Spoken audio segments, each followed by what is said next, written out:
got to give ourselves to this struggle until the end.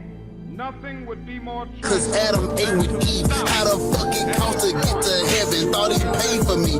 How the fuck you resurrecting? Then you leave a vacancy. I tried to follow Jesus. That shit harder than the floor. They stuck in the past, so how the fuck we moving forward? Drop that cross, pick up your sword. I burn arms if we at war. When it rains, it fucking pours. If we ain't no one accord, I go hard till ain't no more.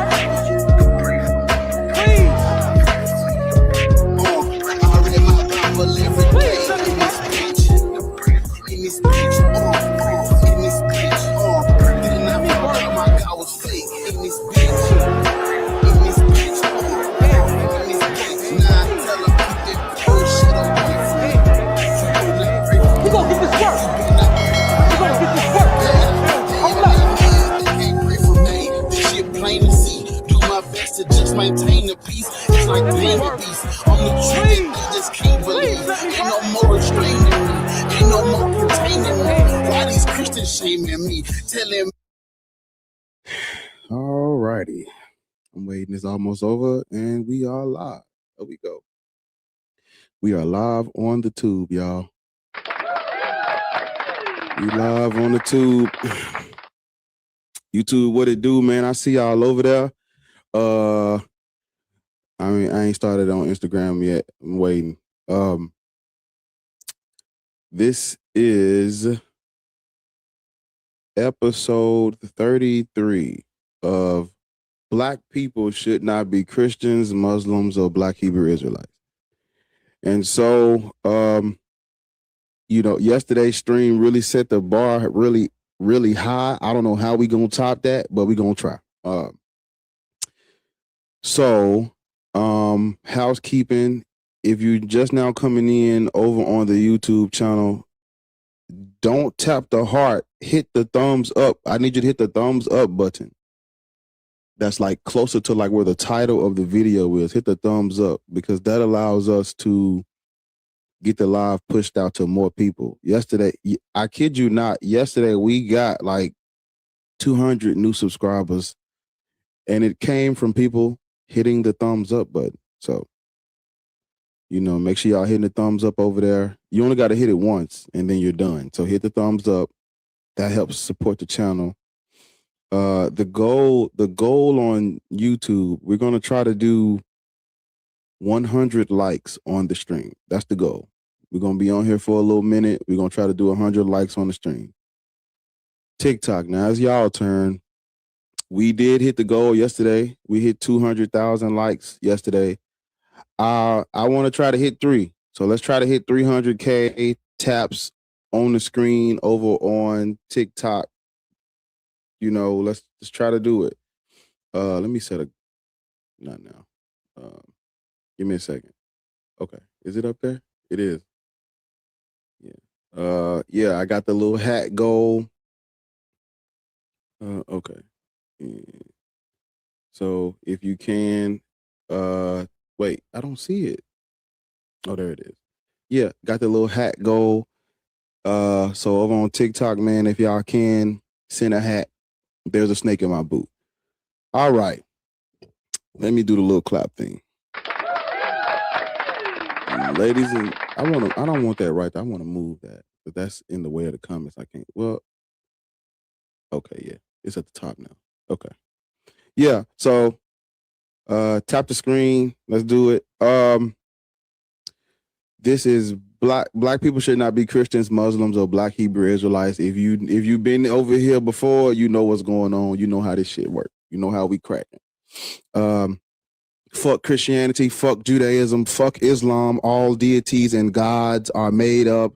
All Abrahamic religions are oppressive, tribal, race-based mythology that are rooted in controlling people, misogyny, discrimination, prejudice, colonialism, tribalism, what you name it, they got it in their books. So fuck these religions. Let me see what we got in the thing. Let me start it on Instagram before we get crack-a-lacking, you know what I'm saying? Before we get crack-a-lacking, Make sure they can hear it. Me know.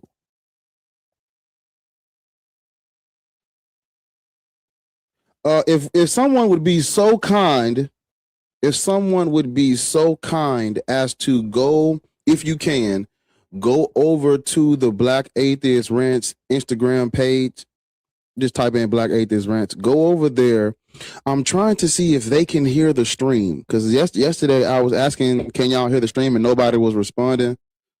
I was putting it in the chat. So if someone could be so kind as to go over to the Black Atheist Rants Instagram, tap on the live, and just let me know you can hear it, so I can know they can hear it. Because nobody let me know yesterday. If anybody can do it, if you would be so kind, I appreciate it. Jesus was not black. Jesus wasn't a real person. Yeah. So we're gonna get it going. Who in this motherfucker? I guess I don't know who was first, so I'm sorry. I don't know who was first, people. I go from the top. If you over on Instagram, just let me know that you can hear the stream, please. Somebody put it in the chat. Okay. Thank you. God damn it. Thank you so much. I appreciate you so much. JS Jack in the box. Thank you. All righty. Over on YouTube, we good. TikTok, we good. Everybody liking and tapping and thumbs and ups and shits, and we going. Okay. Are we live on Facebook too? Okay. So we're live on everything right now. Okay. I accepted that person. They left. Okay. I accepted that person. They left. Accepted that person and they left. Got it. They running from Black Atheists. Okay. Yeah. I'm just trying to. It's a white guy. Oh,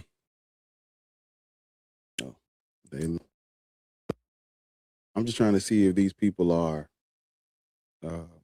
still in the thing. I guess not.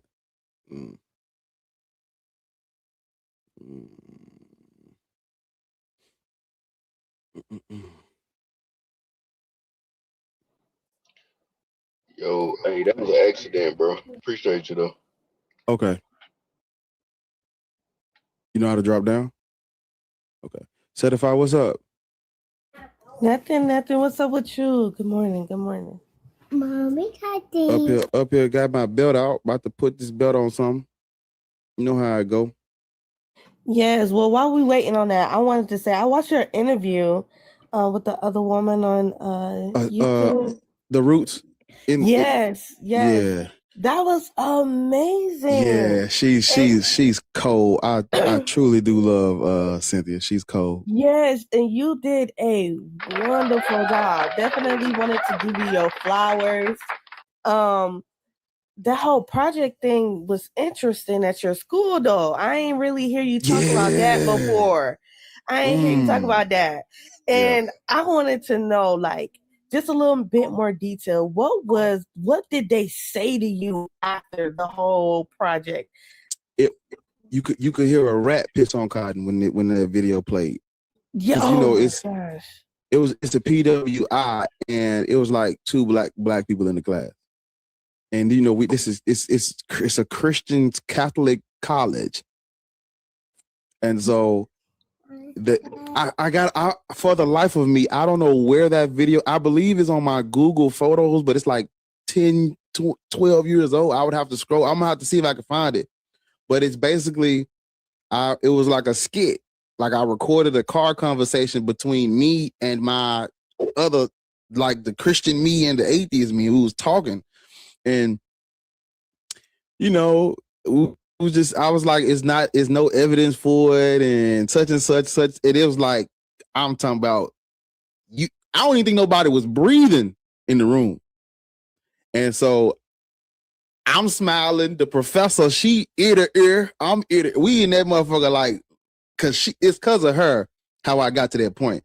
So I'm looking at her, she looking at me, and everybody else is like, like could stun, shock, and so I think that was so amazing, and that was so brave. it was like a movie scene for real. Yeah, you were very brave to do something like that in front of all these white people, and on top of that, you had a religious teacher beforehand, and doing it in front of them, like that was an amazing experience to tell to the world, and I just want to commend you for your bravery. So, like when you say that you done been in this shit for a long time, I get it. Yeah, I've been in there. Yeah. Mm-hmm. I was going to for the life of me, everything prior to that class, I was even going to the Catholic mass. Some of the preachers' kids on campus, they had like like I was doing like outreach, so we was going to church with them from leaving the school and going to their church. And if I wasn't going over there, I was going to the Catholic mass, constantly standing up and sitting down and shit. I was in there. Can't nobody tell me Black Atheist Rents wasn't no real Christian. I was knee deep in that shit. I was real about my faith. In the fucking trenches, and then here you go, just pop out. You just pop out on that overnight. I feel overnight. But I thank you for giving me those flowers. I love flowers. Hey, you deserve it. Like I said, that was very brave of you. You know what I'm saying? To even do. It's a little dusty in here. Oh, listen. Nah, I got you. Thank you. Yeah. All right, I'm gonna stay up here. I'm gonna give a chance for the people to come in. Well, how was your day so far? Your day yesterday and stuff like that. Well, I ran out of creamer, so yeah, it's black. Black you ain't coffee. Gonna put look, we was so down in the trenches. We used to put syrup in it when we were man. Cause we wanted some sweet, man. Just put a little syrup in it, maybe some honey. You was knee deep out there. No. Yeah. I ain't know nothing. I don't know nothing. I'm gonna have to try it. I don't know nothing about all that. That's yeah. But I put a little teensy pincy sugar in it, you know. But yeah, it's been good. I had got some good rest and read some more of this book I'm reading, and you know, looking through my notes and stuff. So it's been a productive morning. It's been a productive morning, I would say. You know, for the most part, it's been productive. Yep, I gotta get up and be productive myself. I've been off for the past 2 days, so it's been pretty good. Enjoying this sun. This weather is so hot outside, and it feels good. Yeah, I'm enjoying today because tomorrow is leg day. So. You working out? Yeah, leg day. You know, It'd be hard to walk and shit out not the day of, but the next day you be all sore and tight and you be needing So. Man, I was outside at the park running around with my little girl, and I said my legs is gonna be sore, and they were, and I had to go to work that night, and all I do is walk, and I'm like, God damn, this shit finna be crazy. Somebody said they love black coffee over on Facebook. Disgusting. You need to be. I've done had it before. Disgusting. You need to. But I'm not willing to do it again. Like I put some syrup in there before I drink black coffee. Nah. Get your old teaspoon. You know black coffee is disgusting. I'm sorry. I'm a man of taste, and black coffee is disgusting. Now I drink tea without sugar though. No sugar. Come on, exactly. A little honey, skeptic girl. A little honey, you know. Something. Yeah, maybe a little honey, you know. But so let's get to it. Thank you, Certified, for them flowers. I appreciate it. No problem at all. Because I'm big on that, giving people their flowers. So it's nice to receive, you know. Yeah. When I seen that, I was like, my gosh, he did that for real. The bravery, that you had to do something like that in that type of environment, all types of bravery. So you deserve it. Like Future. So if y'all want to know what Certify is talking about, she's talking about. I did an interview the day of the Super Bowl. I was like, fuck that Super Bowl. I did an interview with my good friend Cynthia on the Roots Matter YouTube channel. You have to type it in like I just type in the Roots Matter on YouTube, and it's, let me see, the Roots. It should pop straight up. Yeah, and I'm at the top of the thing. Okay, yeah. So if you type in the Roots Matter, the YouTube channel. Also, please go subscribe. Thank you, Certify, for putting this on my brain. Please go and subscribe to the Roots Matter podcast. Cynthia has a wealth of knowledge, if I do say so myself. So go over there and subscribe. But go and watch the interview Certify's talking about, where I sat down with Cynthia, and we just went through a little quick overview of the history of Black atheists, and then we had, we talking about the Black community and beliefs and all that. It was, man, we sat down for it was like an hour and a half. I had a great time. Because see, me and Cynthia think alike anyway. So it's like I'm talking to, it's nice to talk to like-minded individuals. So yeah, go over there at the Roots Matter. So I wanted to say something too about go your ahead. name. Your name. I did not know it was that much intention behind your name. I said, oh my gosh, very intentional. Yeah. Very intentional, very powerful. Like, I don't know. 6 years ago, I felt that. 6 years ago, when I typed in Black atheist on YouTube, Matt Dillahunty popped up. I kid you not. It was Matt. He was taking a call from like a Black Christian, and I said, never again.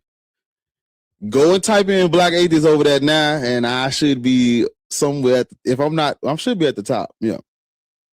So yeah, I needed to be easy to find, and I wanted to give you a name that let you know exactly what the fuck is about to happen when you click on these videos. So, and plus, so when you go over to YouTube and type in Black atheist, I should be at the top, which is what I just wanted to put somewhere, because a lot of people, that their name is something unique and like definitive of them, and that's okay. Yeah, but that's okay. Yeah, it's just, I was like, well, somebody got to be Black atheist rats in this. Somebody got to. So I said, fuck it, I'll do it.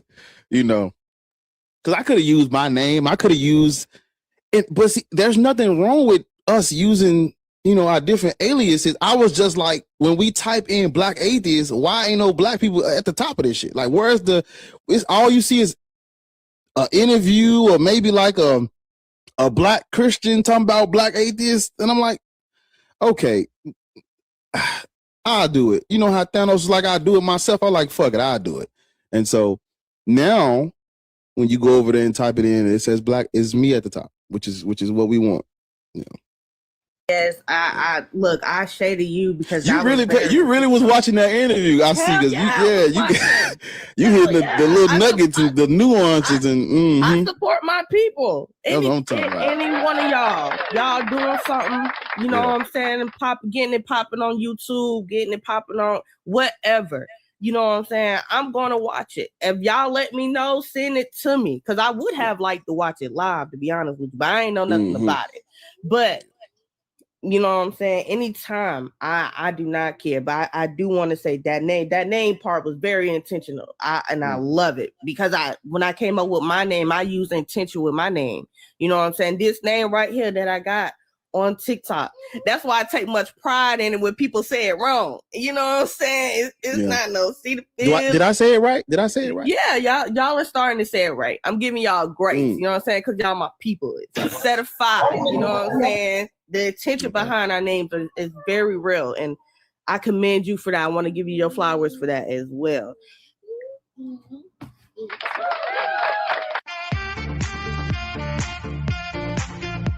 Can y'all hear my little sound? I just want to make sure y'all can hear my little sound, so y'all know. Yeah, we hear it. Who that with you over there? Hey, y'all. Hey, friend. Is that What's up with it, Patty? Hey, y'all. What Lord said? We don't fucking know. We don't know. Lord done got going on y'all ass. Okay then, I see y'all. Yeah. Are y'all at like a festival or parade? Oh yeah, y'all turned up. Damn, y'all didn't want black atheists. Y'all didn't want black atheists to come out there. Y'all playing the little trip. Ain't said nothing. It's cool. It's all right. Wait, is it Mardi Gras still going on down there? I think that's what they at. Yeah. Tuesday. This is actual Mardi Gras day. Oh shit! I need to start going to Mardi Gras. I've never been. It's been parades for weeks though, but this is the actual day. So did y'all see Chelsea? I think she said she was. Yeah, we did. We saw her last night. Okay. Well, I'm glad everybody was able to get together. That's what's up. I like that. Yeah, now we're looking for Lawrence because I'm gonna throw some coffee at her ass. Oh, that's what. And when you get to her, affair. Hey, I love it. I gotta see my girl Lois, man. So whenever you get to her, just tell her. Hey, come is on she here. Gonna be on camera though? Y'all know Lois don't give. Hey, I gotta meet Lawrence in person. Lawrence is like our Miss Bellum from Powerpuff Girls.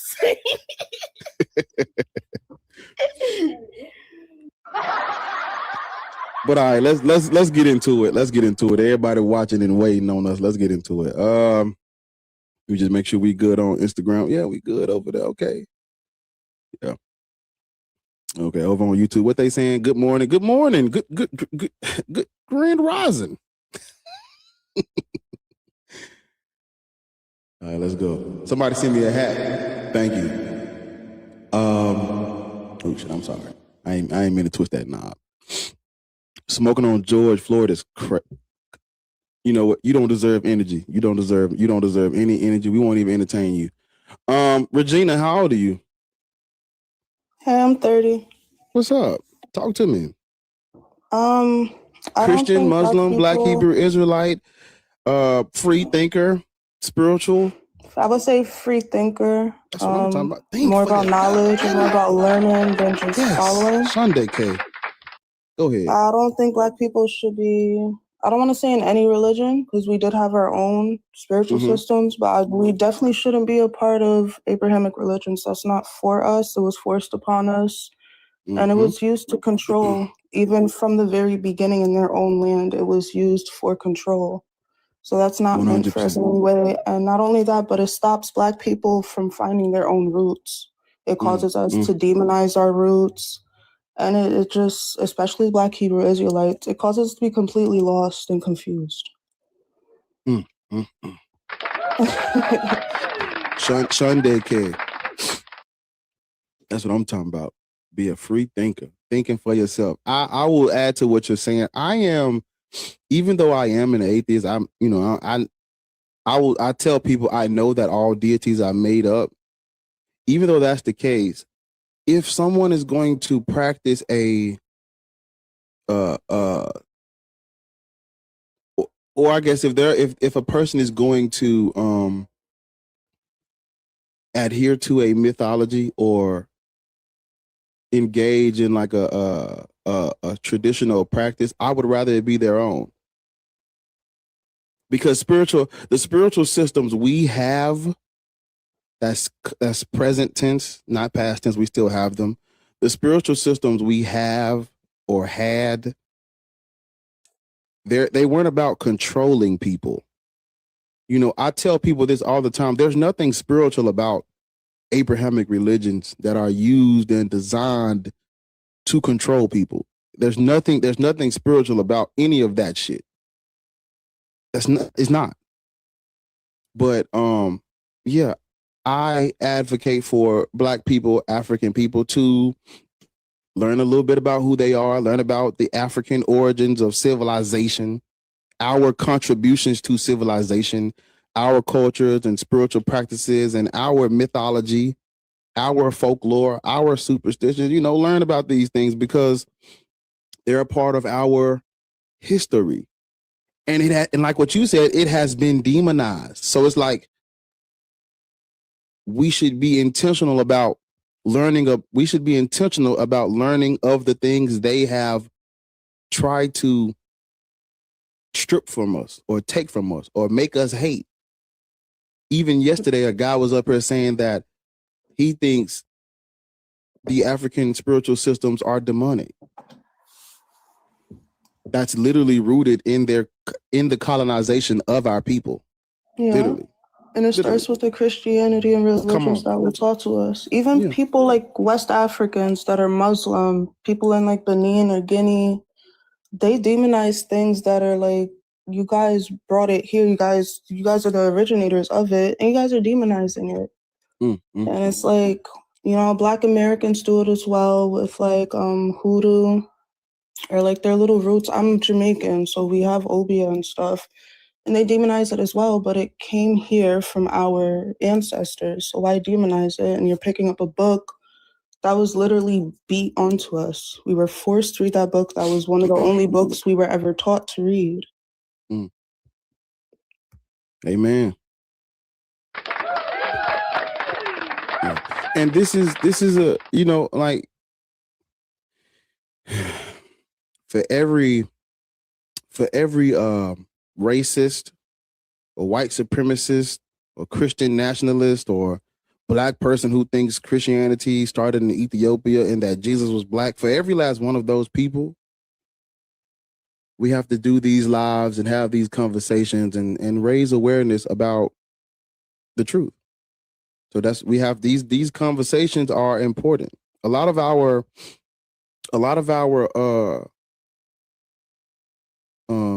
African American heroes that have come before us, a lot of them believe that we could unite despite our religious differences. I don't think that's the case, because these religions are colonial. Like Islam and Christianity are colonial law. When you look at history, how can we unite under what they use to justify colonialism? We talk about the Doom Diversas and the Romanist Pontifex and the doctrine of discovery. That's rooted in Judeo-Christian worldview, mythology, tradition, literature. That's rooted in Judeo-Christian literature. And I don't think we can it's like, I use the example of the Klan, and it's such a it's such a annoying example, but I use it to show you how I truly think this thing looks. Would you join? I asked a dude, it was 900 people watching over on the line with Godless Engineer. It's a Black dude during Black History Month. I asked him if the Klan reformed, if they had a Klan reformation, if they had a progressive Klanism and they changed and they started building schools and handing out backpacks and barbecuing for Black kids, would you join the Klan and take your kids down there and get some barbecue? And every time they say no. And I'm like, but why not? Didn't they change? Didn't they reform? Didn't they progress? But they're not, they don't care when it comes to the Klan. And I'm like, Christianity is the same way. In fact, the Klan is a Christian movement. It's like, well, how do you rationalize not joining the Klan despite their progressive reformation? And you turn a blind eye when the Christians did it, and you like, well, Martin Luther King was a Christian. Yeah, but why? He wasn't even a Christian. No, that's the crazy part. I'm saying, but like this what they say, and I'm like,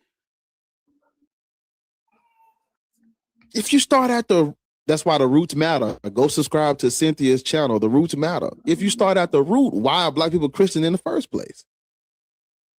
But is it Regina?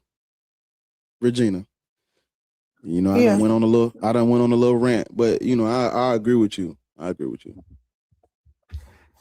it's absolutely necessary, especially for for Black families, if we're having kids, this newer generation, I think it's very important for us to teach our kids their history. Yeah.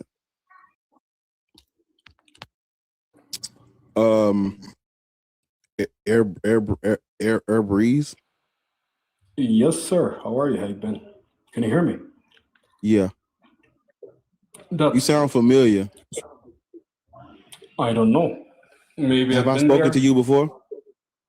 I have no clue. Hundreds and hundreds of lives on TikTok. I have no clue.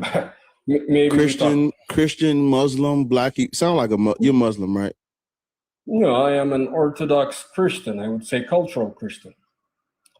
Yeah, no such thing. So, yeah, do you believe truth is dependent on geography? Just because something comes from this, does that make it true? No, or false? There are no true religions. Okay, and what I'm saying is, what matters is if something is true or not, right? Doesn't matter who came up with the idea or not. It matters who came up with the idea or not, because religion. When we're having a conversation about religions, all of them are cultural. Every last one of them. There are no universal deities. Yeah, but that has nothing to do with black or white, right? Can we agree that there are no universal deities? Do you know what I mean by universal? I don't see an evidence for that, unfortunately. When I say universal, I'm saying there are no gods that are true. There is no God that is like, how do I want to say this? There is no God that is that is true for everyone. There is no universal deities. Like there are people on the other side of the earth will never hear about a deity that that a human doesn't bring to them. They'll never hear about it. Never encounter it. It's because it's not universal. And some people believe the earth is flat. So it doesn't matter which section of the planet believes something. Something is but either true we know they're incorrect though. So it don't matter doesn't matter how many people believe something. The truth is the truth. Exactly. It's a matter of fact, not geography. So you're a Christian. Yeah. You're a Christian, right? What is your deity? What is your deity's name? My deity's name, I call that deity God. No. What is his name? We call him God. You can name him whatever you want. That's human language. I call him God. No. His name is Yod-Heh Vav. Whatever. God damn it. His name is Yahweh. The Tetragrammaton. His name is Yahweh. What are we talking? We're literally talking about Yahweh, bro. You believe in Yahweh? I'm not Jewish, sir. Sorry about that. The God of the Old Testament, whose chosen people is Israel, his name is Yahweh, correct? Yeah, he can be named whatever, but I believe in the please, Lord Jesus Christ, help him, please. Just focus with me. You're not in a trap. Walk with me, please. Let's call him Jack. No problem, Yahweh. Okay? That's not his name. That's not his name. What is his name historically? Are you scared to say the God? How do you worship? What is your deity's name, please? You're missing details, but okay, Jehovah, no problem. No problem. Let's generalize. Yeah. Okay. Herbies, what region are you from? That's exactly my point. What region are you from? Are you from the Middle East? Because then that would make more sense why you just say God. We would be able to understand why you say his name is God. What region are you from? So Middle Eastern people believe the same thing. Is that the claim? I am not from the Middle East. What does that mean? Nobody. That's the origin of it. Regina, you either have the facts or not, right? Sir. The whole point. Stop trying to get ahead of the conversation and try to figure out the trap. There's no trap. These are simple questions that we're asking you. You said you're a Christian, right? Orthodox Christian, yes. Okay. You follow the Bible, right? According to the church, yes. The Bible is a written word. Oh, yeah.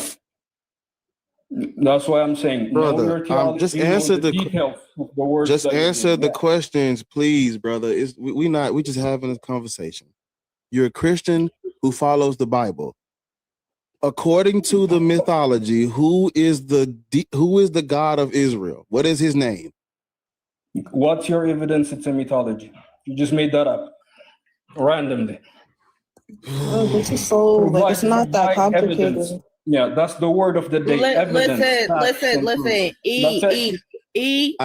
Look.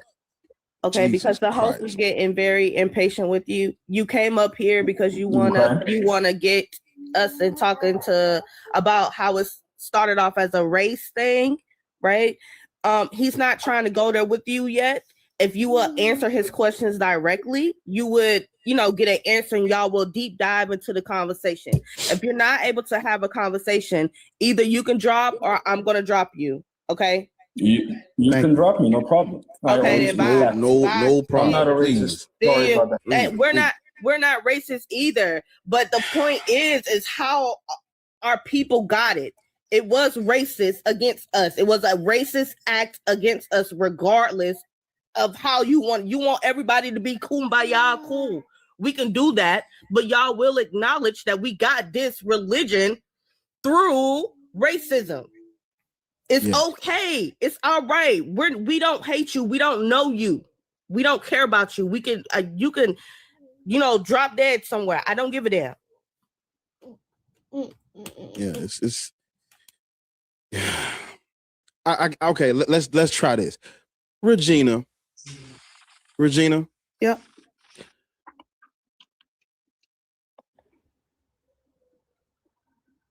I can't hear you. Huh. Regina. Yeah. Regina. What's the God that, in the Bible, what's the God's name that the Israelites, their shit, I forgot what I was about to ask you. Yahweh. What is the God? Certify, what's the God's name of the Old Testament? God, I'm playing. Yahweh. So look, I want to ask y'all, and y'all tell me if maybe I asked the wrong question or something. Do y'all understand what I asked? Yes. Was I being difficult or trying to try? I just asked, what's your God's name? But you got to remember, Bar, it's difficult to the people that don't know. They don't know. You got to remember something. These people are following this religion blindly. Yeah, from birth. Like everything that's common to us is not common to everybody. You know what I'm saying? They don't know. God is not a name. That's a title. There's plenty of gods. We don't know which God you're talking about. If you're gonna come up here and say that your God name is God, maybe you shouldn't really be up here, because you ain't did no research into your God at all. God is a title. Hell, I'm God. I'm God now. I'm self-proclaimed God. I'm ruler of all y'all. Yeah. Damn, they so ready to debate that they can't answer. I'm not debating, y'all. This is not a debate. I'm asking you for a specific fact or a yes or no question, and we going from there. Xavier, how old are you? 26. Christian, Muslim, Black, Hebrew, Israelite, Norse, pagan. Christian.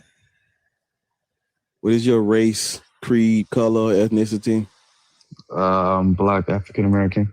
Cool. Where do you live? Kansas City, Missouri. Right. You know how Black people got over here, don't you? Yeah, I'm pretty sure transferred, ship by ship, moved.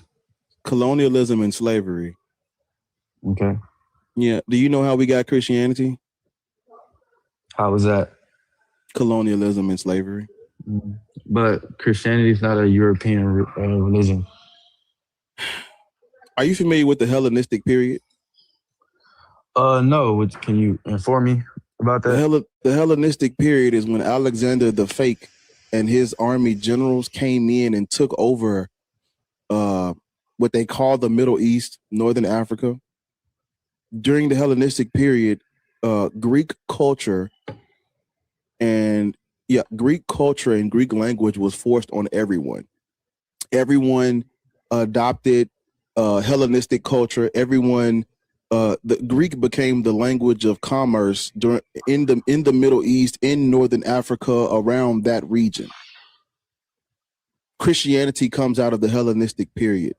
It's literally Greek and Roman culture. Jews, because the Christos is Greek. It's Greek. It's Greek language. It's Greek culture. Languages are specific to the people who they come from. Spiritual, or I said spiritual, religions and mythologies and shit like that. During the Hellenistic period, everybody's culture, mythologies, superstitions were Hellenized. Everybody's. Ptolemy, okay. You gotta when you look this stuff up, go and research Ptolemy I, Lagi, called Savior. That was his name. He was the first person in history with the name Savior. Start with him, and then you got to start with Seleucus Nicator in Syria and things up that region. And they literally colonized, conquered, Hellenized that whole area. And out of that is where Christianity comes from. Christianity is through and through the white man's religion. Everything since the Hellenistic period, ever since that period, the Christ, the Christos, it's a white man, a dead white man, a white statue, literally.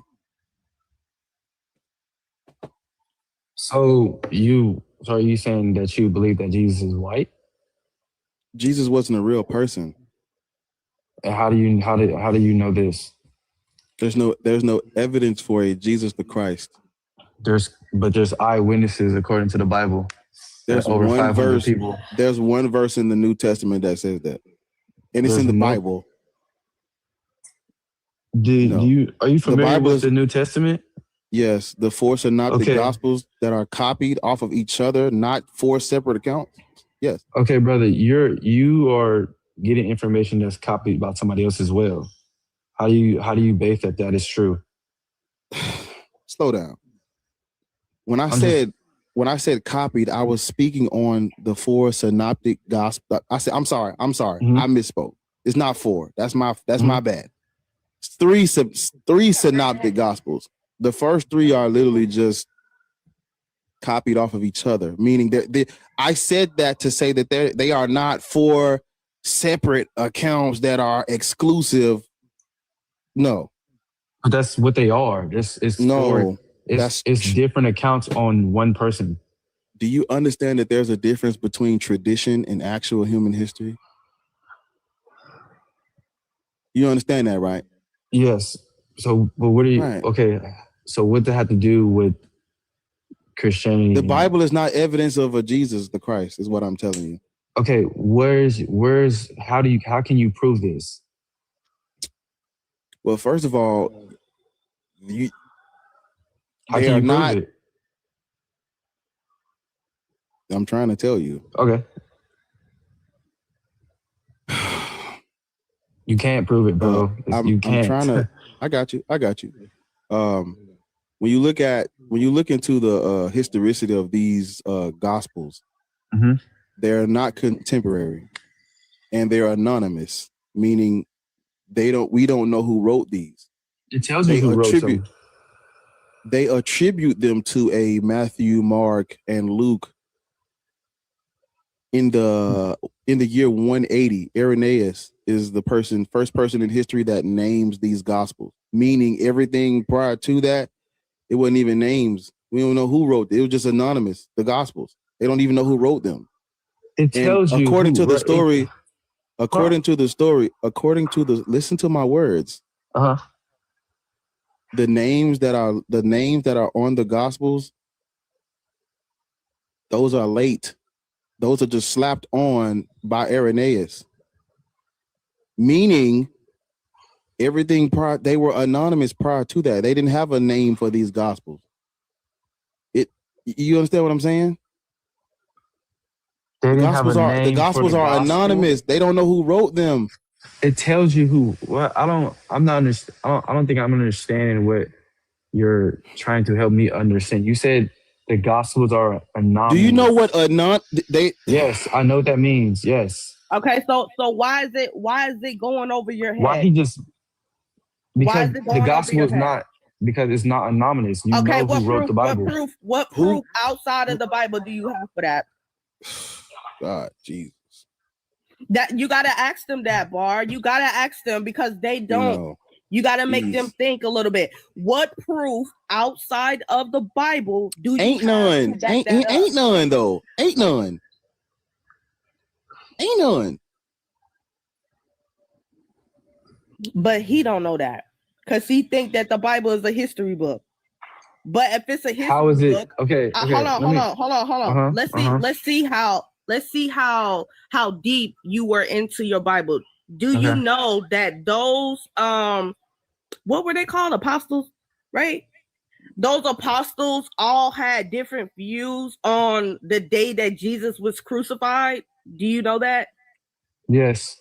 Okay, then. So that means what? It's not all aligned. What? Okay, would you believe 10 people that had the same perspective on one event? Yes, because in the why? That's like copying. Hold on, wait. That's just copy and paste. Why would you believe that? Of course, they're gonna have to copy and paste it because if y'all believe that it's true, that it actually happened, they're all gonna have the same story. If their stories don't align, then that means that somebody is lying or all they ass is lying.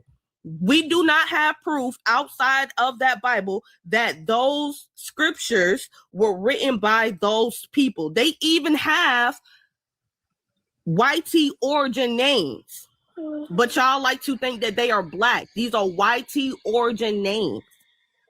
So that's what he is trying to tell you. But you keep on letting it go over your head because you want to fight against him so bad. But you don't have the information. I'm informing you that you're not informing nobody. It's on different account. It's eyewitnesses on Jesus Christ. You're not informing anybody. That's you can't inform us. Okay, hold on. Let me give you an example. Let me give you an example. Let me give you an example. No, stop. Stop, bro. You gonna keep fucking talking? Stop, please.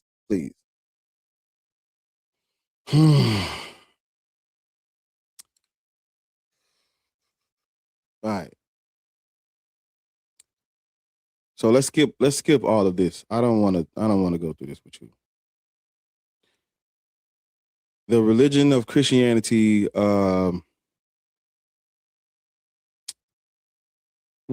this conversation is not an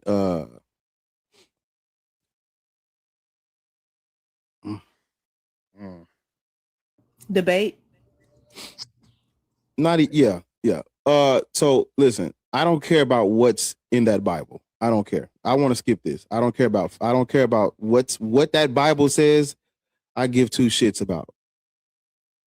All I care about is why black people are Christian and should we practice these mythologies. That's what I care about. So I don't care about this right now because I'm actually starting another live where we're going to go into this exclusively. So this is not even relevant to this conversation. I don't care about what's in that book. I care about how black people got Christianity and do you think we should practice this shit? You said you're black, African American, you live in Missouri, Kansas, I think, whatever.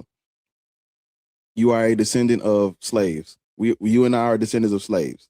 Our people were brought over here. We were introduced to Christianity through colonialism.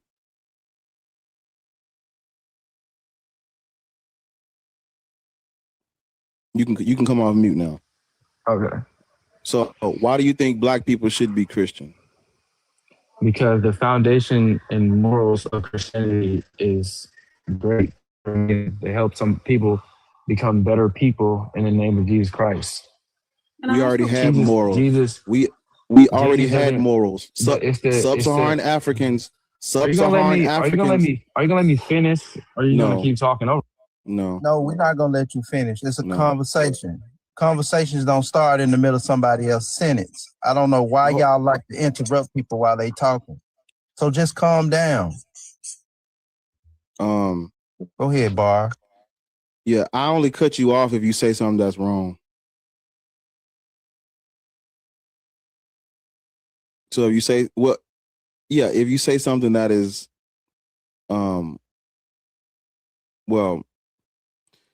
you ain't have to mute him right there. He good. Sub-Saharan Africans already had morality, morals, spiritual systems. We didn't need Christianity. I was going to add that this is why Black people shouldn't be in Abrahamic religions. You guys really believe that you need, man. you need a Hey, y'all, religion. man. God bless y'all, man. Have a good day. Tell God to fuck himself. Yeah. Don't do that. Let Hail Mary bless you. Hell. Tell God to bless these nuts. Yeah, but what I would say is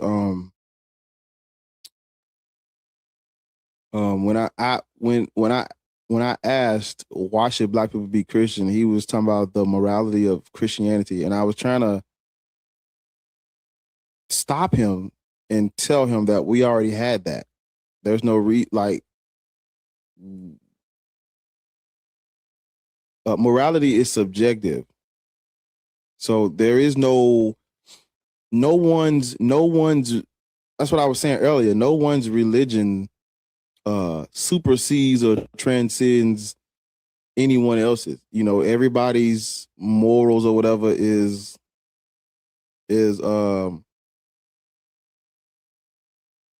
what's the word I'm looking for?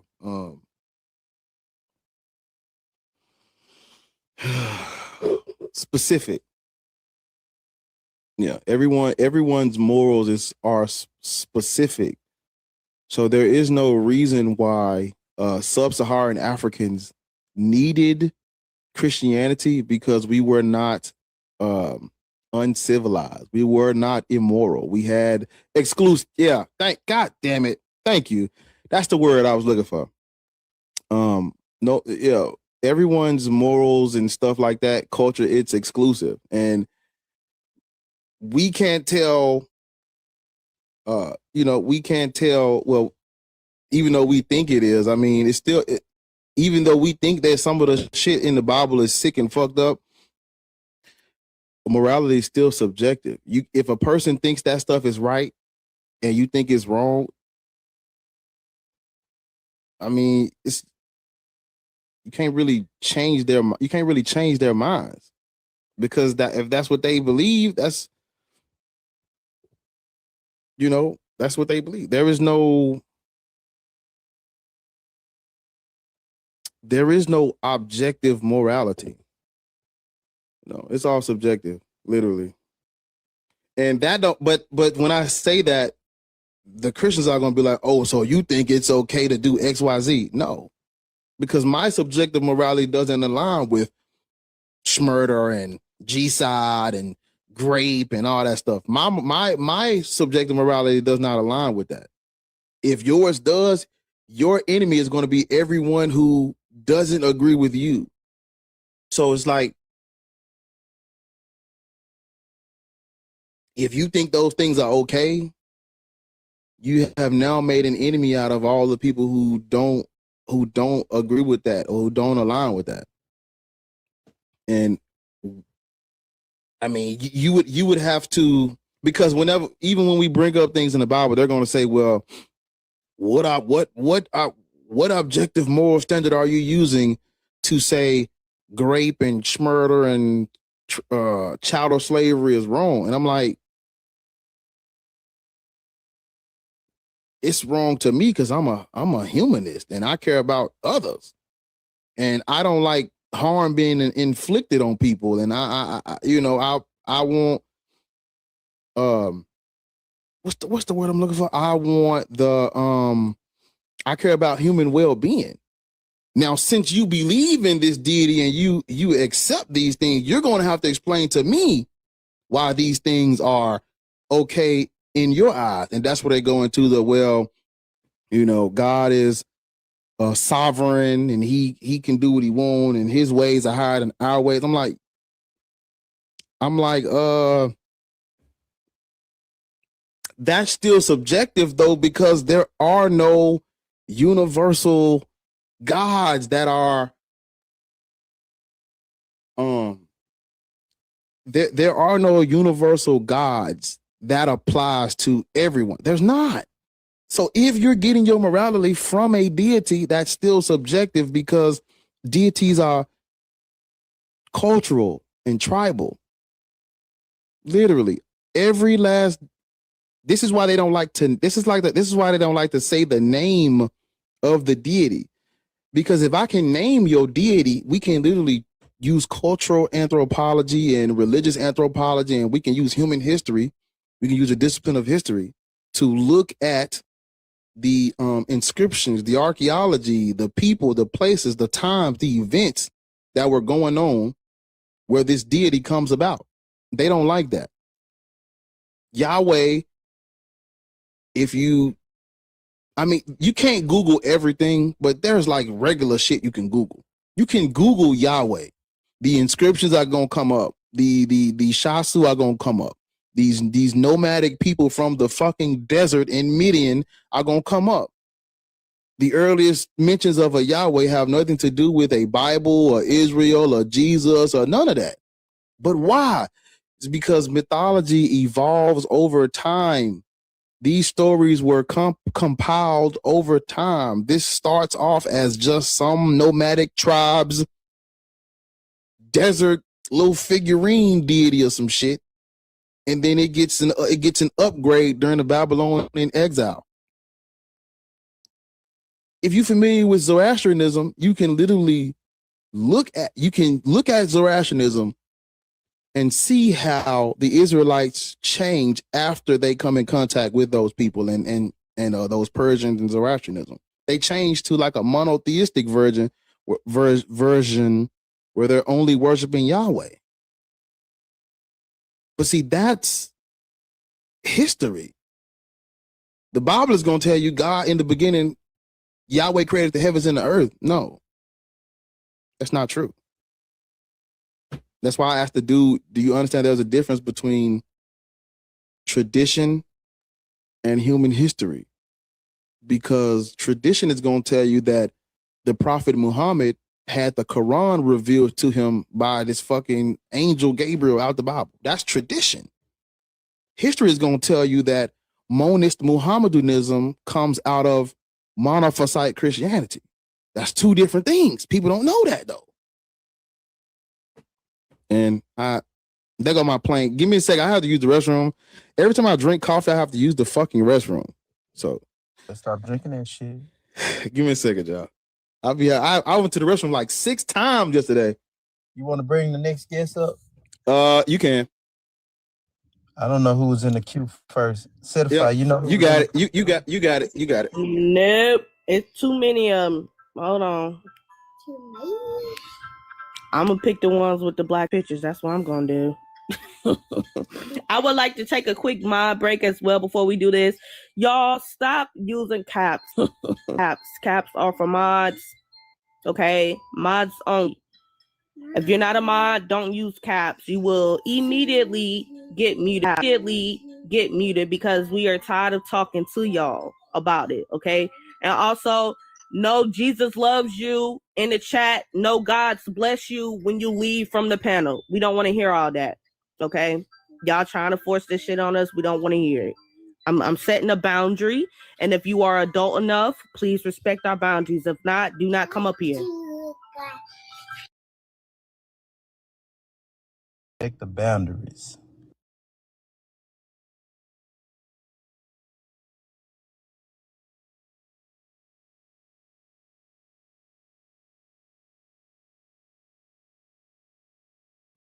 I believe this person was here first because he was here earlier. Waiting. So I'm gonna just go with him. Am I audible? For the most part, I think. No, Christian, Muslim, Black Hebrew Israelite. Oh man. So I just on like I'm not really on that kind of stuff. I'm more of a I believe in the what I believe to be the original, the like it's just us. Like God just meant us, like etymologically. So I wasn't really on that side. You said God is us? Yeah, like you were talking about bravery, and I try to trace it back to the original, and what I see over and over is like one of the first what I think is the first mistake is externalizing God just to mean something else that's other than us, so then we can have other issues that don't involve us directly. Well, see, God is a dead white man. Right. Yeah.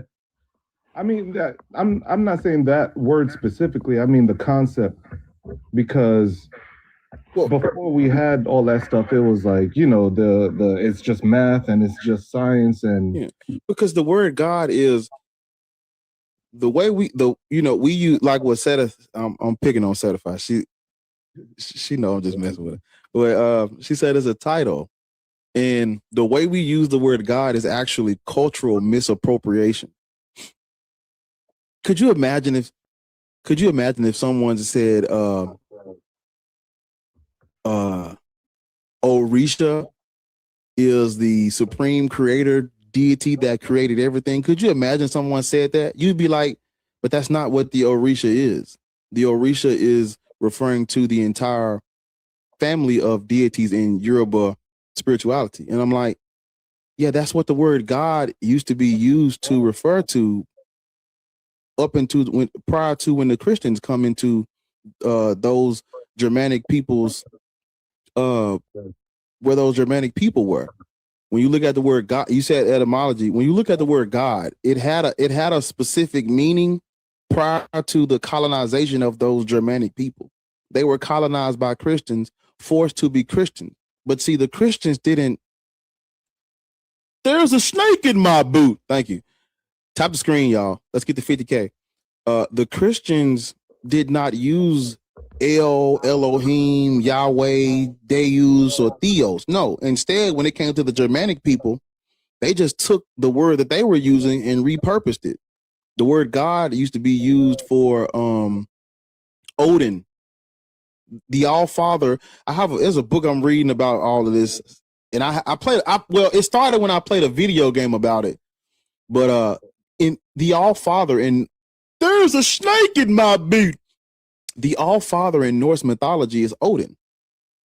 And when we're talking about God, the gods or the gudan, it's a verb, is used to invoke.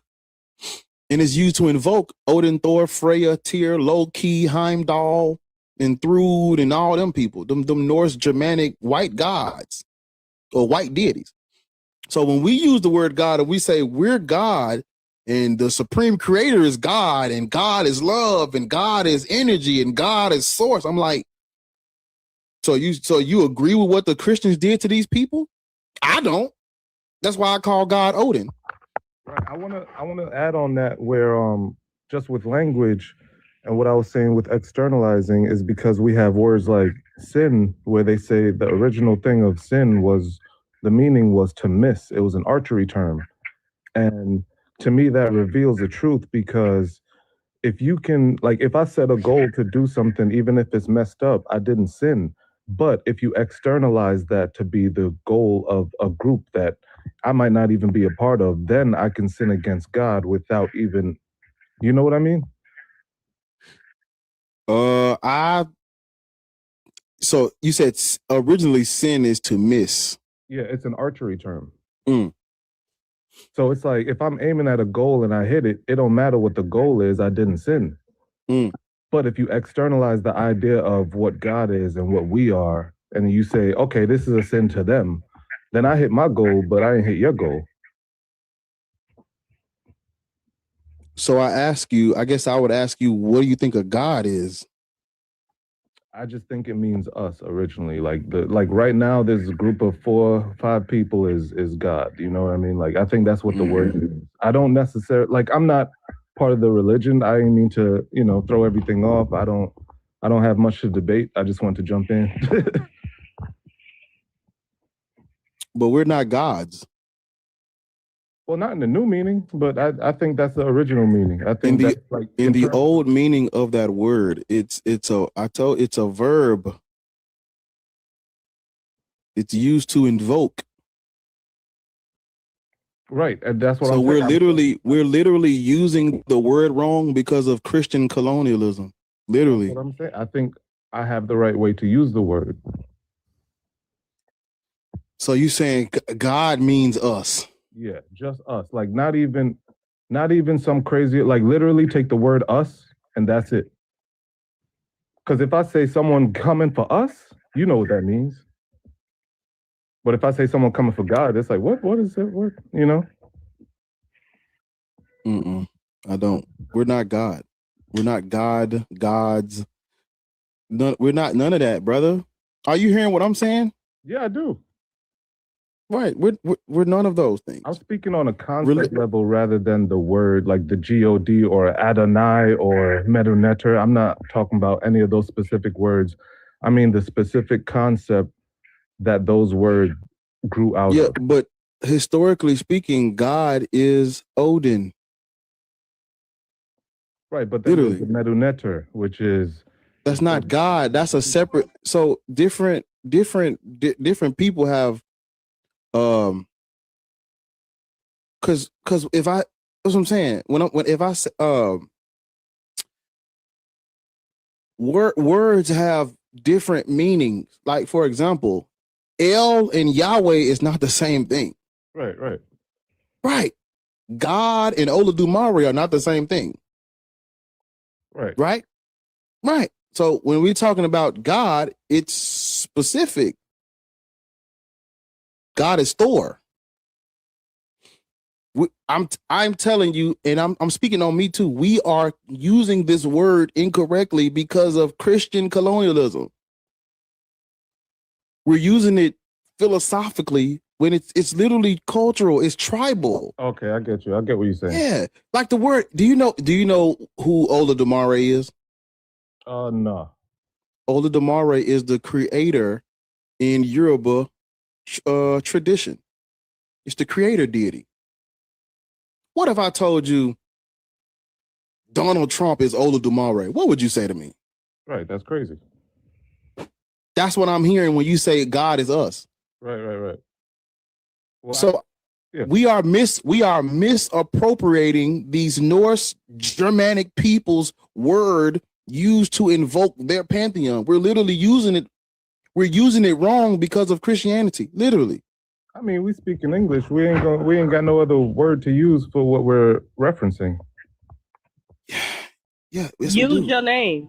Like you have a name. You are you. I am me. She is her. In Regina, I thought that was Regina. My bad. Y'all pictures look similar.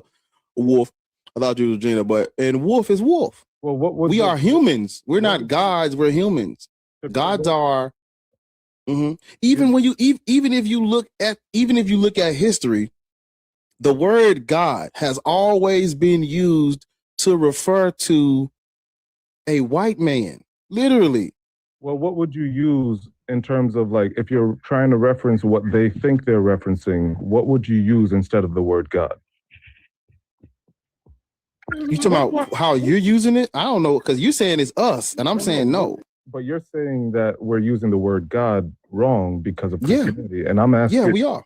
Because of how I'm using it, you're saying that's also wrong. So I'm saying, what would you use to reference the concept that they are using, that they are referencing by using the word God? What would you use instead of God?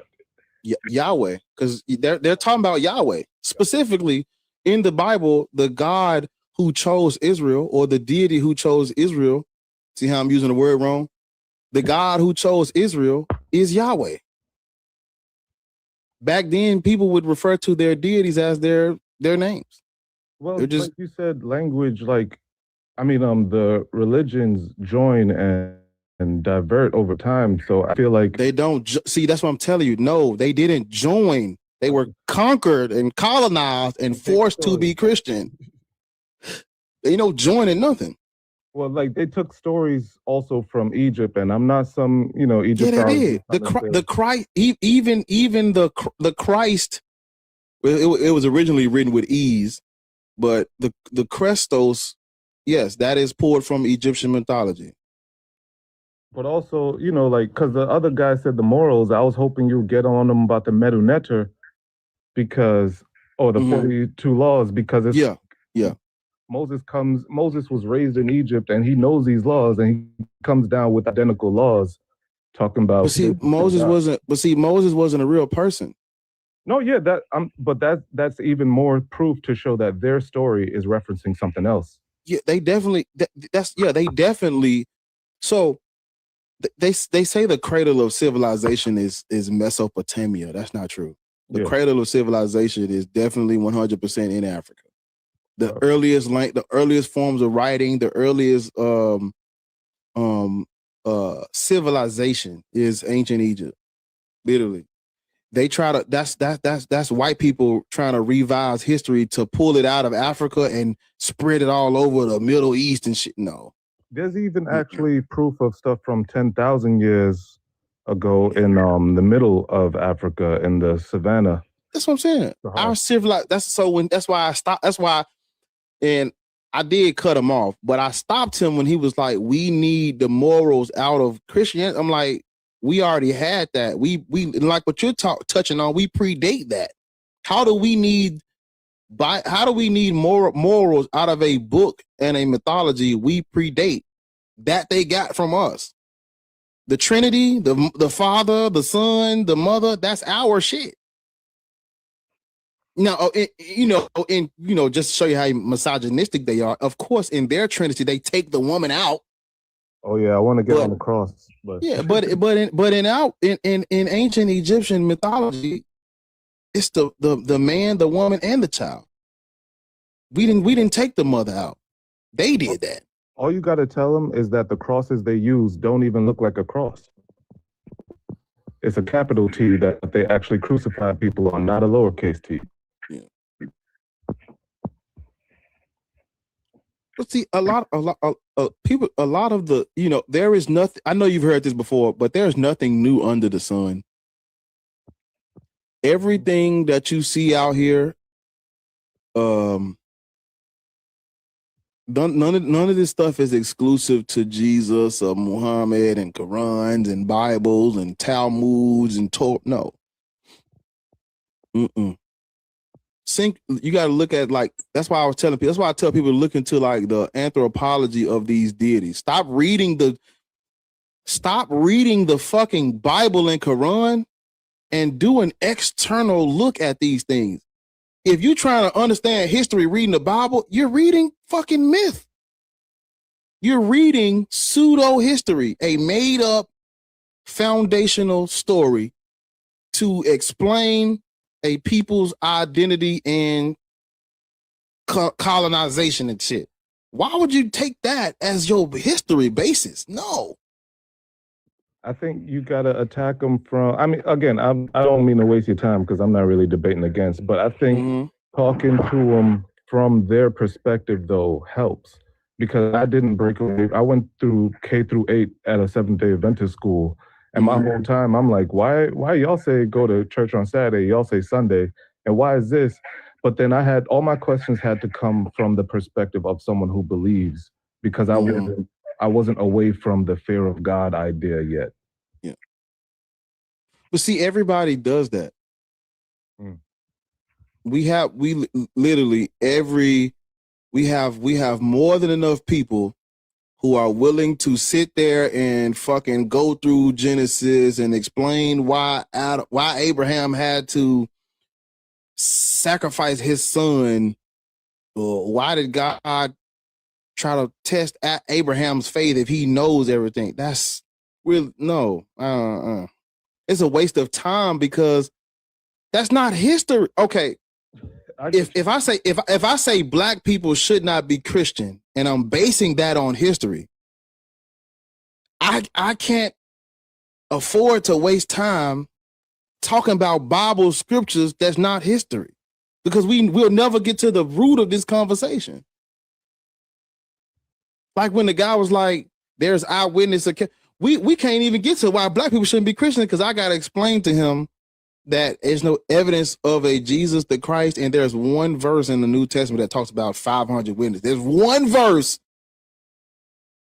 And it's like I told him, the New Testament is not contemporary to the events and the time period.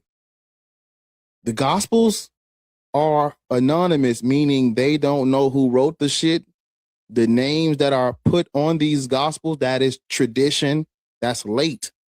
So off rip, you're dealing with non-contemporary anonymous texts.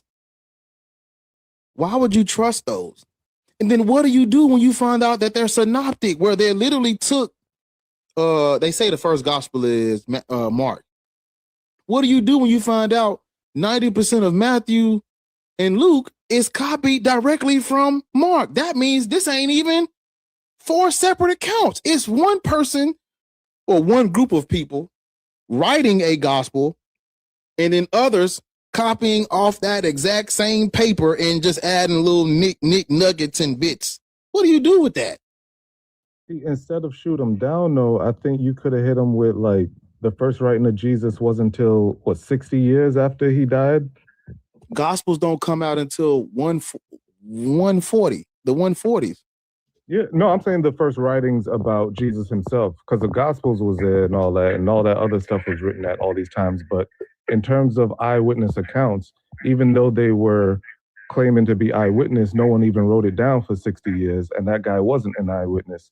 So I feel like if where you getting 60 years from?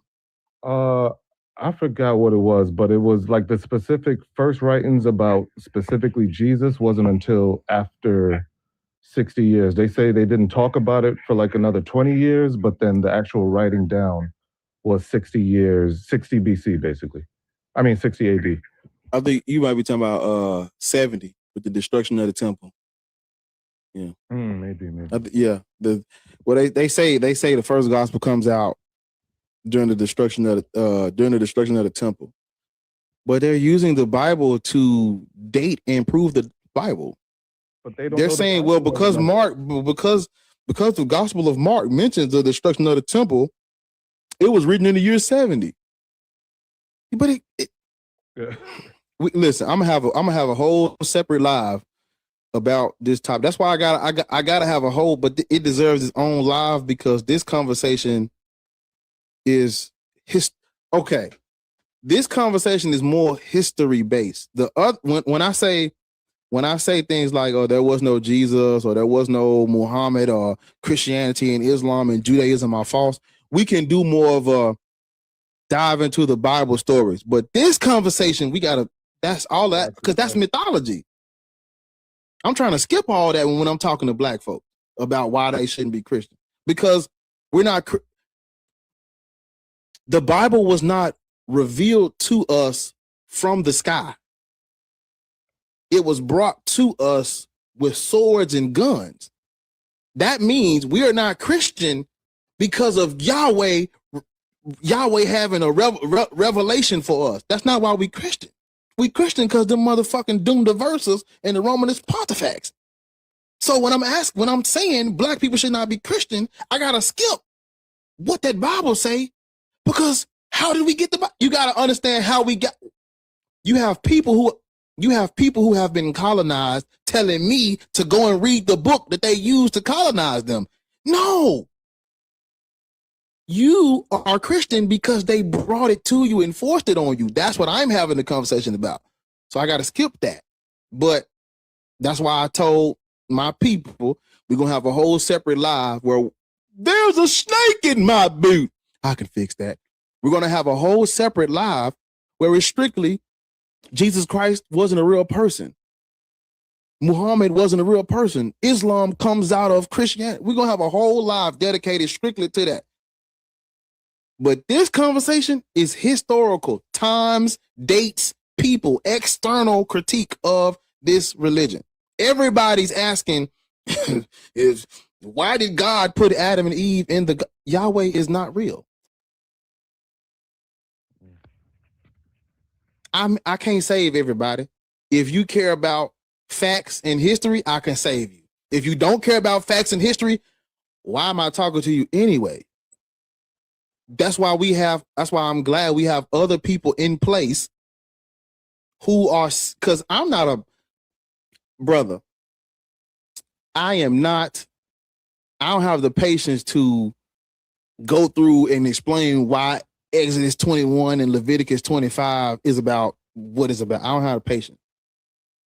I'm gonna tell you that it's in there. I'm gonna tell you the chattel slavery is in there, and I'm gonna read you the verses, and that's gonna be it. We ain't about to do all this. Well, what does the word really mean? No. Would you have a 3-hour conversation on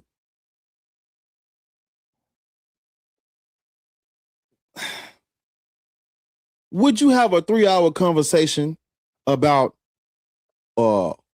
whether or not Zeus is actually the motherfucker sending thunder down? Would you have a 3-hour conversation to try to? Would you do an internal critique of Zeus for 3 and 4 hours? Would you do that? Hey, you got the wrong one. I talk about Marvel and I see it exactly the same. So nah, shit. You know what? When I was asking, because I said, "Tell me," I bet this motherfucker is into this shit. I used to invite Jehovah's Witness. They never come again.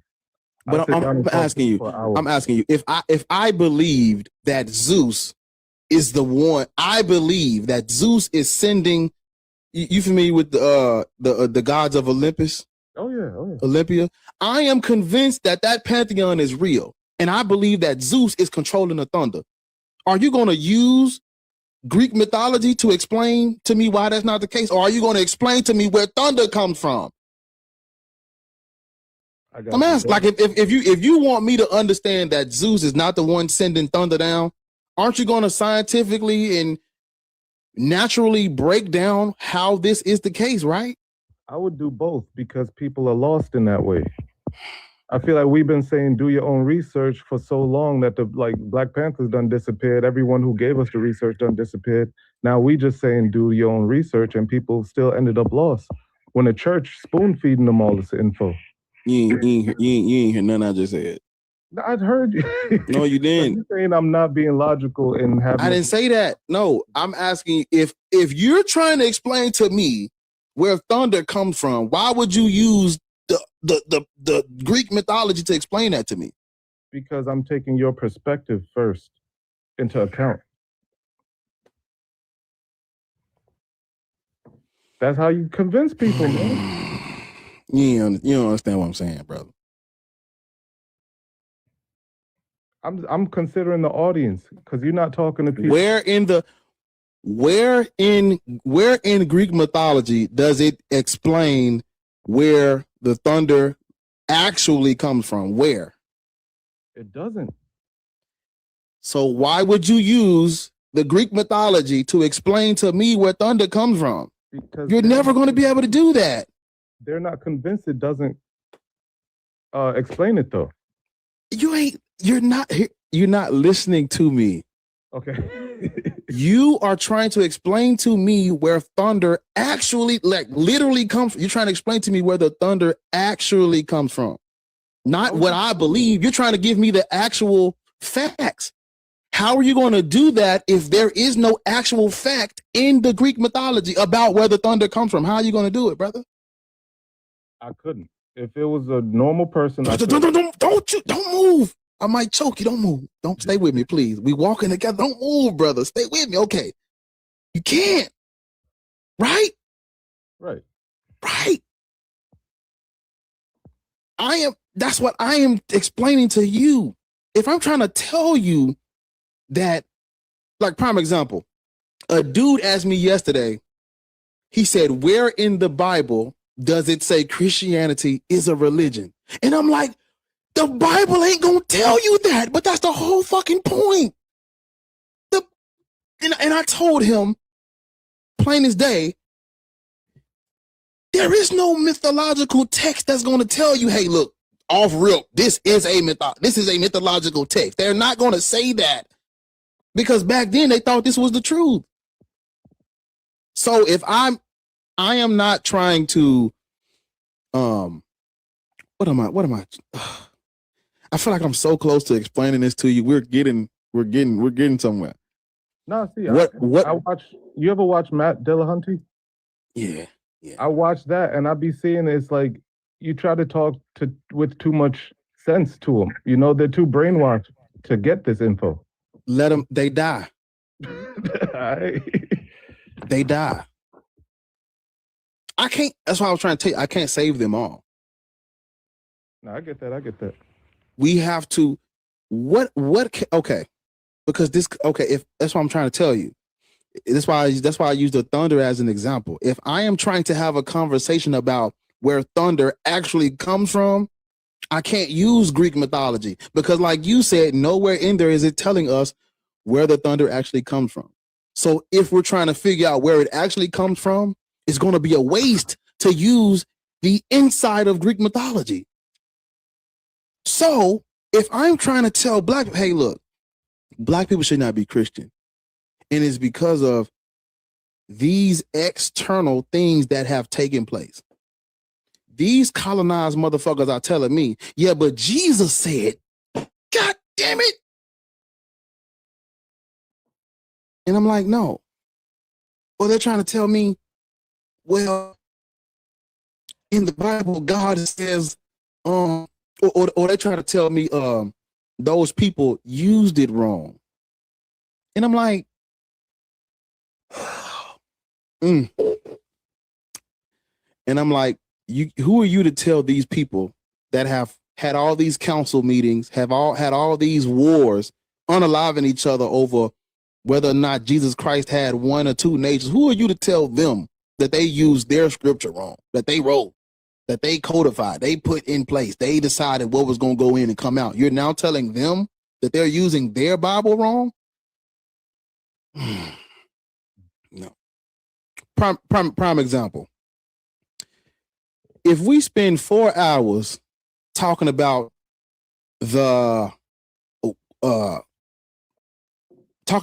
Moses in the Exodus,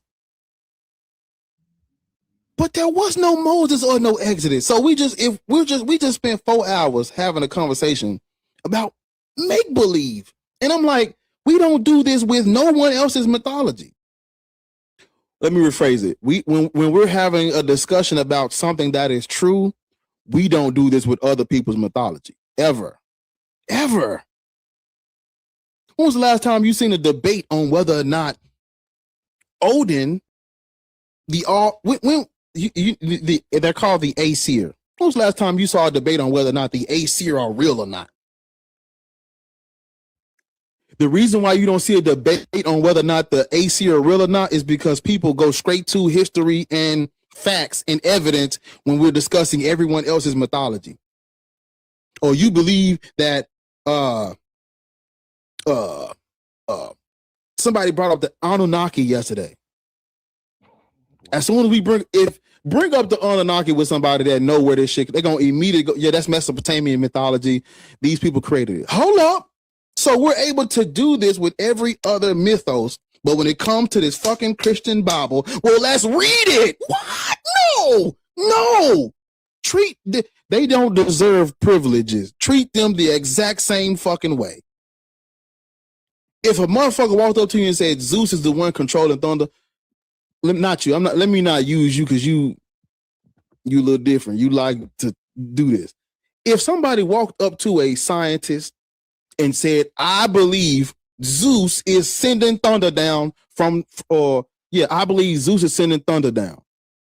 That scientist is going to immediately say, no, naturally, this is where thunder comes from.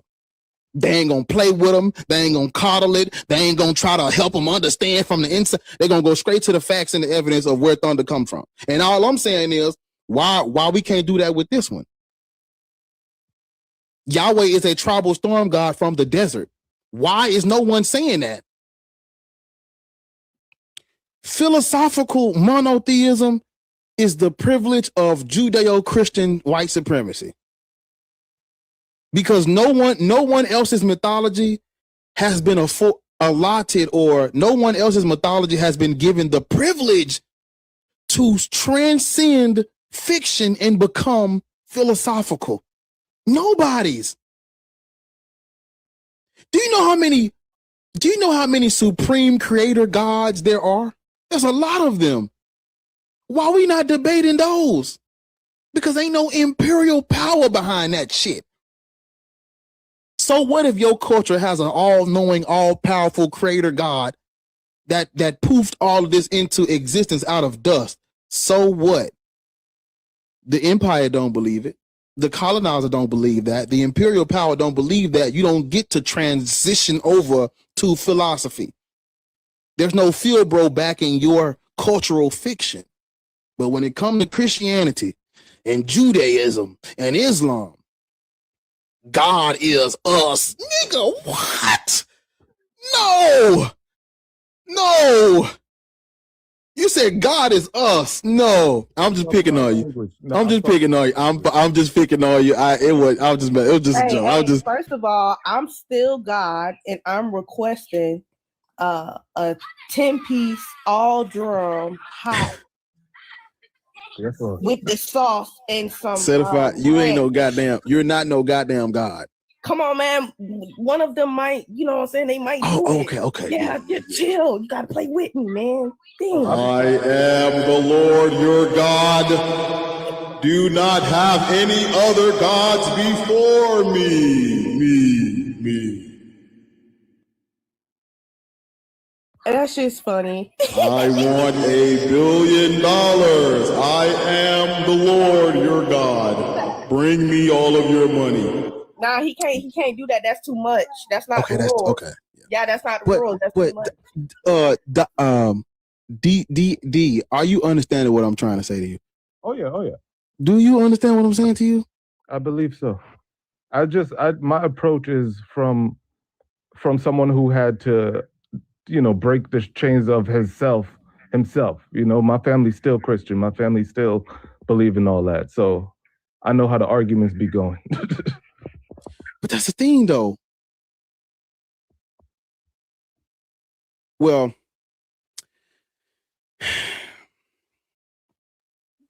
there's a lot of people there's a lot of people in the big time media spaces who they have to entertain God and Jesus and Yahweh. They have to entertain it to have a fucking job.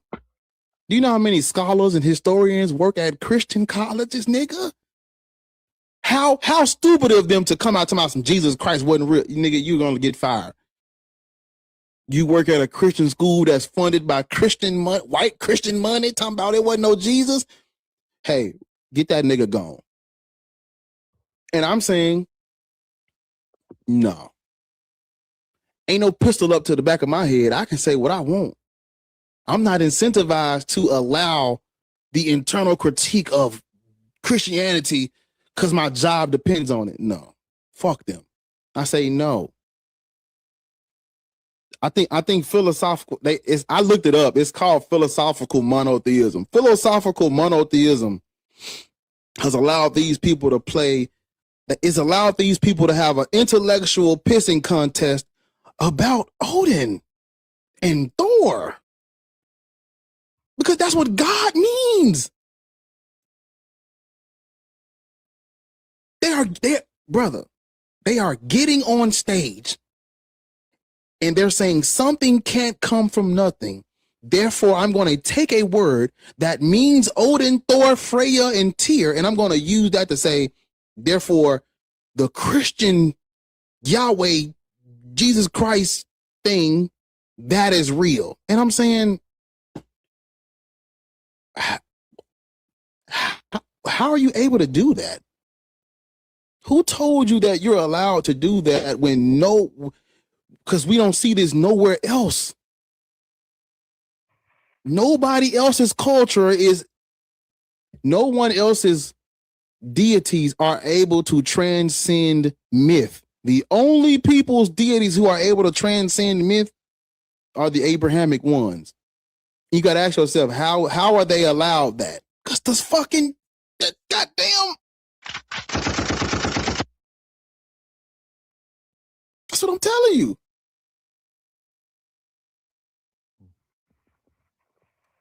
Do you think Yahweh is real? No. None of that.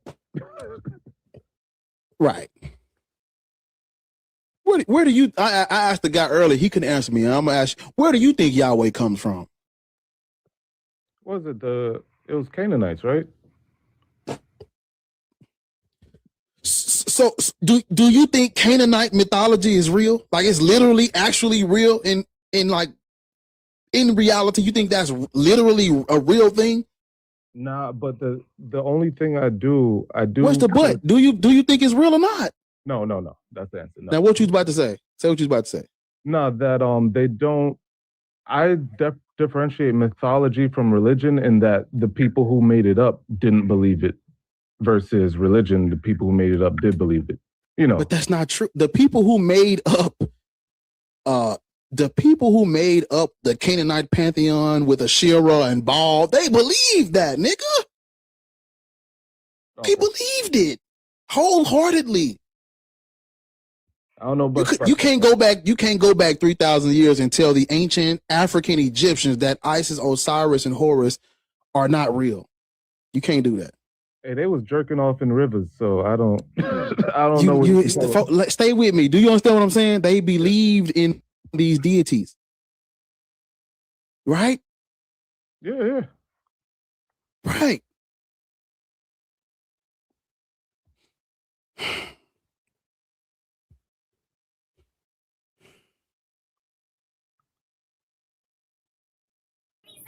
All right, I gotta exactly. Look, thank you. Give me a second, certified. Somebody on YouTube says, hold on, yeah, go on mute. I got you. Give me a second. Somebody on you. This is exactly what I'm trying to say. He said, or I'm sorry, I don't know if it's a he or she. They said it in a fewer words than I, but this is exactly what I'm saying. What other bronze? He said, what else besides ideology? Basically, what other mythology do we entertain from the Bronze Age? Let me hold up. I have a list of creator gods that created the universe in my notes. Give me a sec. I just need 10 seconds. Just don't move. Everybody stay with me. Don't fucking move. Don't move. Where my creator gods at? Damn. Don't move. Everybody stay where you at. Do I got it? Fuck. Let me see where I got it. Oh, shit. I didn't save it. Fuck. That's on me. That's on me. I didn't save it to the right thing. I can't. It's going to take me too long to go through all that shit to look it up. Let me type it in on Google.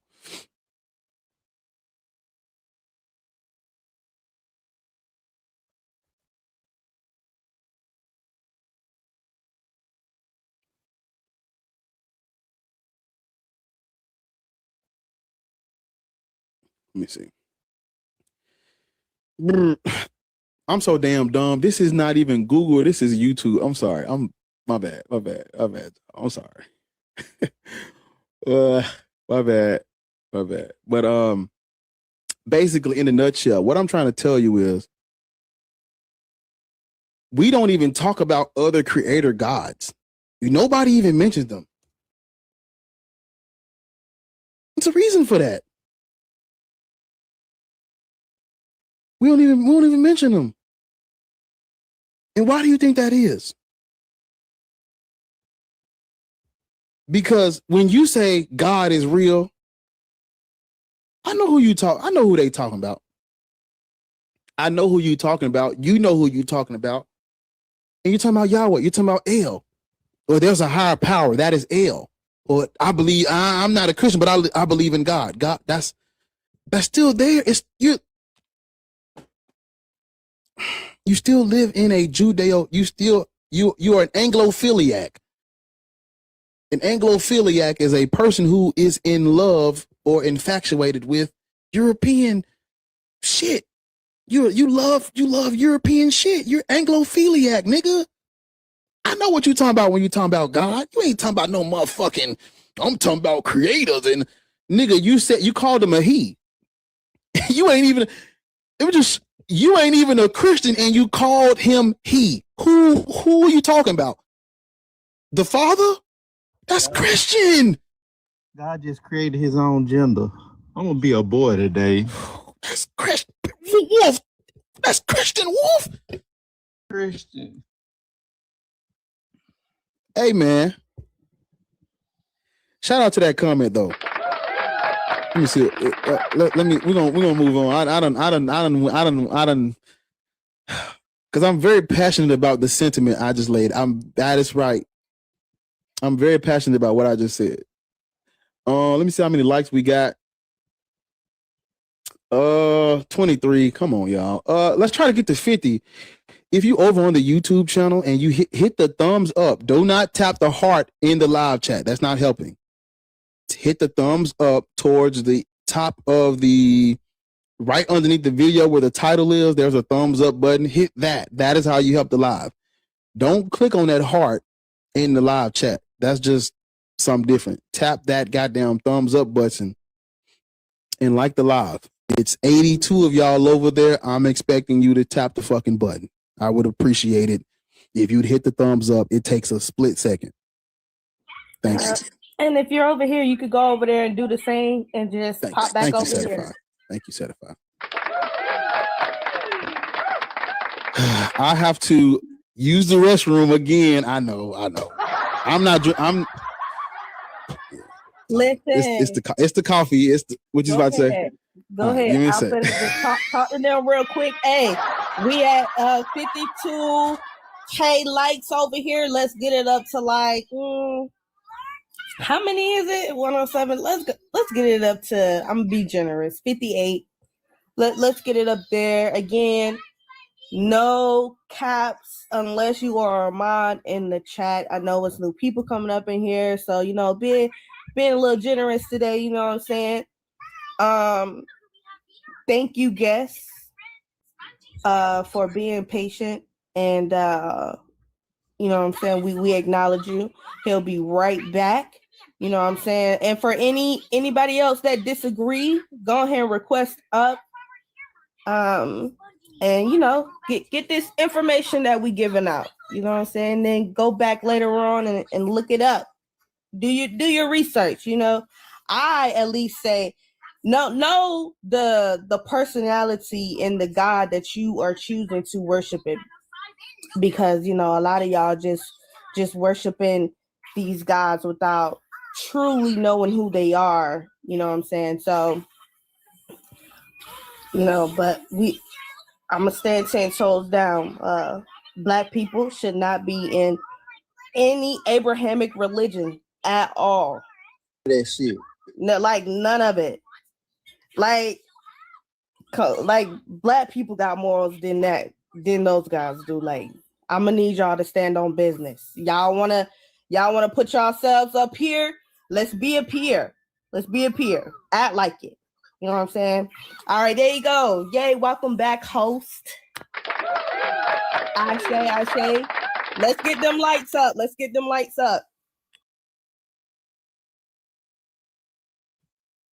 Hey, what's up, host? Great. Yeah, so I would like to render an argument against your position. Oh, we just gonna stick by the topic that's on there. Black people should not be Christian, Muslim, or BHI. Do you agree or disagree? I disagree, and I would like to render an argument against the prompt. You're about to tell me why black people should practice the religion of their oppressors? Yeah, I want to argue it can contra to your prompt. Hell no, we're not doing that. Hold on. Don't let you. I'll give you 30 seconds. Go ahead. Yeah, religion should not be rejected as foreign to a people if that people significantly contributed to its earliest formation and leadership. Ooh. You know fucking what? There it is. There it is. Racist. I'm ask permission. Okay, you know what? Fuck it. Racist as fuck. Fuck it. We're not doing that. Bar. Y'all see that? Bar. You see what I'm saying? You bar. This is your Christian brother came up here and told you to be a slave. If you still want to follow this religion, something is wrong with you. Oh my gosh. Okay. You ain't have to kick. You ain't have to kick. I was just making fun of him. Look, he can come back. He can come back. He's still here. He can come back. Because you know what I believe, because you're down there asking in the comments what you did wrong. Sometimes I realize y'all need a little bit of education before y'all leave, and you know what I'm saying? I don't think you understood the premise. Yeah, okay, I was joking when I did this. I was being funny. I wouldn't. If I was doing it, I'd be for real. Okay, Yeah, so but, I'm just going to continue with the argument. So hold on, slow down. Wait. Okay. You don't want to hear the argument, or? No, you gotta wait. Well, I mean, this is not your panel. Like, yeah, you gotta wait. Like the host said, wait. Just hold on for a minute. Go ahead. I'm listening. Go ahead. Yeah, so African people, right, including the North and East African populations historically classified within the Black African world, significantly contributed to Christianity's earliest spread, theology, and councils, including intellectual leadership. And so therefore, Christianity cannot be dismissed as foreign to Black people and should not be rejected on that basis, considering that they were one of the founding fathers within church liturgy as well as the patristics. Yeah. So it's two parts to it. You're right. Black people were a part of early Christianity. You're right. A major part. Yeah, you're right. When you look at the all of the even in these two books that I'm reading, that I've read, that we were, because Christianity was in North and East Africa. You're right. Yes. Yes. Yeah, I never said that they weren't in those places, but I said Black people should not be Christian because of colonialism. When you look at like I told the guest earlier, Egypt was already conquered by the Greek. They were already Hellenized, already under Greek and then Roman culture, rule, all of that.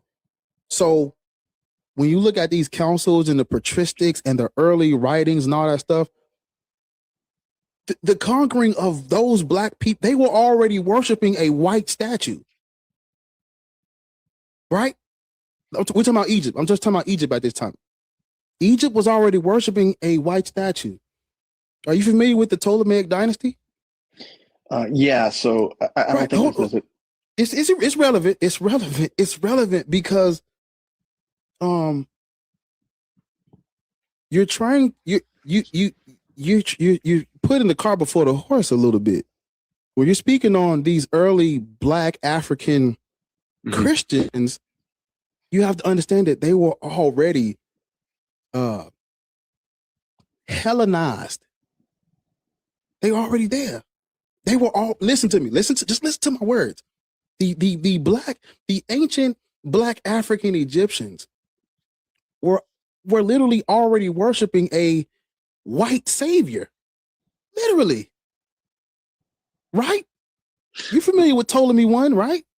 Yeah, so if we're going to use an argument that would suggest that Hellenism has influenced this culture to a significant rate, that they have already been sort of whitewashed, I don't think it follows from the. I don't think it follows from the argument as in relevance. The Hellenistic period, the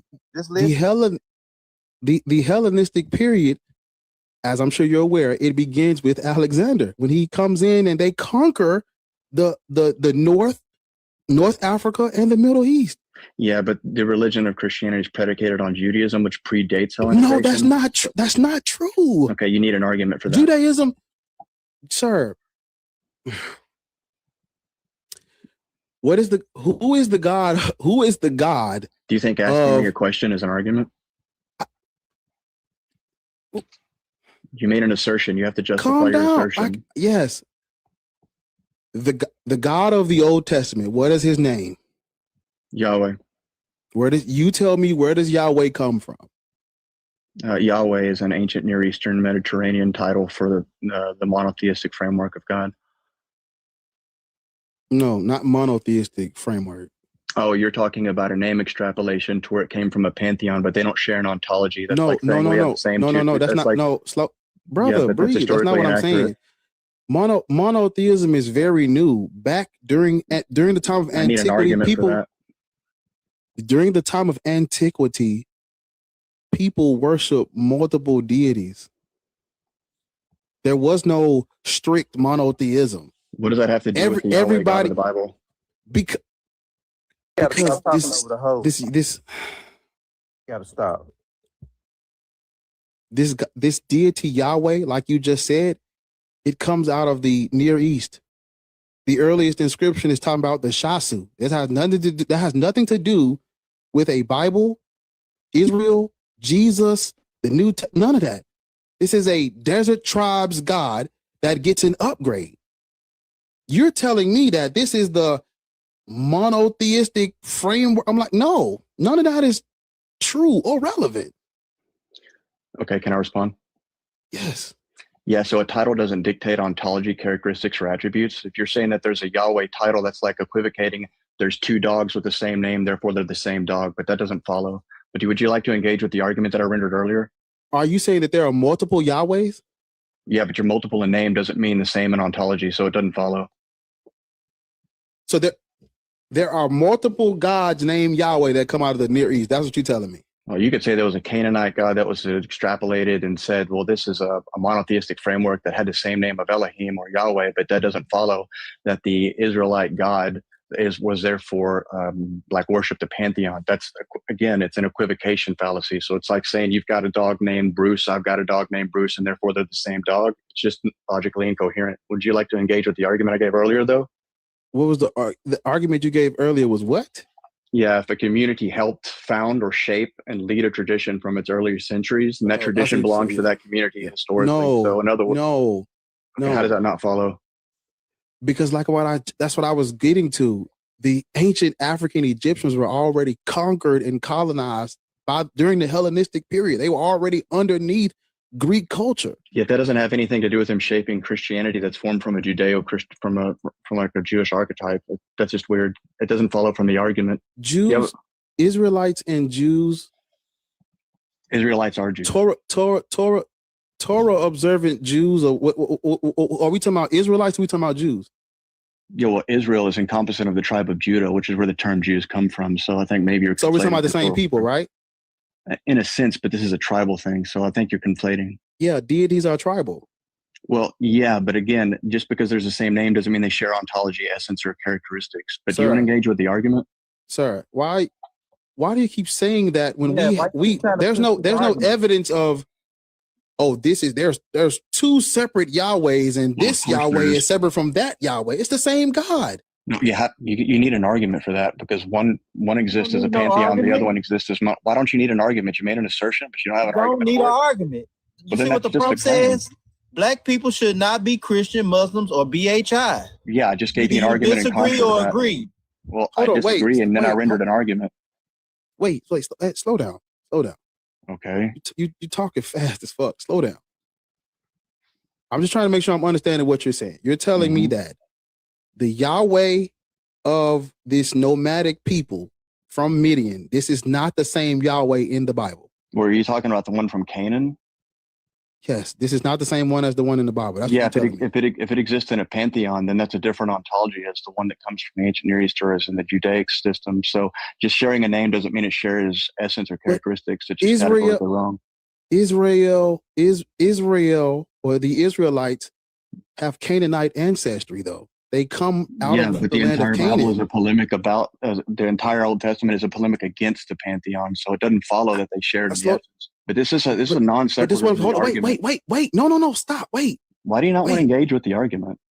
Because I'm trying to set the stage for there being a difference between what Christianity of course there's a difference. Right.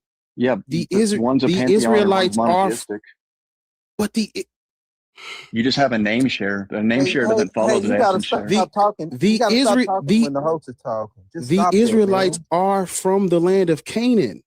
So it follows that they would be worshiping a God from Canaan. No, they were polytheistic. They were not monotheistic, is what I'm trying to tell you. Okay, what's your argument for that? I need a historical critical analysis in order to set that, because it's just not true. I mean, they don't. What's not true? What's not true? Yeah, everything you just said. You just had a name share, but you didn't have an ontology share, so it doesn't transfer. Hold up. The Israelites were polytheistic prior to any exclusive worship. The Israelites were polytheistic prior to any exclusive worship or of just Yahweh. They are from the land of Canaan. They're not some separate group with a separate God and a separate mythology. No.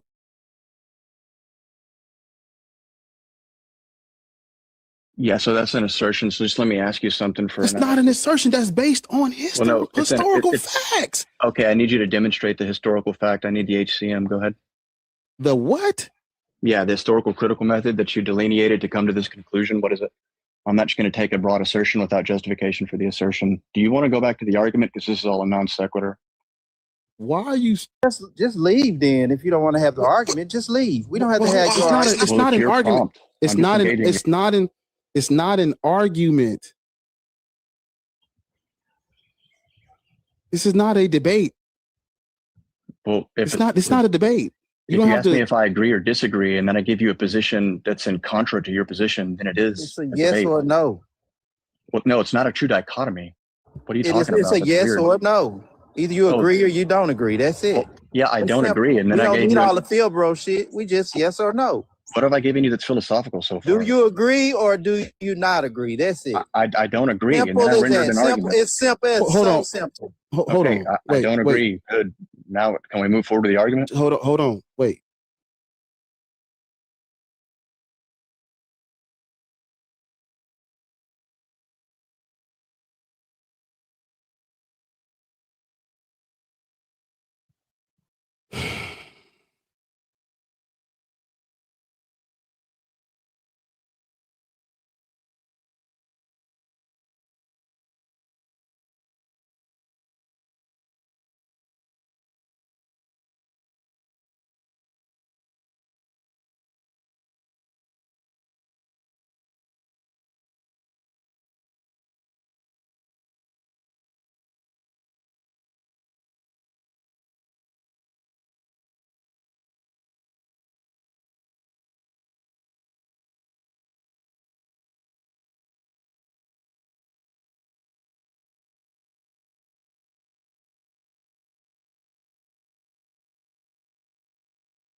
Okay, let's go back.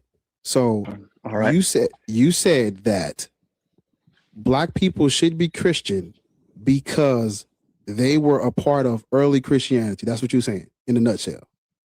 Yeah, what I'm saying is that Africans as a culture have significantly shaped and led early Christianity, including our fundamental doctrines, including at Nicaea. And those churches and those bishops and those theologians and those councils were extremely pivotal. And these patristics that we stand on and cite and quote every day in order to learn about our doctrine and continue to study even now, those were Black theologians, man. Those came from Carthage. Those came from North Africa. Those came from Ethiopia. I am aware of the Black African people that were involved with early Christianity. I'm aware of that. Yeah, it's fundamental. My response to that is that these people were already Hellenized. That's what I said to you. Yeah, but that's you're talking about. It's not because you're talking about Black people who were already conquered by the Greek under Roman control, who were involved in a council about a religion that comes out of Greek and Roman culture. Of course, they're going to be involved if they're already Hellenized. They're already under Roman rule, already worshiping a white savior. I'm sorry, does that make them less Black or something? I'm failing to understand the point. It doesn't make them less Black. They were already conquered and colonized. What does that have to do with the argument? I don't see the connection. You're saying that, hey, we have black people who were involved in this council. Sure. And I am telling you, yes, Egypt was already conquered by white people. Okay, but how of course they're going to be at the, of course they're going to be, don't mute them. What was you about to say? So you think that they were forced? They were already, North Africa was already conquered and Hellenized. Okay, fine. By Greek people. So by the time you get to a Council of Nicaea, they're already inside of Greek and Roman culture. They're already what does that have to do with anything? Yeah, that doesn't make them any less black. They are already, it's mental. They're already colonized in the mind. You're arguing for their mental state. That's just going to be a hard hill to climb. So can you demonstrate that? You are saying that, hey, these black people who were Christians in Egypt are the reason why black people should be Christian. My response, you shouldn't abandon it because it's your culture that helped found it. My response to that is Christianity comes out of the Hellenistic period, Greek and Roman culture. That's a time frame that doesn't necessitate ancient influence. African people already had their own cultures and civilizations and spiritual systems prior to the Hellenistic period. Yeah, they already had God. What does that have to do with anything? Because the African people you're speaking about, the African people you are speaking about were already conquered by white people. So you're assuming that affected their mental state as to choose Christianity or not choose Christianity? This doesn't follow. Sir, people, you've run into a hard obstacle here. I get it. It's not a hard. Yeah, okay, you're arguing for a mental state. Wolf, hold on. What's your name? Constantine. You're arguing out of emotionalism, but not. Hold on, I'm not. Really hold on. It's the same way as when black people say African spirituality is demonic. Of course, people who have been indoctrinated under Christianity is going to think that. This is just an analogy. This is just an analogy. Don't focus on it. It's just an analogy. People who have already been indoctrinated and colonized, African people that have been indoctrinated and colonized, they believe that their culture that they come from is demonic. What I'm trying to explain to you is when we go back to Egypt, these ancient African Egyptians, because I'm very aware of these African people who were involved in early Christianity. I'm very aware of this. What I'm explaining to you is they were already conquered and colonized by the Greek. When the Romans come in, all they do is take over. They take over a people that are already worshiping a white image. They were worshiping Serapis under the Ptolemaic dynasty. They were already worshiping a Greek savior, offering eternal life and salvation. They were already worshiping that. So when you're using them as the scapegoat for why black people should be Christian, I'm like, they were already practicing a quote unquote white man's religion. They're compromised already, brother. Okay, so I get it now. Because there's Greek Hellenization, therefore Christianity is Greek Hellenized? Yes, Christianity comes out of the Christianity. You're giving me a culture, you're not giving me an influence. So you're going to have to demonstrate Christianity comes out of the Hellenistic period. Yeah, Christianity is founded. But Christ is literally Greek. Yeah, it's Greek culture. Okay, cool. So if it's Greek culture, but is it predicated upon Judaic practices within the ancient Near Eastern before Hellenization? No. Oh, it's listen not. to me. Okay, I need an argument. The Christ predates a Jesus. Okay, the word Christos, which means anointed one, predates because of the Septuagint. Yes, it predates a Jesus. It predates a Jewish message. It wasn't predicated upon the Old Covenant Hebrew culture. So what's the argument? It predates a Jewish messianic movement. Okay, Hellenization predates Jewish culture within the ancient. Okay, I need an argument for that. Yes, that's just a claim. Okay, cool. Demonstrate your claim. Demonstrate what claim? Yeah, you said that Hellenization. I just gave you a fact about. That's a fact. That's not a claim. That's a fact. Okay, so it's a fact then that Hellenization is proto to the conception or the religion of ancient Israel. Is that your position? Because that's going to be very hard to defend. You said what? Yeah, that's what you said. You said Hellenization predates like Old Covenant theology. That's just really weird. Sir, I said that the Christ and the Christos. Well, Christos and Christ, Christos are two different things. You're talking about Serapis. That's completely different. It's another non sequitur. It predates a Jewish messianic movement and a Jesus. Okay, I need you to demonstrate that. If not for the Greek Septuagint, this Christ would have nothing to do with. Okay, are you saying there were no Hebrew scriptures before the Greek Septuagint? Yes. Okay, demonstrate that. The Torah predates the Septuagint, sir. Yes, this it does. Basic okay, knowledge. So therefore, Christianity is predicated upon the Torah, not Hellenization. The Torah has nothing to do with Christianity. Okay, that's a separate argument. That's what I was trying to. Way out of the field. Stop. That's what I was trying to get to earlier. You're getting far from the prompt now. We can argue that too. Oh my fucking God! You're sitting here saying that Christianity is rooted in Judaism, and I'm telling you that this is two separate religions and two separate cultural mythologies, and there's nothing in the Torah. There's nothing in the Torah. Yes, there's nothing in the Torah that has anything to do with Christianity. Literally, it doesn't name a Jesus. It doesn't name a Christ. It doesn't name a Savior that's going to come and fucking. That's just a verbatim. Sir, hey man, quit this fallacy shit and listen. Well, it's fallacious. Why would I not call it? No, it's not. But if it's a I'm telling you facts about the Torah. You're making assertions. This is not. You have to justify assertions. Where in the Torah does it mention a Savior that's going to come and fucking die on a cross? Where does it mention that in the Torah? Oh, so that's another verbatim fallacy. But I could just take a. What are you? I'm asking. Yeah. So anyway, the Torah. No, you shut the fuck up. I'm talking. The Torah. I'm talking. The Torah predates the Greek Septuagint. It has nothing to do with a. It has nothing to do with a Christ. It has nothing to do with a Jesus. It has nothing to do with a Savior that's coming to fucking die on a cross. It doesn't mention a Matthew, Mark, Luke, John, Paul. None of that. It don't mention a Revelation. None of that. Yeah, I could just say Genesis 3:15. Stop fucking talking. Stop fucking talking. Stop fucking talking. Well, stop coming off of mute. It's not your turn to talk yet. The Torah has nothing to do with Christianity in and of itself.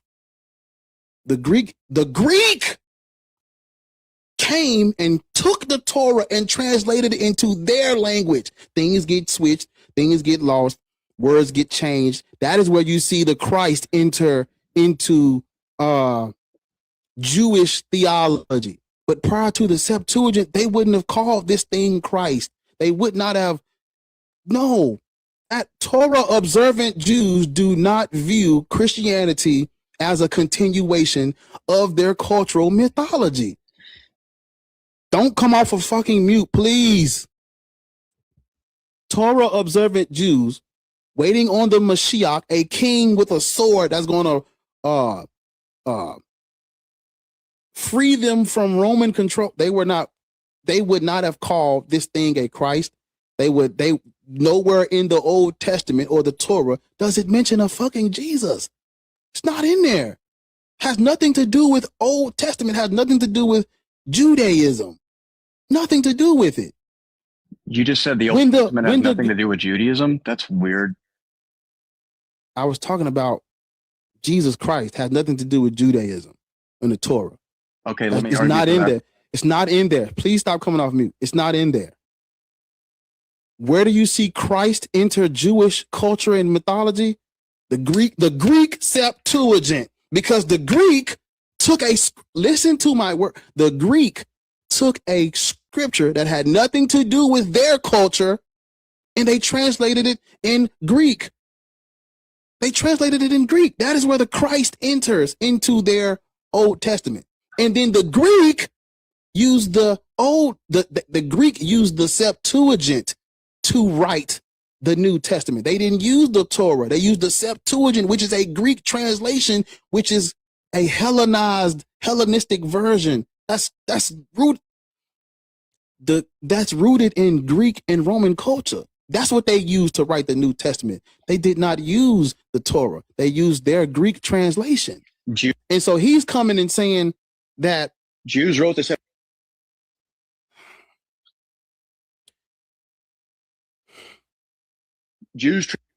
Sir,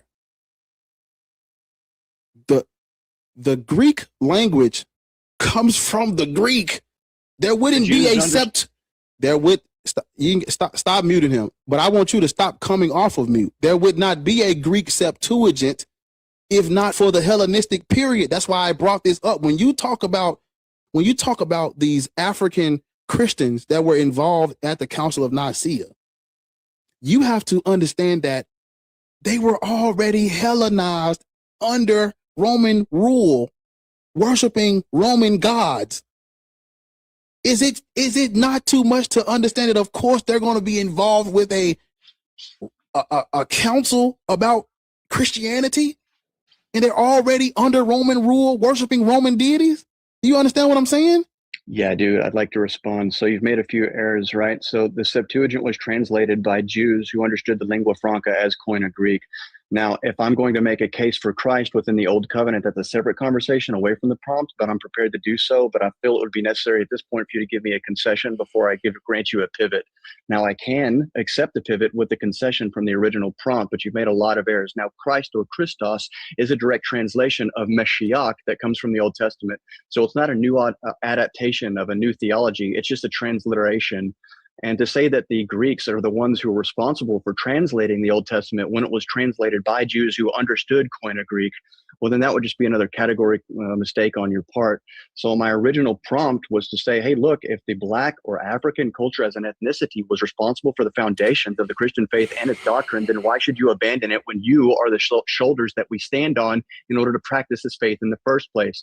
For you to say that Christ isn't in the Torah, that's just a verbatim fallacy. Now we're just going to argue hermeneutics and prophecy. Are you prepared to do that?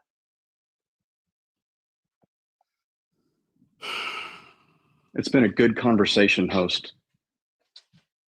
Enjoy your day. Yeah, run.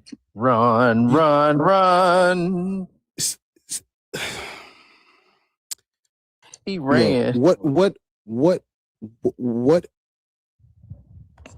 I said is you cannot refute what I said with Christian apologetics. You can't do that, because what I said is external to your dogma and your theology. You believe that Jesus Christ is in the Old Testament because of your apologetics. They used the Septuagint to write the New. So of course they're going to look back on the Old Testament and use some of these prophecies and try to add some of these verses in and try to use typology or what's the word I'm looking for? Where things are like the same, but it's a little different. Syncretism. Of course, that's what they're going to do. But if you go and read the Septuagint or the Torah, there's nothing in there about a Jesus the Christ. Nothing in there about Jesus. That verse in Isaiah is not talking about a virgin. It's talking about a young woman, but that's what they use when they say they talking about Jesus. No, because if you keep reading, it tells you in Isaiah who it's talking about. None of those verses that they're going to pull out of the Old Testament have anything to do with Jesus. It has everything to do with the people and the events that were going on at that time. You can't come behind a Torah and say that's about Jesus. Hey, it don't mention a Jesus. Hey, Bar, you threw him off his philosophical. Can't even get it out. You threw him off his philosophy. Because when you started saying them facts, he couldn't argue that at all. And you threw him off. And it threw why did he run? It's like when we have yeah. It's like when we having a conversation about the Quakers and these they say Christianity is what helped free black people from slavery. That's called putting the cart before the horse, because I'm going to ask you, how did black people get in that position in the first place? Because of that exact same Christianity. You can't put the cart before the horse and talk about these things if you don't know what the Doom to Versus is, because that is what set the stage for the race-based transatlantic slave trade. And you know what's so sad, Bar? The amount of black people that's on this white man coattail. Like, when you have a conversation about these ancient Africans who are Christian, we cannot have this conversation without bringing up the Hellenistic period. Like I told him, the ancient African Egyptians, when Ptolemy I takes over, it's literally worship this fucking white statue or get your head chopped off. They were already worshiping a white god, a white savior. Ptolemy I Lagi called Soter. Soter means savior. He brought the Serapis statue, and they were worshiping Serapis in ancient Egypt. That's Greek. When the Romans come in, the Romans don't tell them they don't force them to stop worshiping Serapis. They worship Serapis too. Serapis worship becomes an imperial cult of Rome when they come in after the Ptolemies. He's trying to come behind that and say these Africans were completely practicing African spirituality and culture and just adopted Christianity off the wham bam. Historically incorrect. They were already being ancient Egypt it's under Roman rule. If Rome say we gonna be Christian, what the fuck is you gonna do in ancient Egypt and you're being controlled by them? We're talking about generations upon generations of black people worshiping Serapis, believing in this white god, this Greek savior. You think that has nothing to do with them being compromised already? Even when you look at why the Council of Nicaea came about, one of the reasons why it came about was because this black dude named Arius, he said Jesus Christ was a created creature, dissimilar from the Father. That's what they was arguing over, the nature of Christ. Why? Because everybody didn't believe in this dude as a real person. You can't just come in and tell all these black people that's been worshiping Serapis for generations, hey, look, we switching over to Jesus now.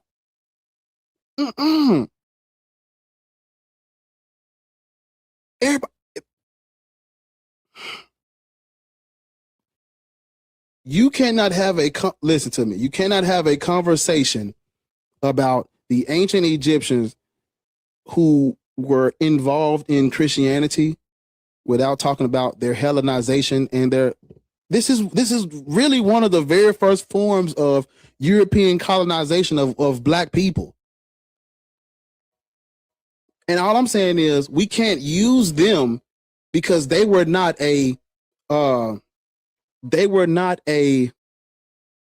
African culture or group who were brought into Christianity organically, spiritually. No, sir. No, ma'am. That's not true. That is Christian dogma. When you read, when you do some research on how Christianity got to ancient Egypt, the tradition is that Mark the Evangelist brought Christianity to Egypt. That's what the tradition says. Yeah, but that comes from Eusebius in the fucking 4th century. And remember this Mark, it wasn't no Mark. There's no evidence of a Mark the Evangelist. The Gospels don't get named until 180. So how can a dude named Mark bring Christianity to Egypt in the 1st century? How? Where's the writing or the inscription or the document that's saying Mark the Evangelist brought Christianity to Egypt in the 1st century? Where is that at? That comes from a dude 400 years later who was making up church history. Eusebius is known as the father of church history, and he was known for making shit up, forgeries, interpolations, and shit. That's why I always tell y'all there's a difference between tradition and actual human history, because church tradition, you can say whatever you want. They talk about these 12 apostles or whatever. There's no evidence for these people. Candida Moss came out with a book, The Myth of Persecution. These people didn't exist. So when we having this conversation, and we're talking about the ancient Africans who were Christians, ancient Egypt was already conquered, colonized, Hellenized, under Roman rule. What the fuck was they gonna do? Not participate? And the Ethiopians, we talk about Ethiopia every day. He brought up East Africa. The Ethiopians were up until the 4th century, the Ethiopians were polytheistic. Because Ezra was tutored as a child by his Hellenized tutor, Frumentius. So when he becomes king, he's already been indoctrinated with Christianity. We're now using an indoctrinated king and a colonized Egypt for why black people should be Christian. And I was just trying to explain to him, you can't start at the patristics and the council, because that's not where the Hellenization begins. We were already compromised in the 300s BC.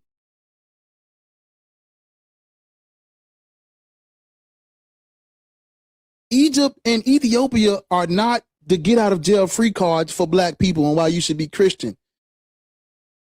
Because you're talking about an indoctrinated king with a Christian tutor groomed to be Christian, and you're talking about a fucking Google Serapis. Look up his image. Look at the statues, the bust they have busts of Serapis in Europe. These black people were worshiping this white dude with the hair, with the beard in the. Oh God. I think the fact that, he was using his speed talking and trying to big word us, like the whole manipulation process was very, very terrible, because we comprehended what he said, but he's not comprehending what we're saying. Mm-hmm. At the end of it, so what if it was certain black people that helped out? He literally just said that we're the reason why this is going on. It stood on our backs, and y'all think that is a good thing? That we let other people come in and turn us against our own people? That is not a good thing. And y'all were in the comments praising that shit, just spamming the chat. Like, come on, that shit doesn't make any sense. They were already compromised. Yes. That's what we were trying to tell him. But he wants to try to interject instead of listening and speed talking, and then want to try to drop the mic on us like he actually did something. Like, nah, you didn't do anything. Even if you go and read the Historical Origins of Christianity by Walter Williams, not all ancient Egyptian Africans agreed with this stuff. There was it's called the Donatist schismatic controversy. It's called the Donatist controversy, where some of the ancient Egyptians were turning over their sacred scrolls to Diocletian when he was coming and persecuting them. They were turning over the scrolls, and some of those Melkite Egyptians felt like you should have been martyred instead of giving over our ancient scrolls to this Roman emperor. So not everybody agreed with the Roman Empire and what they were trying to do, but that schism, the Arius saying that Jesus Christ was a created creature, these things are what caused this Council of Nicaea. Conflict amongst the Africans on whether or not they're going to practice and worship this stuff. Because why? Some of the ancient Egyptian Africans were already conquered and colonized and Hellenized mentally. They try to downplay Hellenization like Christianity would have happened anyway. No. The Torah was the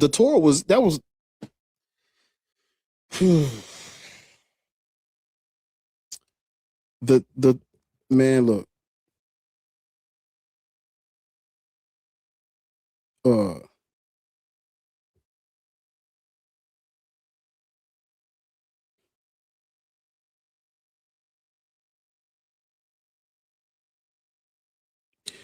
Yeah.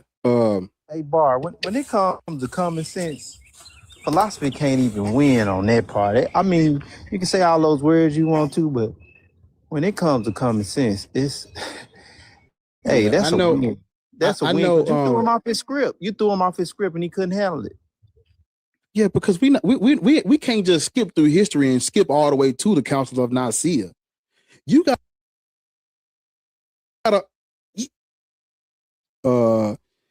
Accolade. I know you know more about this than I do. I know you do. I know we spoke about this a while back. I ain't heard from you in a minute. But I know you know a little bit more about what I was talking about than I do.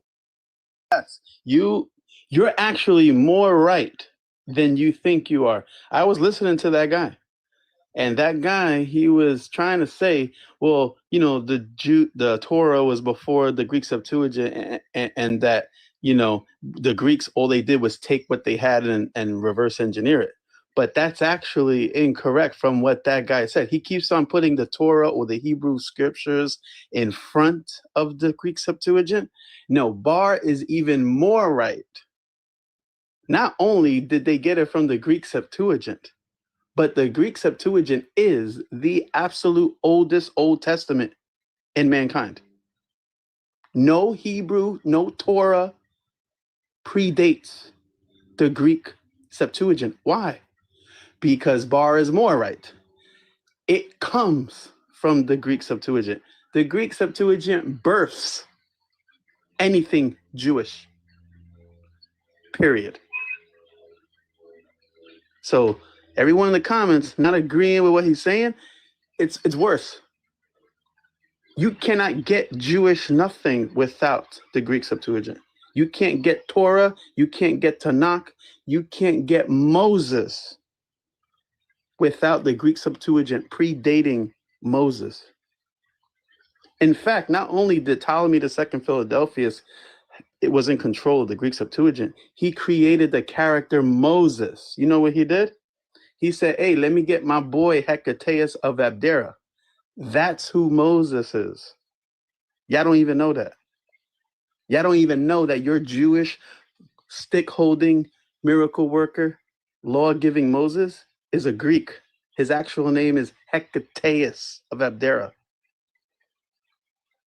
When you look up Hecataeus of Abdera and who he is, it's going to say, oh, Hecataeus of Abdera was a Greek philosopher. He was writing down all of the traditions, the cultures, and all of the lifestyles of the people called Jews. Like, what in the world? How does a Greek know everything of the Jewish culture if you're not Jewish? Oh, because that was his part in the story making. He's Moses. Boom. Done. The only guy that could travel along the rivers to search, he traveled everywhere on his boat, looked at all the cultures and wrote about it. That's what I'm saying. So that's just, whew. Hebrew is not even, Jews are not even Hebrew. It's not even a Hebrew thing. The language of Hebrew is not even Hebrew. Jews are not even Hebrew. It gets worse than that. It does get worse than that. You know what Hebrew is, guys in the chat? It's Greek. He's been trying to tell you this the whole time. Hebrew is Greek, bruh. Everyone in the chat. Hebrew is Greek. How you get Hebrew? The Greeks created the language for these fictional people so that their God can have a people. Clear. Done. Bar. You know what I'm saying? I never heard of Hecataeus. Yes, but... Hecataeus of Abdera. If you type in Hecataeus of, who is Hecataeus of Abdera? Go type that in and just blow your mind. Hecataeus, H-E. Maybe someone could write it in the chat. Put it in the chat. I know how. It's spelled H. Oh shit, yeah. Hecataeus. Yeah, A of Abdera, Abdera. Yes, there you go, bro. Abdera. Mm-hmm. Yeah. Well, see, what I was what I was trying to explain to him is that because if you go through, I've did this. This is like this episode 33. Nowhere on these lives did I say that ancient Egyptians didn't practice Christianity, or that the Ethiopians were not Christian. I'll tell you they were Christian, and I'll explain to you why. What I was trying to tell him is that their involvement is there. We know that they were involved, but you got to understand that when you go in chronological order, these people were already under Roman rule, under Hellenistic control, worshiping a Greek savior, applying the Greek language to a script. They were already worshiping a white savior. This Jesus Christ character, who some of the ancient Egyptians said was a created creature. You trying to tell me their involvement in the Council of Nicaea, where they were already conquered and colonized, is why we should be Christian? And I was like, how does that follow if they're already compromised? That's what all that extra mumbo jumbo he was trying to fast talk and say, that's irrelevant, because you cannot deny the Ptolemaic dynasty. You can't deny them and say that that wasn't a important part of what the ancient Egyptians went through, and you can't do that. This info is out. University of Pennsylvania confirms it. They have lectures on it. I actually have it on my account. If you got a second device and you hit my freaking face on this TikTok account, it's the first video, bro. Once you hit that, no one can deny what Bar's saying, bro. It's too clear. Professor, theologian, and researcher Anthony Grant on the podium saying what Bar is saying. No.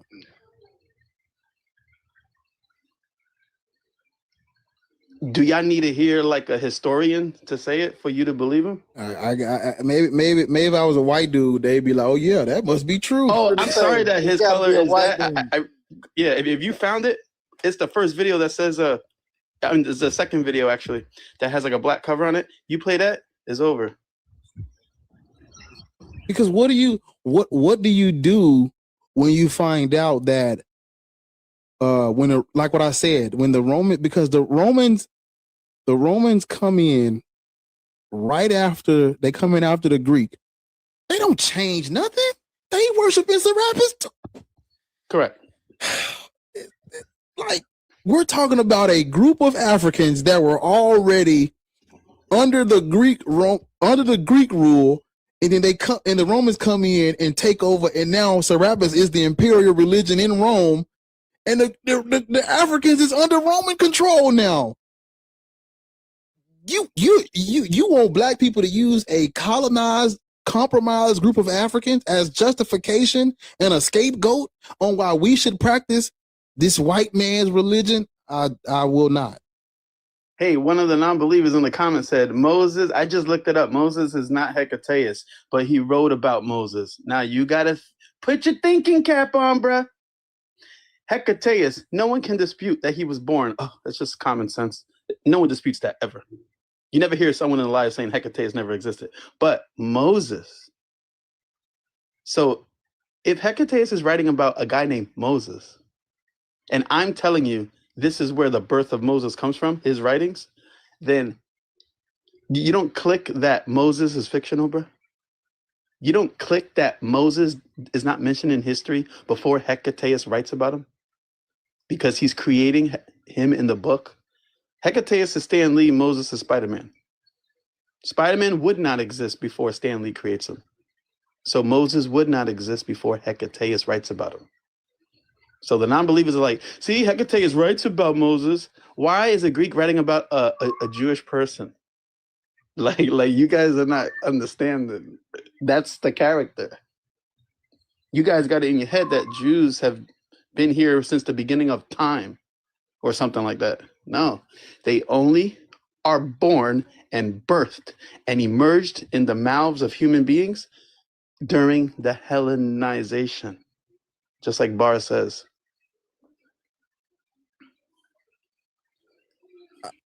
I was trying to explain to him that the worship of Yahweh and that tribal deity has nothing to do with Christianity. I called it Judaism. It's not even Judaism. It would more so be called like Yahwism or some shit. That has nothing to do with Christianity. Nothing.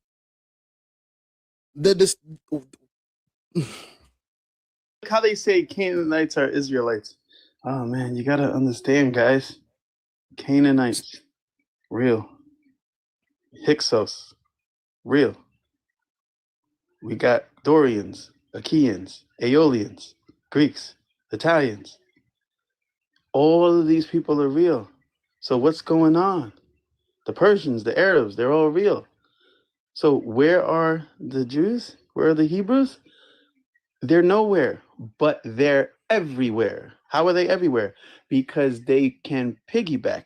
Hebrews are piggyback fictional people that piggyback on everyone that I just said. So when you go, well, the Hebrews, they're right there. They're the Hyksos. No, those are the Hyksos. The Hebrews are right there. They're the Canaanites. No, those are just Canaanites. You guys are not realizing that this is what they do. To exist in history, they piggyback on the people of that current time. That's it. If you find something that's, you know, Egyptian, which we always find, people say it's Hebrew. It's not. You never find Hebrew artifacts, unfortunately. Every time someone finds a Hebrew artifact that's 100% real, it's always a shard or a glass or a teeny piece of wood that has scratches and carvings on it that a 4-year-old could carve into it. That is the 100% evidence of Hebrew. Even the believers down there that disagree with Barr, you ever notice that when they find Hebrew stuff, it's always a piece of a clay or a snippet of a pottery? Like, bro, Barr is like, where are the catacombs? Where are their civilizations? Where are their monuments? Where are the bodies of these people?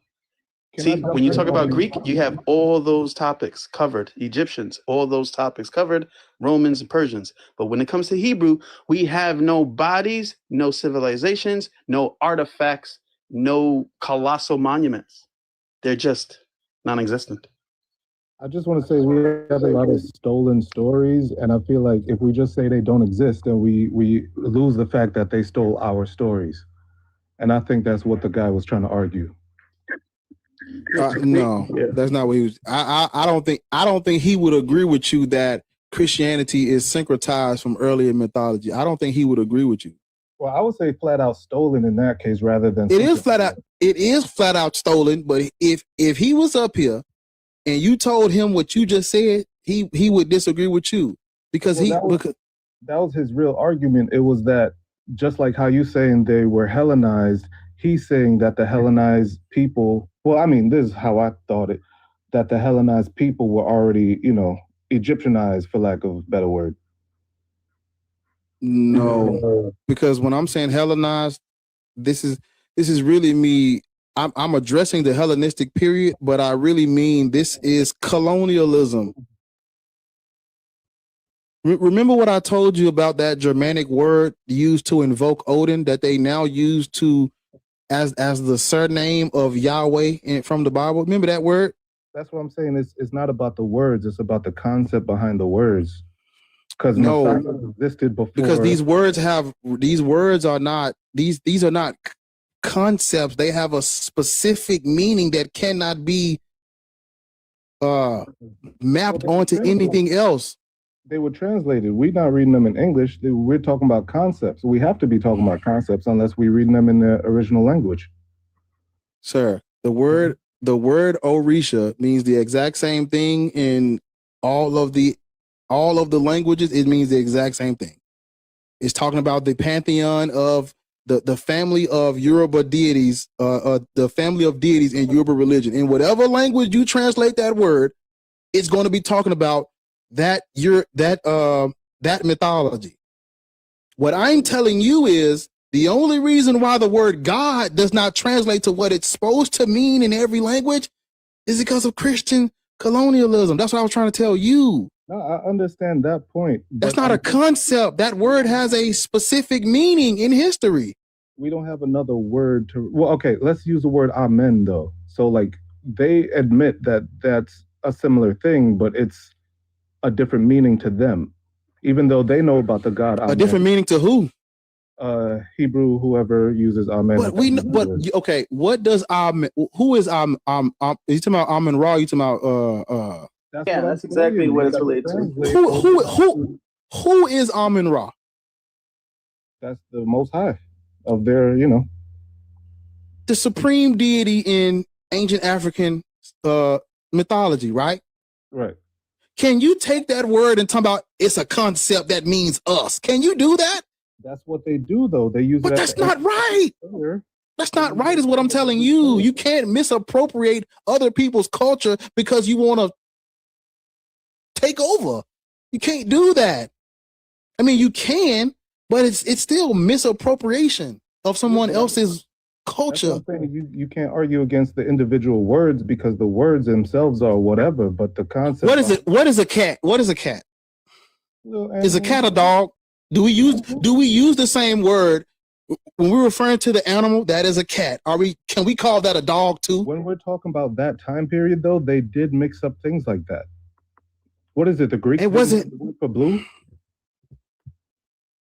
You're speaking on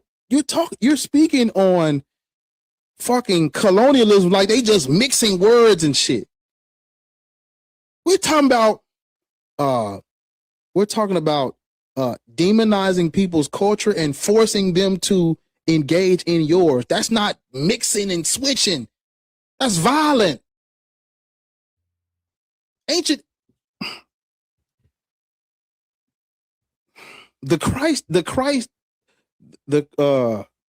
that's what I want to say. The Christ ain't Greek because of mixing. They took their ass over there and plagiarized them people's culture and forced them to accept it. That's violence.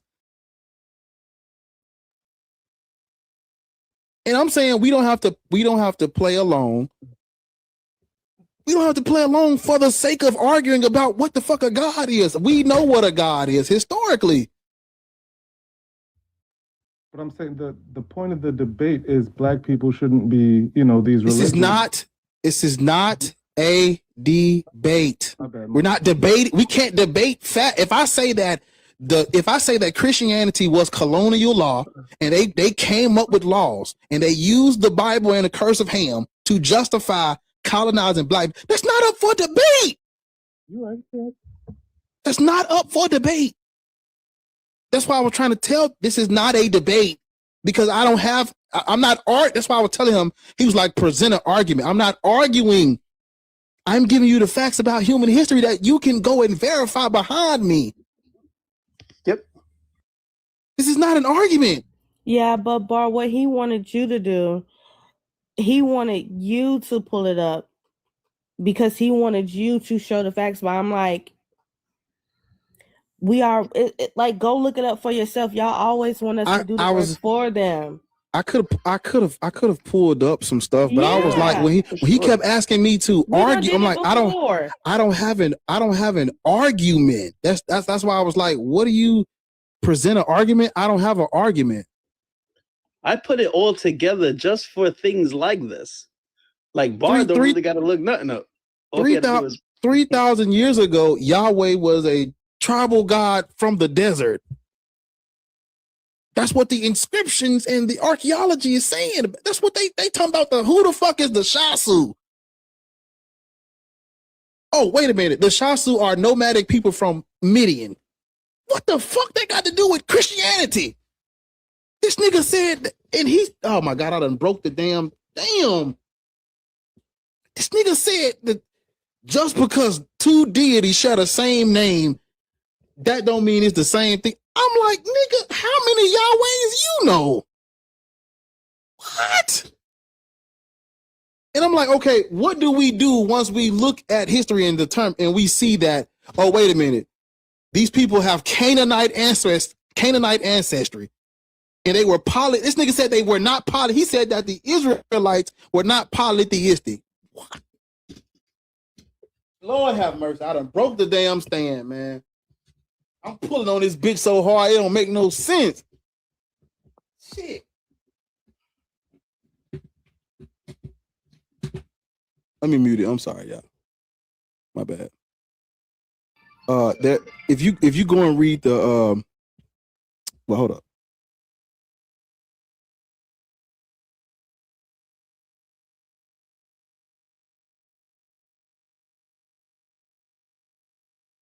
Yeah, we're just, we're soldiers of Christ up here, and Christ don't exist. Unfortunately, it's a fictional character.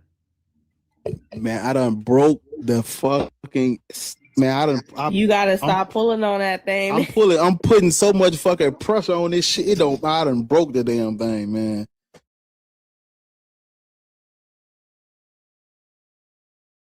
According to recorded history.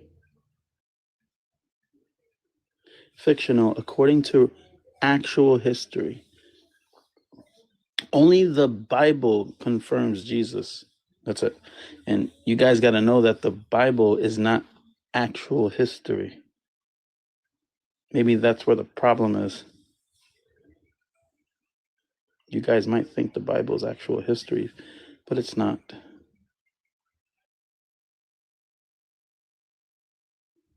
When you look up Bible in libraries, it's not in the history section. It's in the fictional section. Fiction.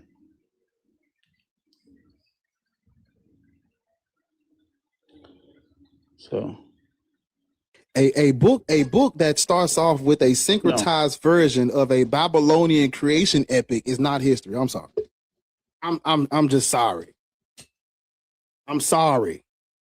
There's a book that I had read. It was in the I found it in the bibliography of this other book, but it's called Bible Myths and Their Parallels in Other Religions.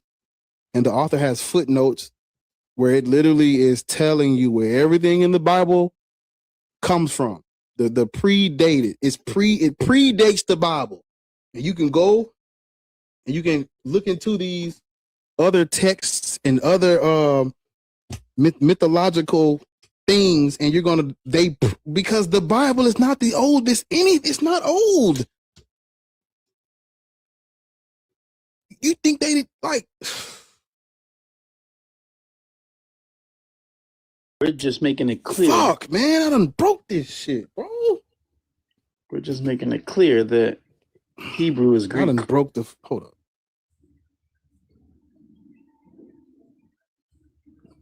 The Greeks created it.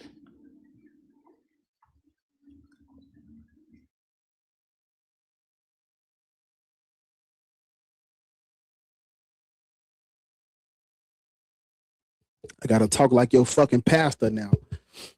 Fuck, man, I done broke the damn arm stand. I don't want it to be Greek, but unfortunately, it is. Yeah, you gonna have to. Yeah, I guess we got people requesting. I'm sorry, I ain't been paying attention. But yeah, how I look holding this motherfucking mic like a pastor.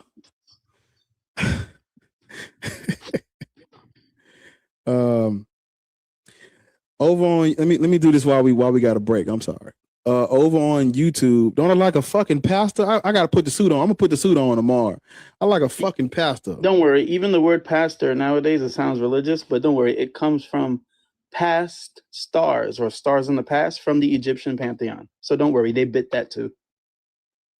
So I said, all I need is a switch. All I need is a sweat rag. It's crazy, gang. Yeah. You must Minister, be stopped. same thing. Mini You Star must be stopped. from the Egyptian pantheon. They took all that from you anyway. So pastor's your word anyway. Over on YouTube, it says we have 46. Come on, niggas. We got 46 likes. It's 91 people watching. What the fuck are we doing? If it's 91 people, I should have 91 likes, right? Tap, if you're over on YouTube, please tap the thumbs up. I would greatly appreciate it. If you're over on TikTok and you want to help the stream, go over to YouTube and tap the thumbs up and come on right back. I'm gonna go over there and tap. Go over there. Go over there and tap and come right back. And we'll wait for you. I'm gonna wait. I need, let me see. How many likes is it right now? Don't worry about what it says on my screen. It's gonna say something different. If you already like the live, the thumbs up button, don't go press it again. You can only press it once. So it's at 47 on my screen. We'll start back when they get to 50, and then we'll try to get 50 more by the time this shit is over. Type in Black Atheist Rants on YouTube. Go like the live, and then come on back, and then Yeah. But send me what you have on. What's his name?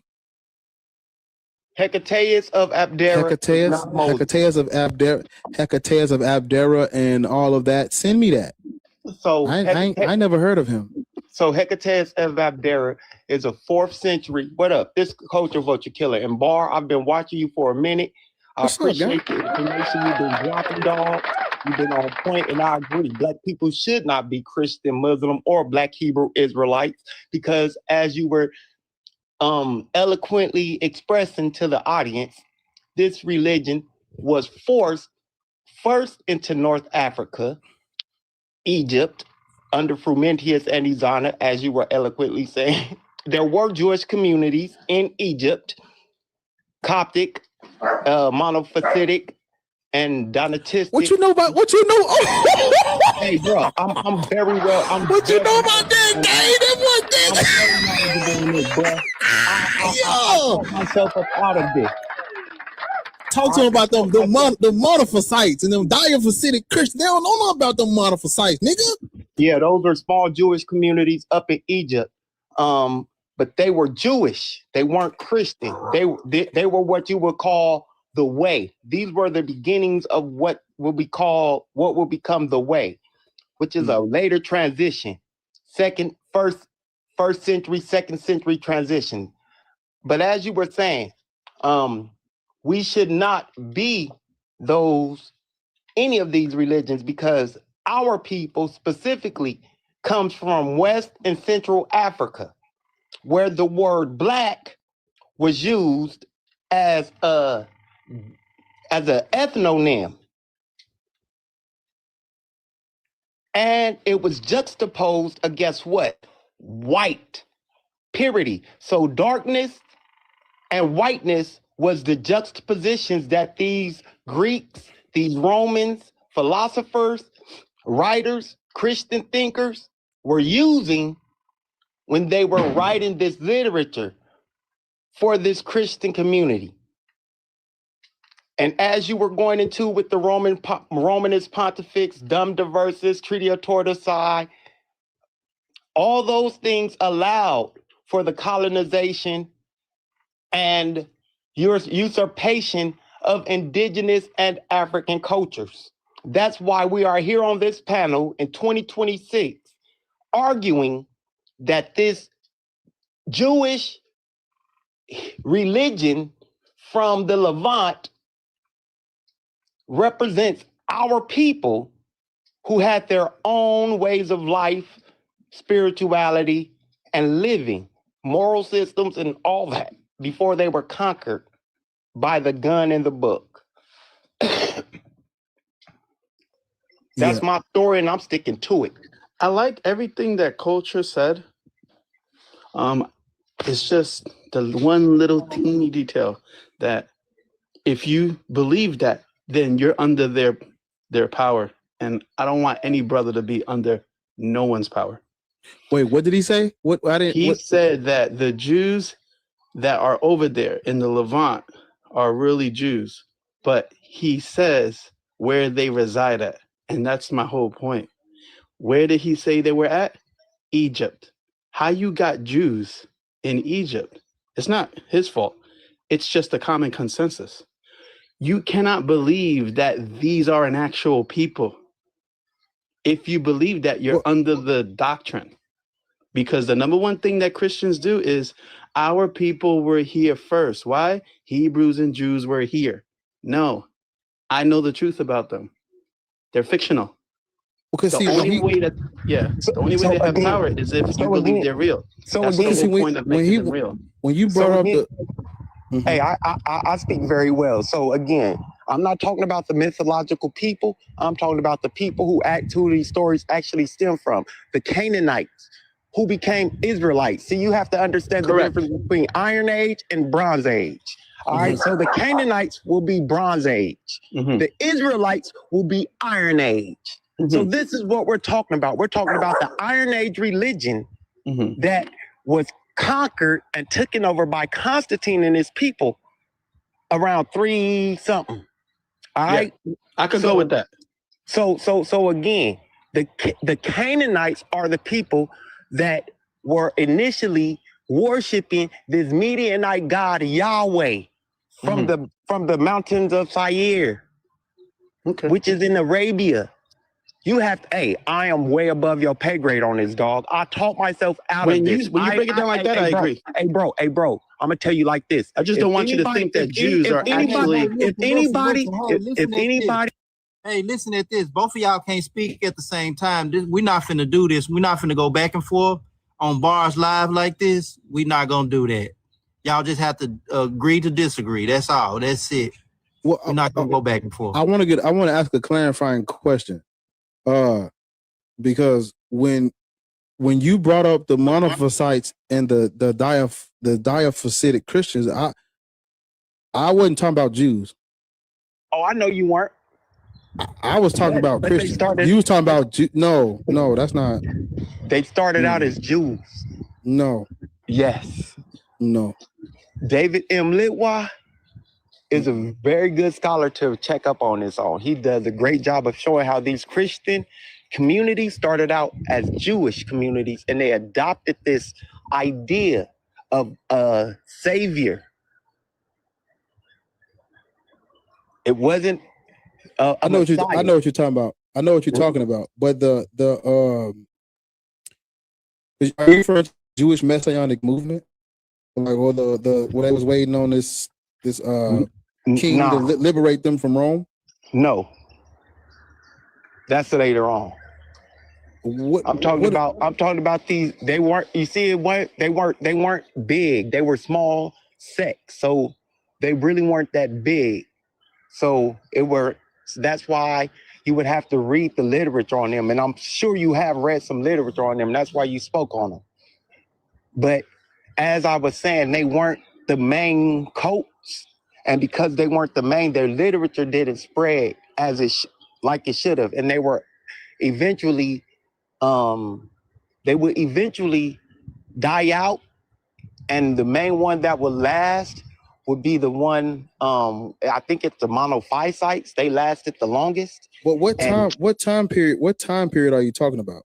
This is early first century. Early first century. Because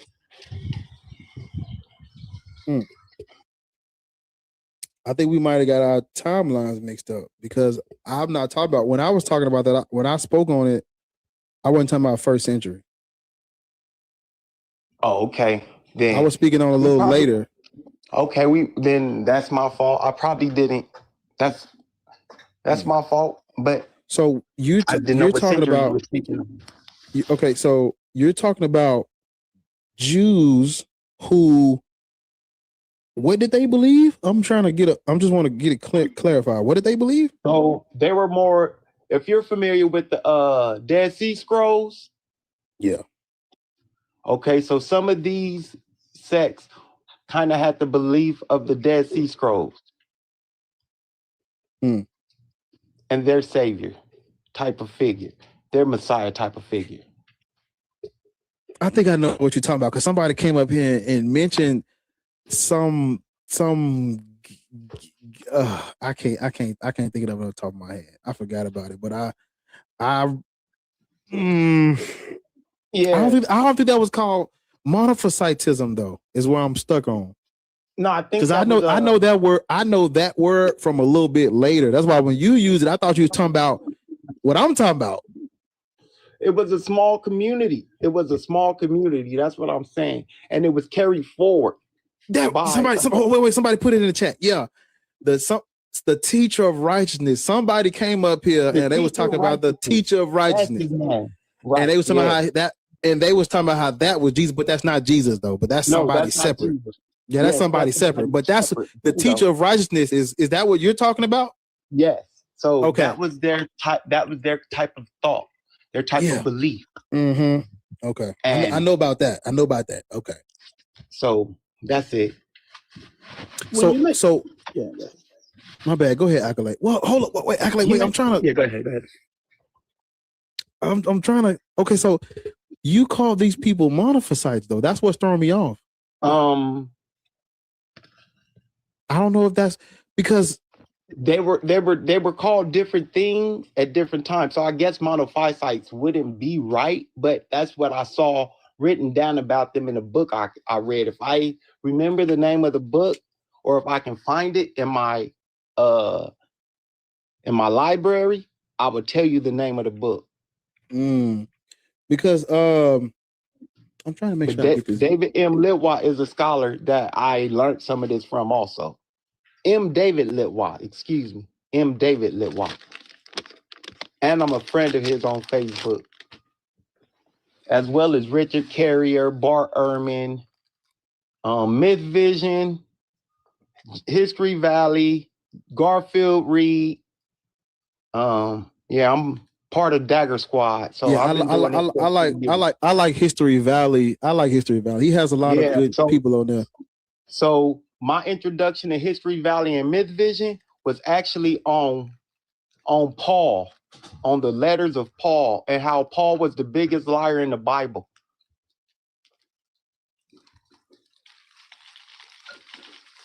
I heard Bart Ehrman and Richard Carrier in that list. Yeah, they're my favorite friends. Also, I could hit Richard Carrier and Bart Ehrman up for information right now, and they'll send it to me. May not be immediately, but I'll get it. That would be the reason why he speaks on the Jews like that. Yeah. Huh? No, the reason I speak on the reason I speak on the Jews and the Israelites like that is because I've actually studied them. No, but if you studied it a little bit more deeper, you would have found out the origin. I actually went through the whole formation of the religion. I know, but you keep on thinking background. Yeah, you keep on quoting them as if it's real. I don't mind if you quote them, but nobody. I haven't quoted nobody. When I quote them, I will say according to them, according to this. I know, but if I ask you right now, what I learned. If I ask you right now, the Hebrews are old civilization, what would you say? What? Is the Hebrews an old civilization of people? They've been here for a while? What would you say? No. What is wrong with you? Good. No, that's a good answer. If you tell that to Bart Ehrman, he's going to disagree with you. I hope you know that. That's what my problem is. Your Richard Carrier friend, he will disagree with you. Bart Ehrman believes Jesus was historical. I don't. So correct. But he also believes that the Jews are an actual people. That's what I'm trying to say. The Jews are an actual people. Whoa. Don't be under the doctrine. And I'm going to tell you how they existed outside of the Bible. Why? Because there is material culture. You need to look into Jonathan Adler. Archaeological appraisal of Judaism. You just said Judaism, right? Yes. Which is the combination of Greek, Egyptian, and Persian. No, it isn't. No, created Judaism, and you don't even know that. Culture. Hold on, culture.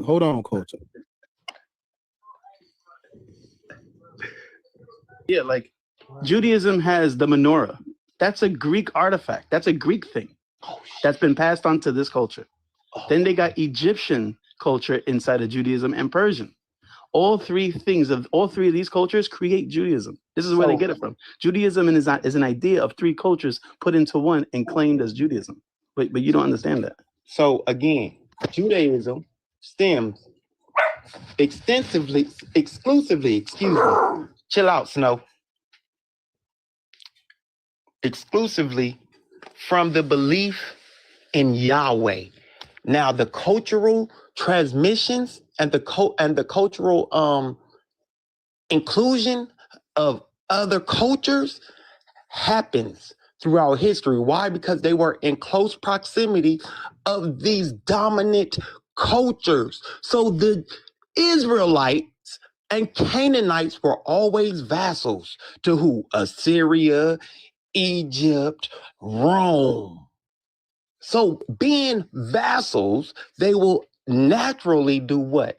Take on the cultural elements of the dominant and fuse it to fit their belief system. This is what you're not understanding that I totally understand because I'm leagues ahead of you, bro. Okay. So chill out. I did not interrupt you. I'm almost through. Hold on. So I'm trying to ask you, are you saying that because, and I'm just asking to clarify, are you saying that the Israelites are this separate group that comes into Canaan, or are you saying that they have Canaanite ancestry? What are you saying? I'm going to say it's a bit of both. They have Canaanite ancestry. Why? Because they fuse with the dominant Canaanite culture and they took on the practices. So the Israelites were separate groups. From where? From in the Levant, from around this center. From the land of Canaan. Yes, but Canaan wasn't just this Levantine area. It was all the surrounding area. Canaan was a specific landmass, a specific place, just like Judah was. Yeah, but I'm trying to see, because the Israelites have Canaanite ancestry. They're from the land of Canaan. They're not a separate group that comes in. So they are Canaanites. They've always been there. Bingo. But there's a dominant Israelite culture that took over, and that's what we're talking about now. We're not talking about what dominant Israelite. Where are you getting that from? Thank you, Bar. Dominant? Slow down. What dominant Israelite culture are we talking about? We're talking about the practices of the Israelites. But their practices resemble Canaanite, like if their housing structures, their housing structures, their utensils, their habits, their religious structures, everything resembles Canaan. So how are we saying that they're a separate culture that comes in and is usurping when they're from Canaan? They are Canaan. Their religion, spiritual, dietary, they're Canaanites. Because the Canaanite culture died out at the end of the Bronze Age. And when they died out, the culture continued under the Israelite pantheon. So yes, or the Israelite ideology. So yes, Canaanites are Israelites. Israelites are Canaanites. But you have to understand there was a transition. And that's the transition where a lot of us get stuck at. You're not stuck there, you got it. But I'm saying what that's so there's what history are you where are you getting the history of Israel, the Israelites from? Where are you getting that from? I'm getting this from, that's a great question. And I'm going to give you some sources that I've read on this. You can get Robert F. Goldenberg's Origins of Judaism. You can get Reuven Firestone's The Origins of Judaism for Muslims. You can also get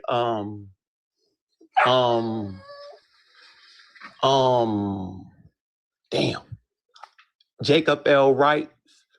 Let me look for Jacob L. Wright. I can't get this right off the top of my head. Oh, Why the Bible Began by Jacob L. Wright. That's and they all lay out exactly what I'm saying more thoroughly and efficiently than I did because I'm freestyling it and I'm not using their sources. But again, the Canaanites are Israelites, and the Israelite culture is what became Judaism.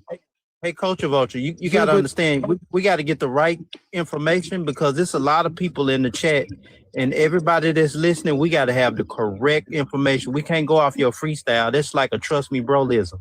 We can't do that. That's what you got to everybody bring us up here sources. doing. So that's why I'm giving you. That's why I'm giving y'all my sources now. Yeah, okay, just bring it. Can you bring it on your screen so we can see where you're getting your sources from? Because we can't go off the top of your head. All right, let me see if I can, because I'm using my phone. Well, you good. You good. The books he's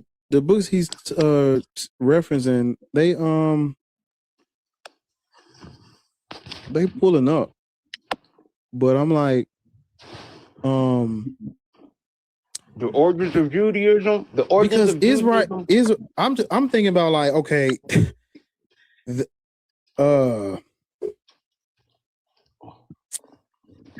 yeah, I don't know. I'm gonna have to read. So I'm gonna have to read these because I don't know about the origins of Judaism, and by Robert Goldenberg, and the origins of Judaism for Muslims. Those two are very great, or were very helpful to me. Another thing that I did, and this was a while ago, and I'd have to pull these up on my laptop, but I also did, when they were doing this historical research on the 12 tribes, I also went through those and I got breakdowns of those also, of how they went through and figured out that this shit wasn't historical and all that it was made up, even though there's people that say this shit is historical.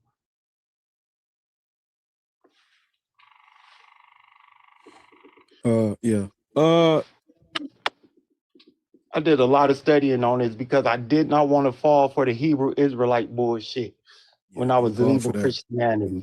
Yeah, because black people we're not Israelites. That was one of the main reasons why, because when I joined this community, when I joined the YouTube community per se, I had a lot of people telling me we're Israelites. So I wanted to understand the phenomenon. Like, what is this? Yeah, because I was like, when I started looking into this, I'm like, Israelites ain't even Israelites. They're from Canaan. Mm-hmm. They're from Canaan. So what are y'all talking about? I'm hella confused now. But yeah, let me. I have to use the restroom again, like the fourth time. All that coffee. Yeah, it's that coffee. Yo, you got to bring up Tazariak. Who? Gosh. Captain T. Who? Captain Tazariak. That's a Hebrew Israelite. Yeah, I know him. I talked to him before. I'm familiar with him. Very familiar with him. Yeah, some of these. I'm trying to see. Some of these people ain't even here no more. They was waiting so long. That's my fault. I try to. Yeah, all these people that was in the request, they're not there anymore. Yeah, there go one. No, I guess not. But yeah, I guess we said all of this to say that just to clear it up before we move past it. Yeah.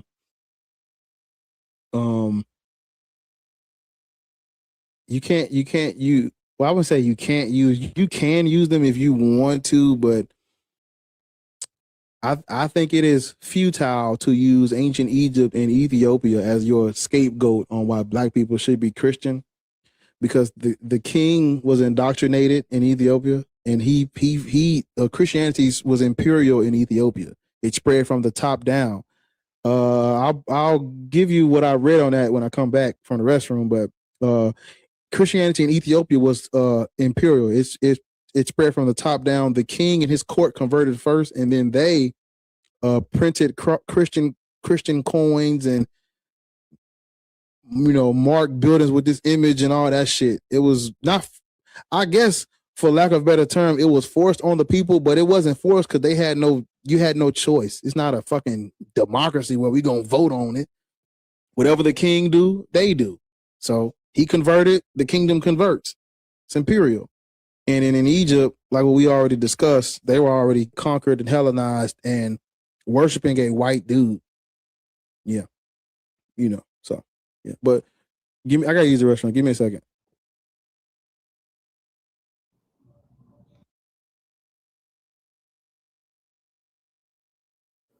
All right, y'all. While he's doing that, we're going to have a quick mod break.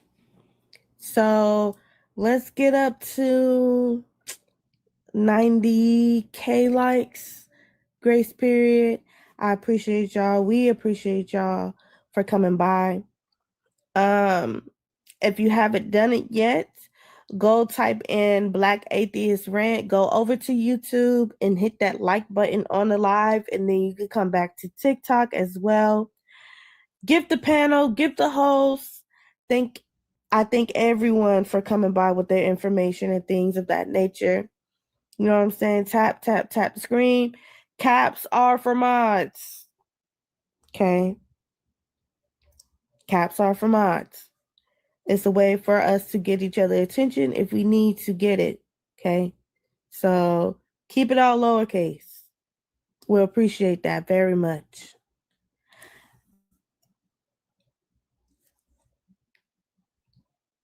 And Bar will be back in a few. Do anybody know how many likes we got over there on YouTube? I checked, it was like 54 at one point. Y'all could definitely help the live. Y'all could come right back. It's just a quick little switch. What was you gonna say, Culture? I was just gonna say, when we talk about Black people specifically, we have to be careful to not try to force that term into antiquity. Why? Because the terminology, the word Black, wasn't used then to describe people. So they might have described some Greek people as Black based off of their disposition. Was Blackbeard Black? You see, we have to understand the usage of why they would use these words. The word Black had to do with your character at that time. Yeah. I don't know what I just walked into, but yeah, African. I'm basically talking about how we have to be careful to not try to force the word Black into ancient thought, into antiquity, because they were using the word Black at that time not as a descriptor of skin, but of character. So if you did something that was against the common or that was outside of the norm, you could be described as Black. Those are Black actions. Those are evil. That was the usage of Blackness then. That's in some cases. That's not all. Yeah. That's the majority.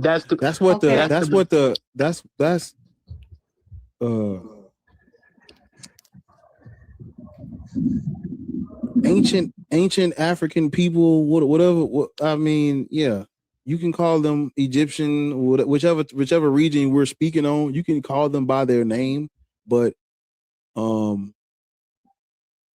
yeah. What are we talking about?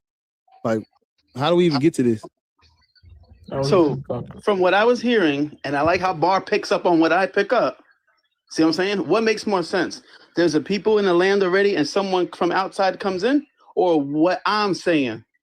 The Hebrews are hijacking and piggybacking on anybody they could to make their history make sense. That's what they did, though. Thank you, Bar. Thank you. That's what I'm trying to say. There is no Hebrew people bloodline. No, it's us. It's Bar.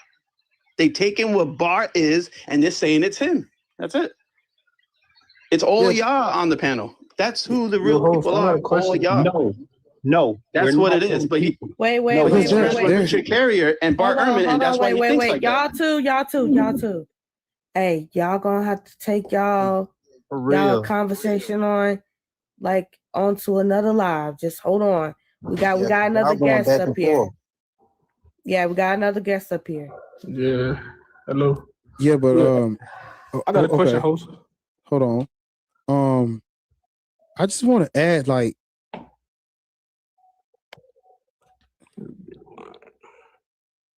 these, because I'm thinking about this, like, what are we using to, or I guess, what are these people using to look into the history of Israel, the Israelites, because they don't have any. They don't have anything. They don't have any tombs. They don't have any they don't have anything. Like they're what? Yeah, they don't have anything like like what Accolade was talking about. They don't have any real like they claim the Merne Ptah Stele. That's the only thing they claim though. Yeah, I know about that. I know about that one. I know that's like it said somebody like the Israel has been laid to waste or something. Is that what it said? Yeah, but the main thing is that it mentions the Hebrew people as a people and not with land. So they're not a civilization. They're just people walking around. Yeah, I knew about that one. I actually was looking at that one earlier. But I'm like, what do they? Bro, what are you talking about, bro? I'm not talking to you. I'm not talking to you. I'm talking to Accolade and the people that were already up here. I wasn't speaking to you. Just it's not your turn yet. We coming to you. I'm coming to you. But I guess I'm trying to see. The Mary Ptah Stellar, the part that says Israel, it's already been proven that someone scratched that on there and added it to make it look like it says Israel, because all it is one mark shy of Israel. So that's exactly what they did. Done.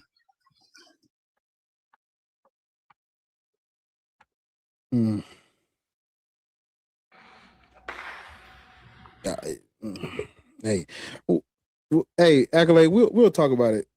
We'll talk about it later. I think I meant to send you a message like some months ago. I just never did it though. I meant to send you a message. I actually made a video specifically for this for you. If you have a second device, you did. I actually. I haven't spoken to you since literally like last year. If you play that video, everybody in the comments is just quiet. You just hear crickets all day. I put all the information into one concise thing, and then they could just hear it for themselves. Let me get to these heathens. That guy, how old are you? What's up? How old are you? 20. Christian, Muslim, Black Hebrew Israelite, Norse pagan? Muslim. Cool. Black people shouldn't be Muslim. Why you say that? Arab slave trade, racism. Racism? Yeah. I was like, okay, so those are two different things, but that has nothing to do. It goes together. It goes together. Actually, not relevant to the belief, though. Yeah, I know. The religion is for. So how's that your reasoning for me not being Muslim or black people shouldn't be Muslim? Because we're not Muslim because of It's not relevant though. We're not Muslim because of the theology. Why? What's wrong with the theology? Yeah, because when those it actually wasn't even called Islam at that time. When those Arabs came in, it was Muhammad or die. No, it wasn't. Yes, it was. But but do you know what Islam means though? Just give me a second. Calm down, there. That guy, you gotta calm down. Calm down, there, guy. Listen to the host. Please. I'm not lying. Islam is Arab culture deified. It comes out of the Arabian Peninsula. It's Arab culture. It's an Arab version of Judaism, Judeo-Christianity or some shit. It's not. Wow. We got it from Arabs, and when they first come in, it was conquest. It wasn't no peaceful, none of that. They were coming in. When you look at when the Arabs first come in, they're coming in and they're taking Byzantine territory. You can. There's a good book. What I like about this book is it gives you dates and names and places and events that you could look up. It's called the Historical Origins of Islam. It's written by Walter Williams. Okay. And he takes you through the timeline of events that lead to what caused the Arabs to come in the first place. You see, you got to I would say, like, does he talk about the king of Abyssinia at the time who converted to Islam from the Prophet Muhammad himself during while he was alive?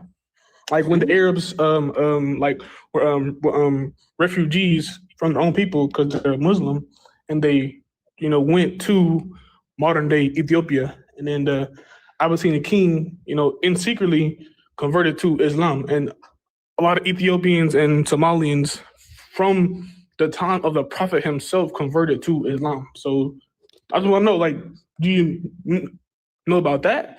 Like the like during the time while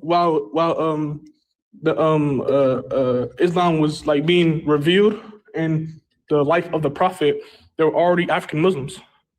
So does your book talk about that? Because I hope it does, because that's how it started in Africa.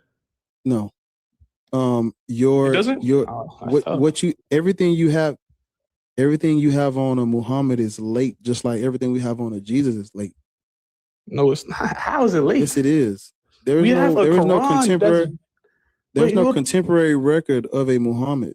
Brother, we have a Quran that's dated to when he was alive, or no, to within 100 years of his death.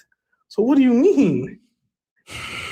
So like, if it was that historians, not Muslims, non-Muslims can say that this physical book was made around 14 years ago, how is that not dated? Like, how is it dated after? So the people, because white folks, the people who are non-Arab that mention Arabs, a lot of that shit is very vague, and it's not really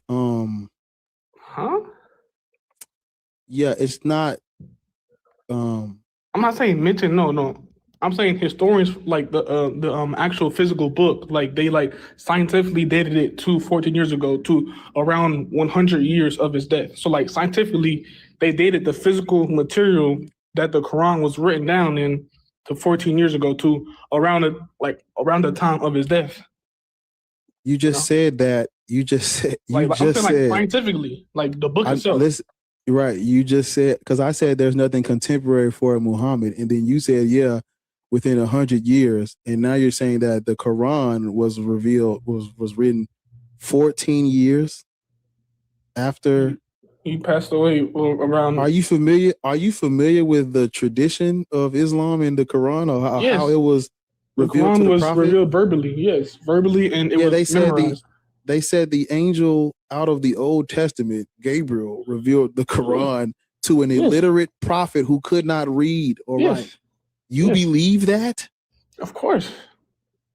You know why? Because nothing contradicts. I have listen. What? No, wait. Nothing contradicts anything in the book. Believe. Listen to what I asked you a trick question. You believe that an illiterate prophet who could not read or write, had the Quran revealed to him by an angel? Yes. Out of the Old Testament. You know, the angel Gabriel comes out of the Old Testament, right? Yes. The Old Testament is not history. That's mythology. Sure. That's what you believe, sir. That's not a belief. Not everybody. That's not a belief. Yeah, we've been talking about Yahweh for 5 hours. Yahweh is a tribal. Will you hear now? Yahweh is a tribal deity from the desert. Well, that's your opinion. No, Israel. No, It's about faith at the end of the day. So, sir, I'm not speaking on faith. I'm talking about actual human history. When you look at the Babylonian exile, this is when these. What are we calling these people, Accolade? Are we gonna call them Jews, Israelites? What are they? Jews are the Jews. During the Babylonian exile, Jews come in contact with Zoroastrianism. This is where they get their concepts of heaven, hell, good, evil, angels, demons. That's where that comes from. That's not tradition or a belief. That's history.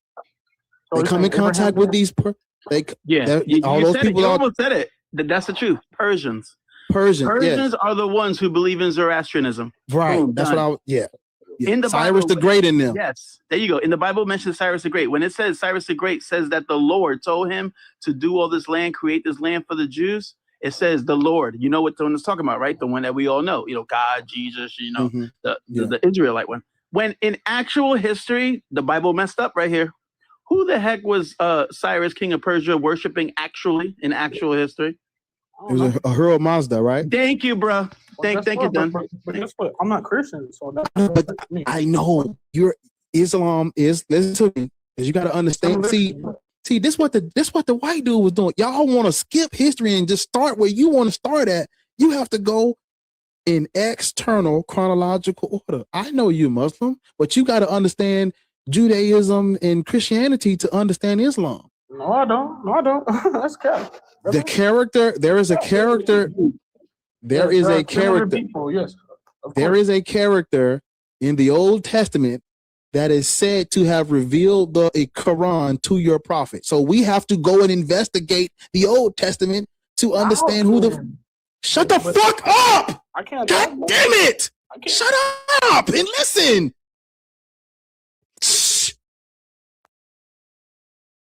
We have to go and investigate the Old Testament to understand who the fuck this Gabriel is, to understand who the fuck revealed the Quran to your prophet. We have to go and investigate that. When we go, if this nigga come off mute, I'm going to lose my shit.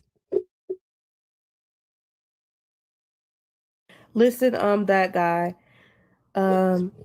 Please don't come off mute anymore. Please don't interrupt the host. If you do it one more time, we're just gonna have to drop you, okay?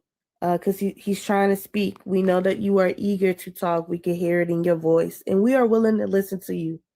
But when the host is, talking, just chill out for a minute and wait till he gets done, and he will let you know, what I'm saying, when he's finished, all right? Okay, I'm gonna go back on mute.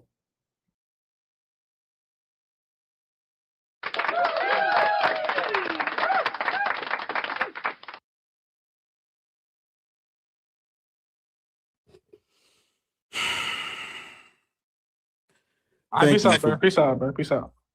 Yeah, get the fuck down. You can go. It's okay. Have no conversation. Yeah, it's okay to come up here and learn. Like, you didn't have to leave. We were just telling you to just let the host speak, okay? That's all we were doing. I get it though. I get it. It was overwhelming. The information was overwhelming. I get it. Hey, Bar, can you finish your thought? Just finish your thought out, bro. I want to hear it, like, for real, for real. If he didn't want to hear it, I'll do. Thank you, Wolf. I appreciate it, man.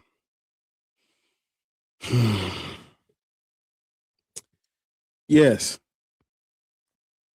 The concepts of good and evil, heaven, hell, angels, demons, all that shit that you find inside of Judaism or whatever, it comes from Zoroastrianism and the Persians during their exile.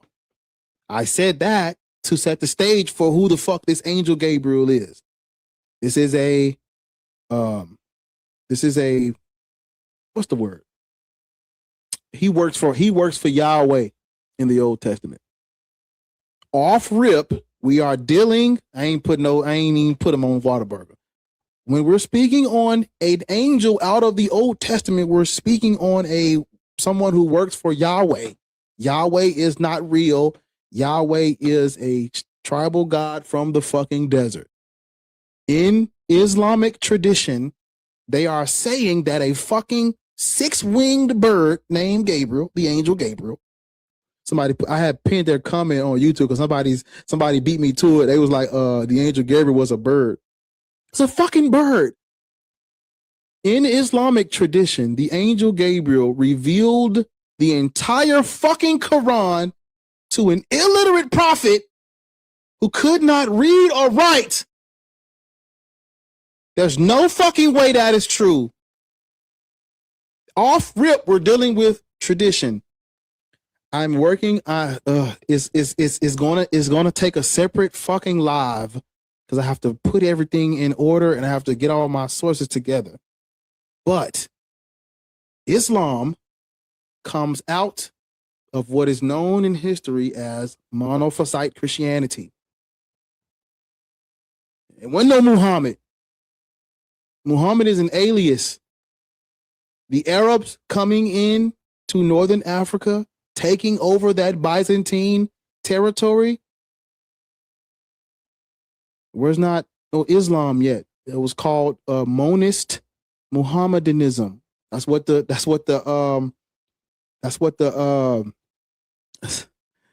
Europeans. If you Google monist Muhammadanism, they'll tell you we don't use that anymore because it's like a slur or whatever. But that's what these people were called. If you go and read this book right here, The Historical Origins of Islam, he takes you through, is the Historical Origins of Islam. It's written by Walter Williams. He takes you through the Christian polemics. Polemics are arguments. He takes you through the Christian polemics that lead to what is known in history as Islam. The earliest Arabs coming into northern Africa, it wasn't no bringing Islam peacefully because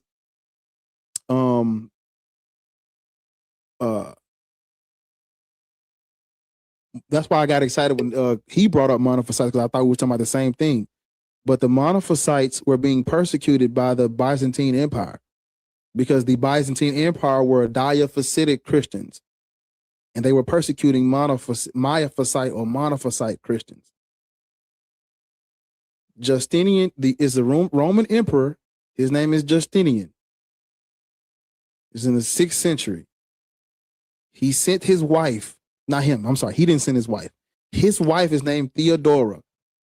They sent a man named Jacob Bardaeus to evangelize to these Arabs, and the Arabs converted to monophysite Christianity. And after his wife died, his wife passed away, these Arabs, there's a group of Arabs that are called the Hanifs, Hanis. Listen to what I'm about to tell you. There's a group of Arabs that emerged called the Hanifs, the Hanifs. These are monotheistic Arabs who wanted their own Abrahamic, monotheistic, monist religion. They were tired of the Christian polemics and the wars and the persecution, and they wanted their own Arab version of an Arabic. They wanted their own version of an Abrahamic faith. This is where monist Muhammadanism comes from. It's all in this book right here.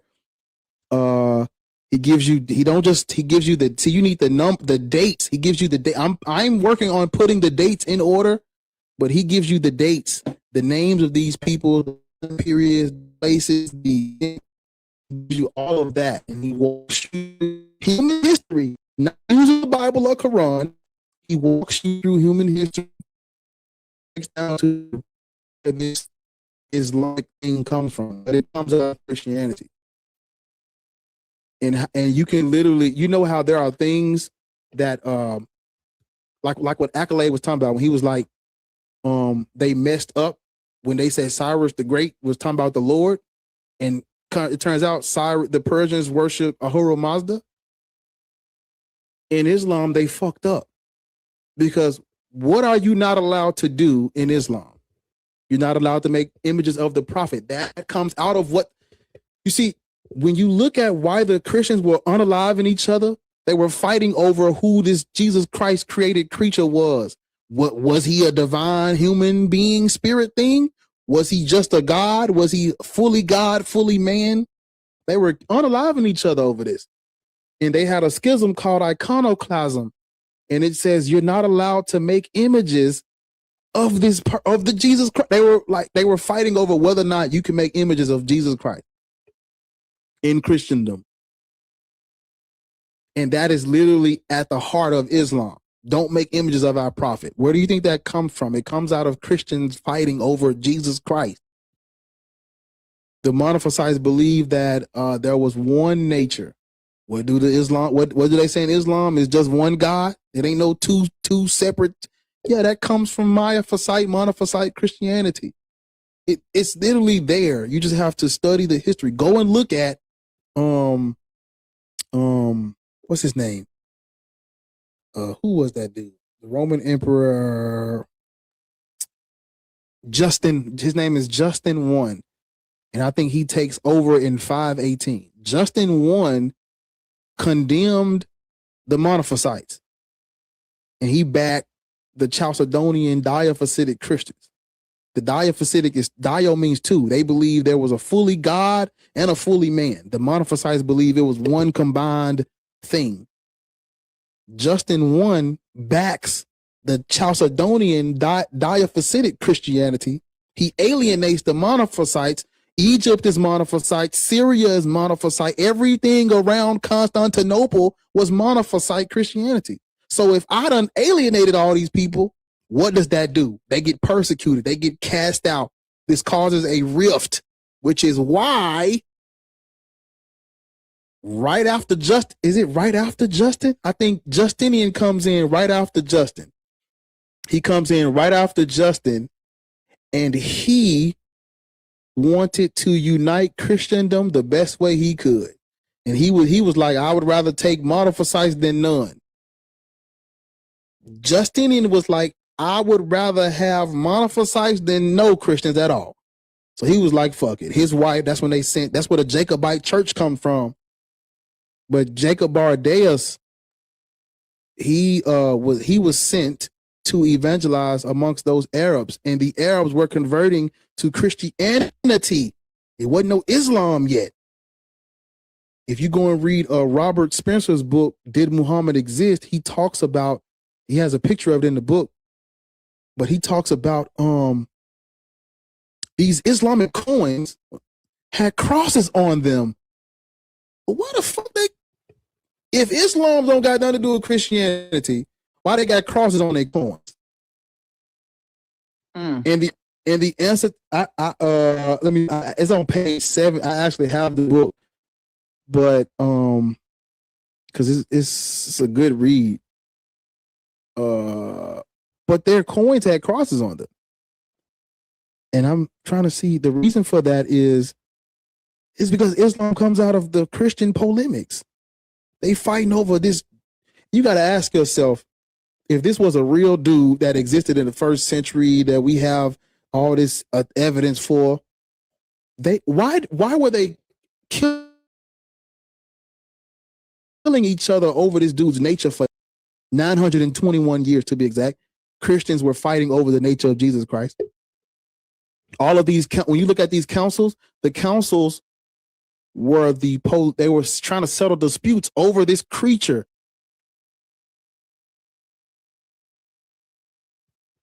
Let me see. What page is it? I always have it. I have it saved. Wait, can I do like this? Okay, I ain't gonna do that. What page is that?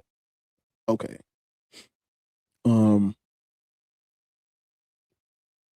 Because even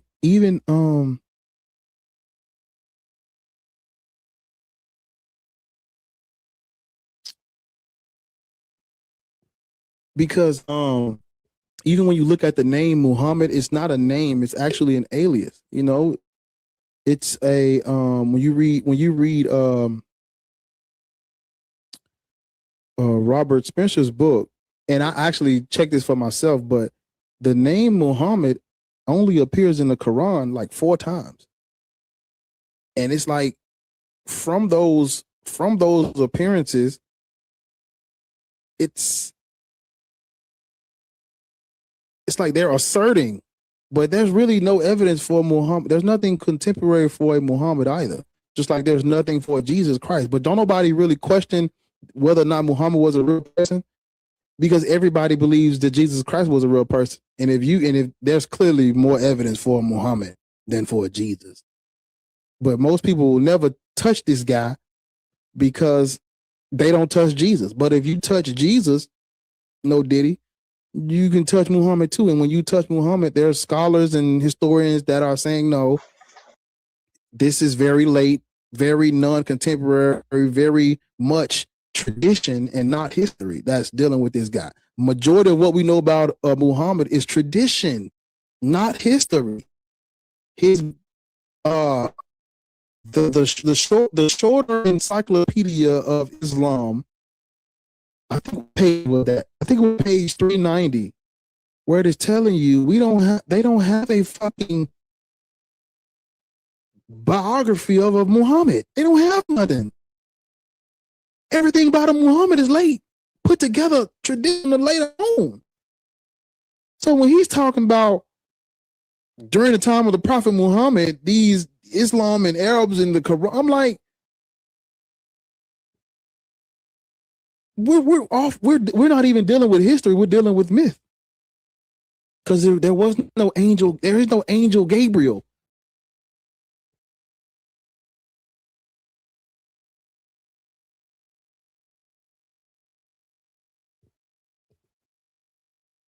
So if the Quran was revealed, I keep saying we're gonna move on. We finna move on. I promise. But how convenient for the Prophet during the fucking 7th century when everybody was reading and writing.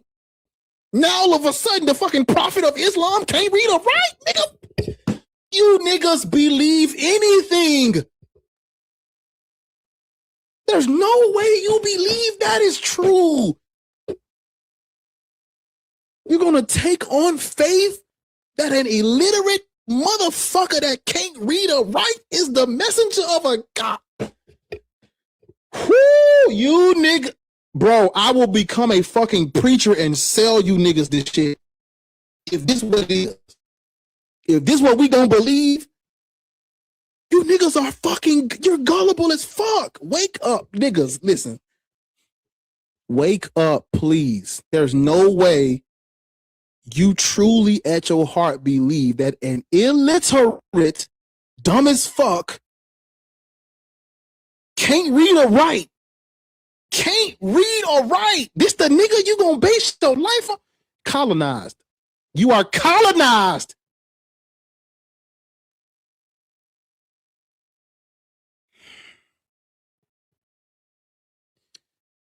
Look, I've been working.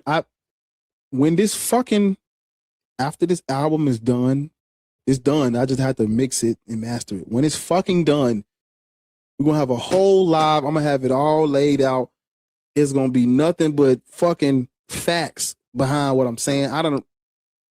It's my fault because when I was doing all this research, I wasn't doing like an annotated bibliography. I was just reading this shit and going about my business. And now I'm like, I'm doing a whole fucking live on Islam, and I have to go back and put all of my shit together in order. That's what I've been doing on my spare time. I just take so much time because I got like 1,000 fucking folders and notes. I got to go in and find all this shit. It's there.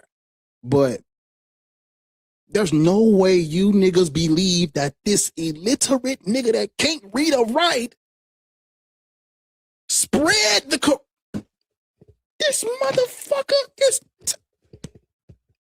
the Quran. How many pages is in this bitch? Because I read it. I'm reading the Quran. You niggas ain't reading this shit. What? How many pages? This bitch 500 pages long. You telling me an illiterate nigga that can't read or write transmitted this orally? You're colonized. You're a fucking coon. The Arab slave trade got you niggas in a chokehold. You just... Black people. I'm done. I'm done. Black people shouldn't be Muslim because during the Arab slave trade, we were not converting to Islam out of spirituality and theology. We were converting out of survival because in Islam, Muslims can't enslave other Muslims. So Black people were converting to Islam to circumvent capture and enslavement. But they used the doctrine of takfir, and they used this to say we were not real Muslims because we're black, nigga. And they enslaved us anyway. When you look at our boys were castrated, and majority of the slaves in the Arab slave trade were female. They castrated the black boys and took the black girls as concubines.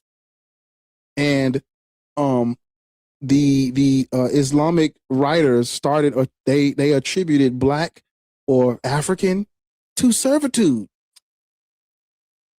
And the Arabs were paying top. Listen to me. You got to understand, like what Culture said. It wasn't no black or white back then.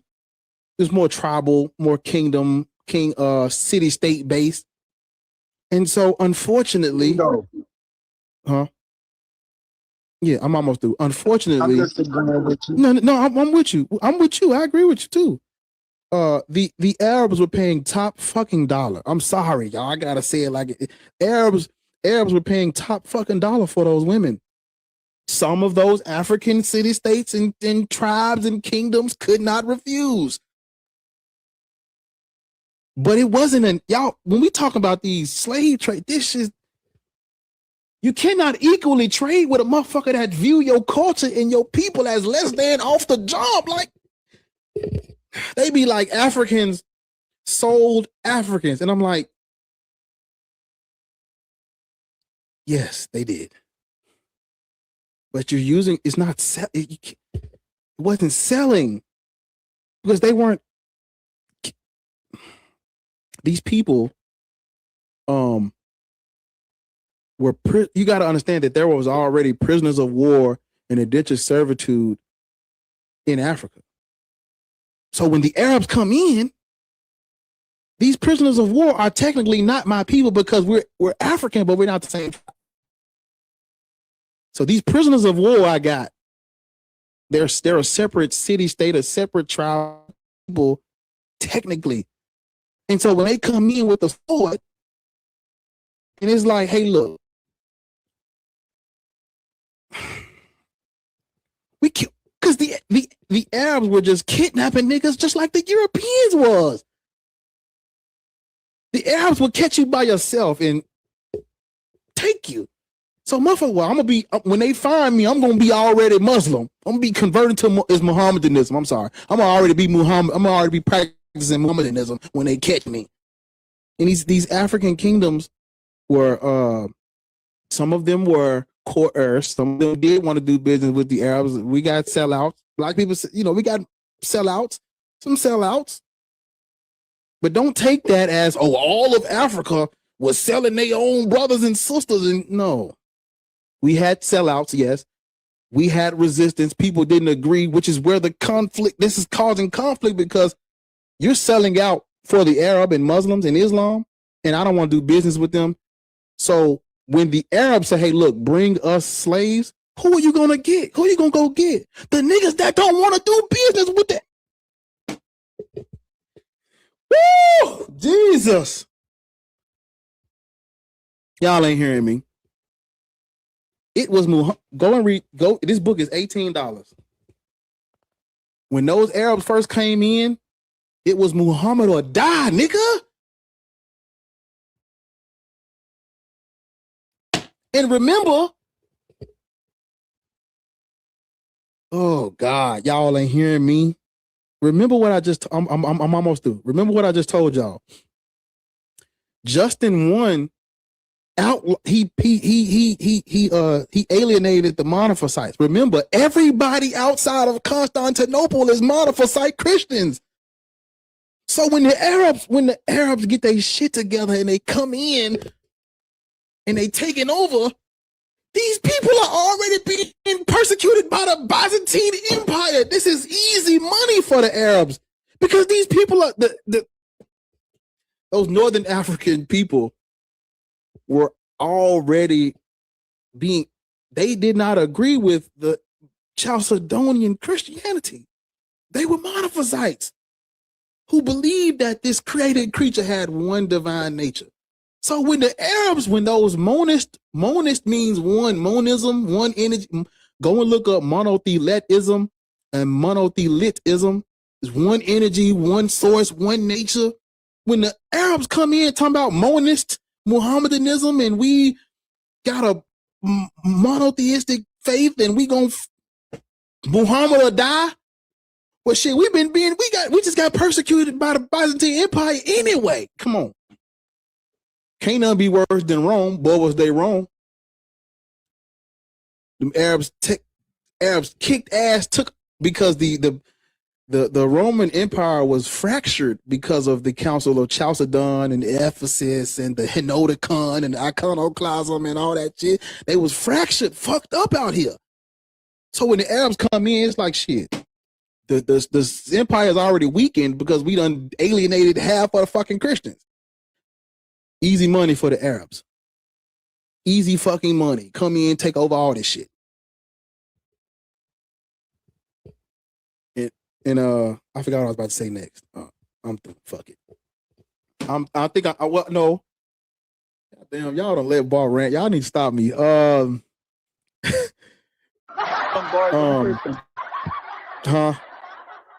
Don't hurt them. Bar, Don't hurt it's in him. your name. It's in your name. Like, I'm sorry. it's something to be expected. Y'all are so patient. I genuinely appreciate y'all for being patient. I'm so sorry I done ran it that long. I need to get that. I had to get it out though. Who gonna stop you, bro? Who gonna stop you? Tommy, I ain't know you was up here till I looked up though. I'm through. I'm gonna land the plane for now. I'm through. Go ahead. The thing Tommy. that's crazy is that I know both these religions are bullcrap, but why when the angel came to Joseph Smith, he weren't illiterate or nothing like that. But why when the angel comes to the one closest to the black people, they gotta be illiterate all of a sudden? Talk, make them think, bro. Talk to them. They ain't hearing For you. real, like they're trying to say something behind something without saying something.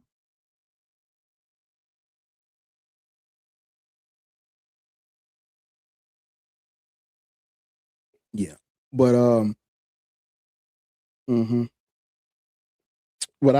But I implore y'all. I'm sorry. Go ahead, Tommy. My bad. I'm finna fuck around and start up again. I'm gonna stop though. Go ahead, Tommy. Yeah, bro. I want to ask a question as you investigate this the intersectionality of Islam and the Arabian, slave trade and all that. Yeah. My deconstruction started with the Magi and trying to figure out where they came from, right? They always try and say it was 3 of them. And when you look it up, it's more like a caravan of people traveling, of magicians, of people who do wonders and shit like that, right? But they came from what looks like to me Persia, which is where they would have, that's where Zoroastrian, that word neither one of us could say. Zoroastrianism. There we go. You said it. There we go. Happy Black History Month. Zoroastrianism. Something like that. Type shit. I got you. They was practicing that shit over there, and so I'm looking at the intersectionality of that the Arabian group of people in that area, and then them coming in this book, because mind you, we don't believe this shit happened, right? But the author decided to put that in here where these kings of Orient, of the Far East, come and adorn this king of the Levant. When you get to that and you start to see intersectionality there, I want to know. I'm waiting on that, bro.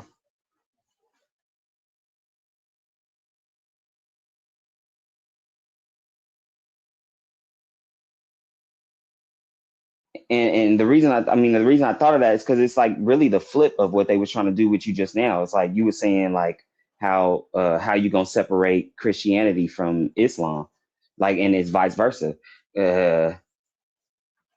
You can't separate Islam from Christianity either.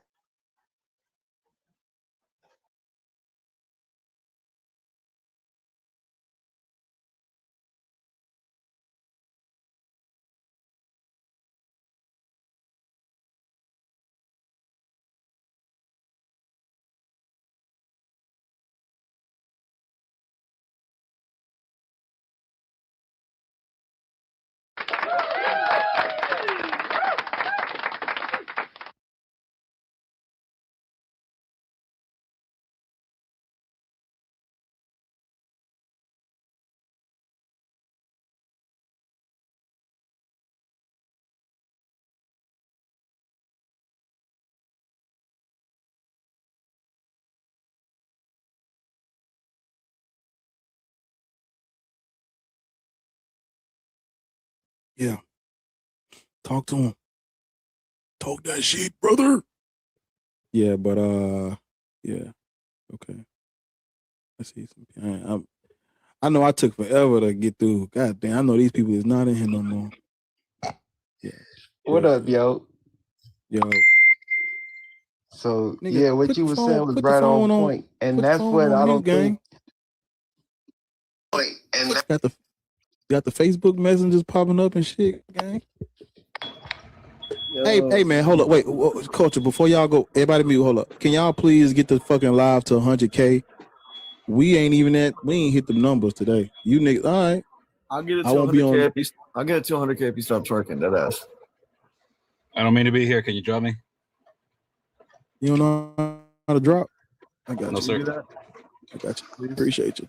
I'm gonna mute you right quick. You can't. You don't get no reaction out of us like that. I'm sorry. I want you to get naked and start farting on the mic. It's all right. It's all right. We got you. Yeah. Y'all hear something? I ain't hear nothing. Did y'all hear something? Okay. I ain't heard a thing.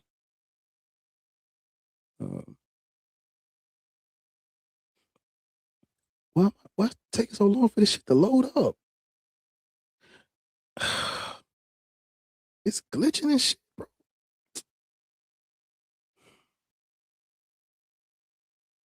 I'm still upset by that one guy earlier that was like, okay, I'm gonna drop down now. Like he did something. Yeah. He didn't though. I mean, what they try to do that fast talk monotone to make it seem like what they're saying is just like should automatically be taken serious because they're so laid back and monotone and talking fast and shit. That don't mean shit. That don't mean shit at all. Because whenever he was done, because he was done, but black people shouldn't be Christian. So I don't give a fuck if ancient Egyptians was at a council of Nicaea. So what? Them colonized motherfuckers, they ain't the fucking authority on black people.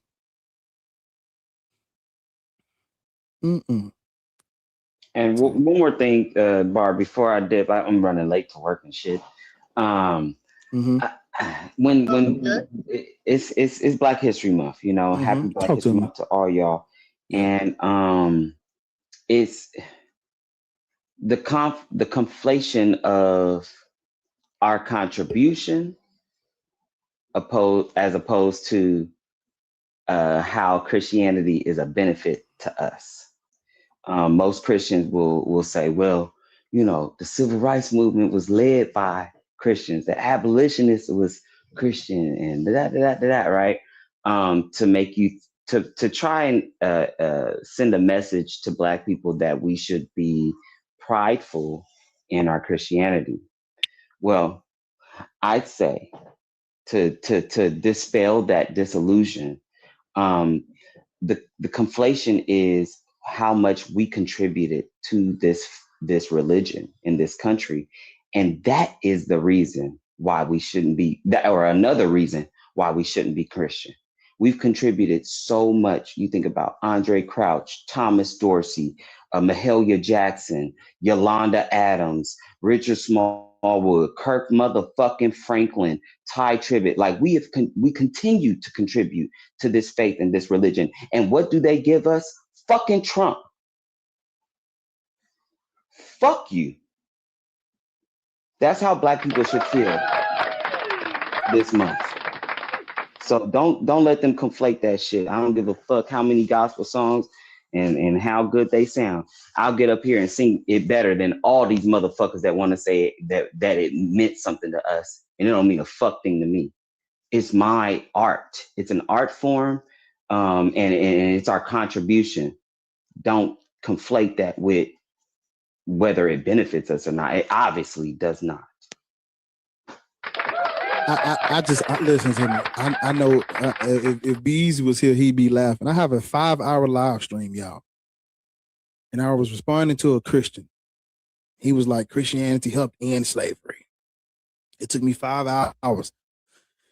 And so towards the end of the video, when we came up to the timeline of, the abolitionists and the Quakers and the civil rights movement and, I'm sorry, not civil rights, the abolishment, slavery.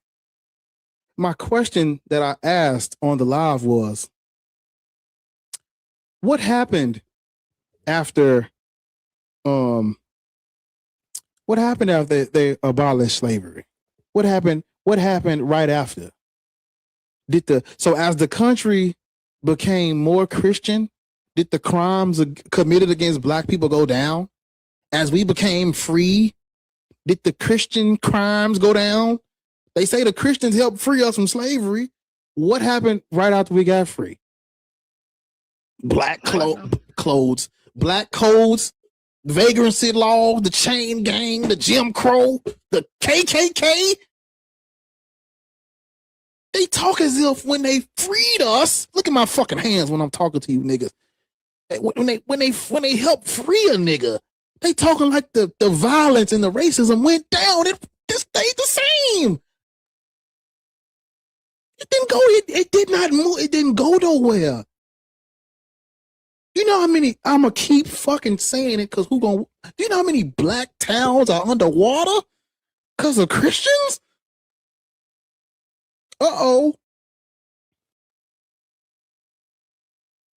They bombed the church with 4 black. Y'all know they bombed the church with 4 little black girls in it, don't it? After the freeing of the Black people with the Christian, they bombed the fucking church.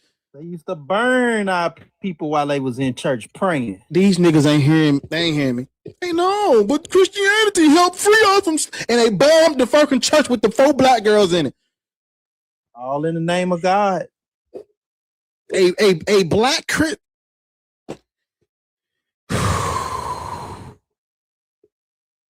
These niggas bombing churches with little black girls in it. And these niggas talking about they freed us from slavery. And in the name of God, reading the Bible before the lynchings took place after church, and they reading the scripture and hanging niggas.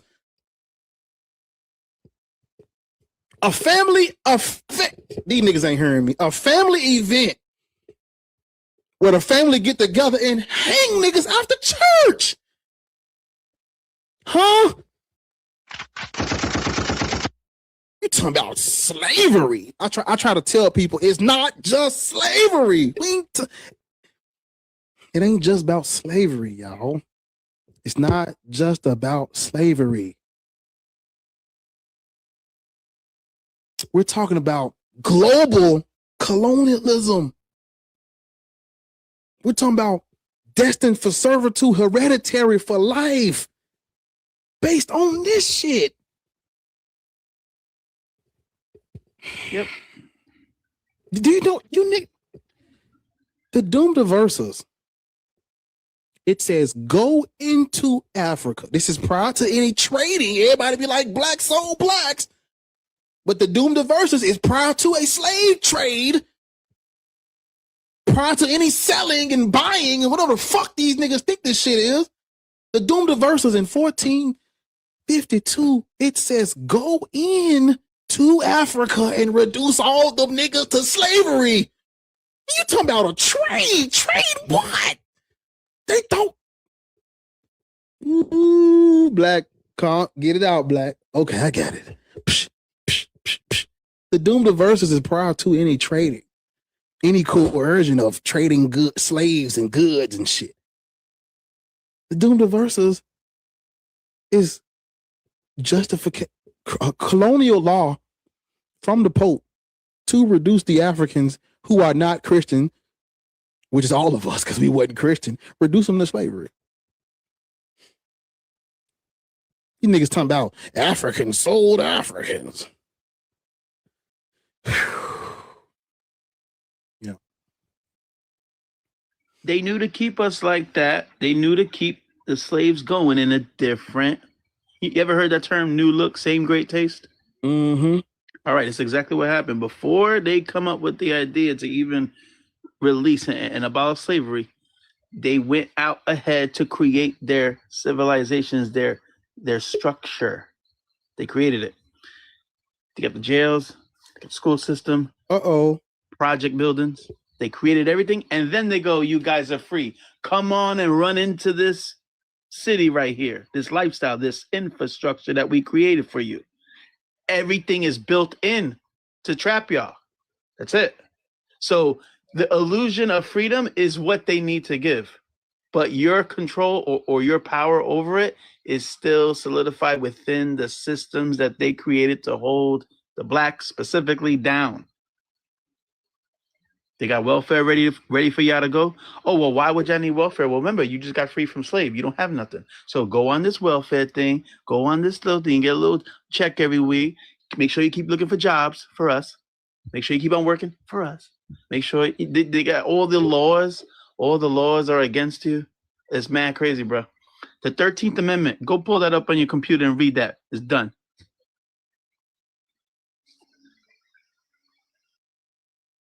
Read the 13th Amendment. Y'all off on a trip.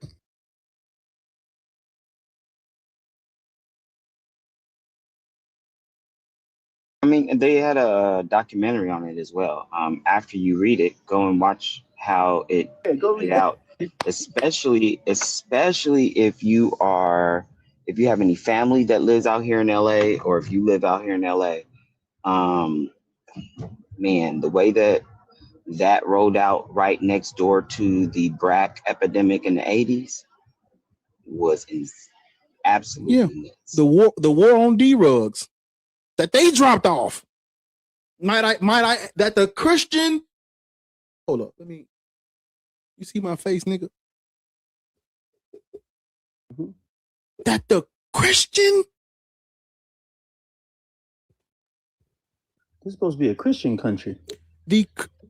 Because these administrations were Christian. These are white.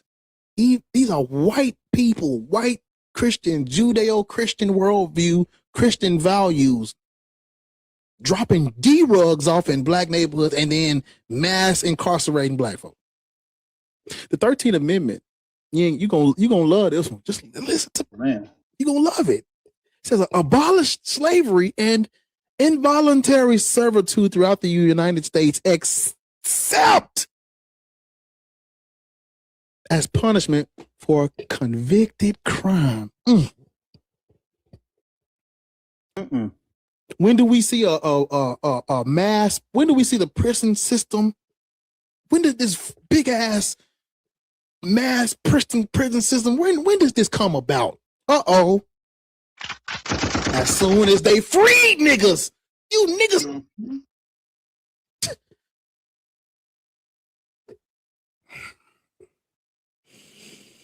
I want to read y'all. I'm gonna read it. I want to read it because niggas be talking about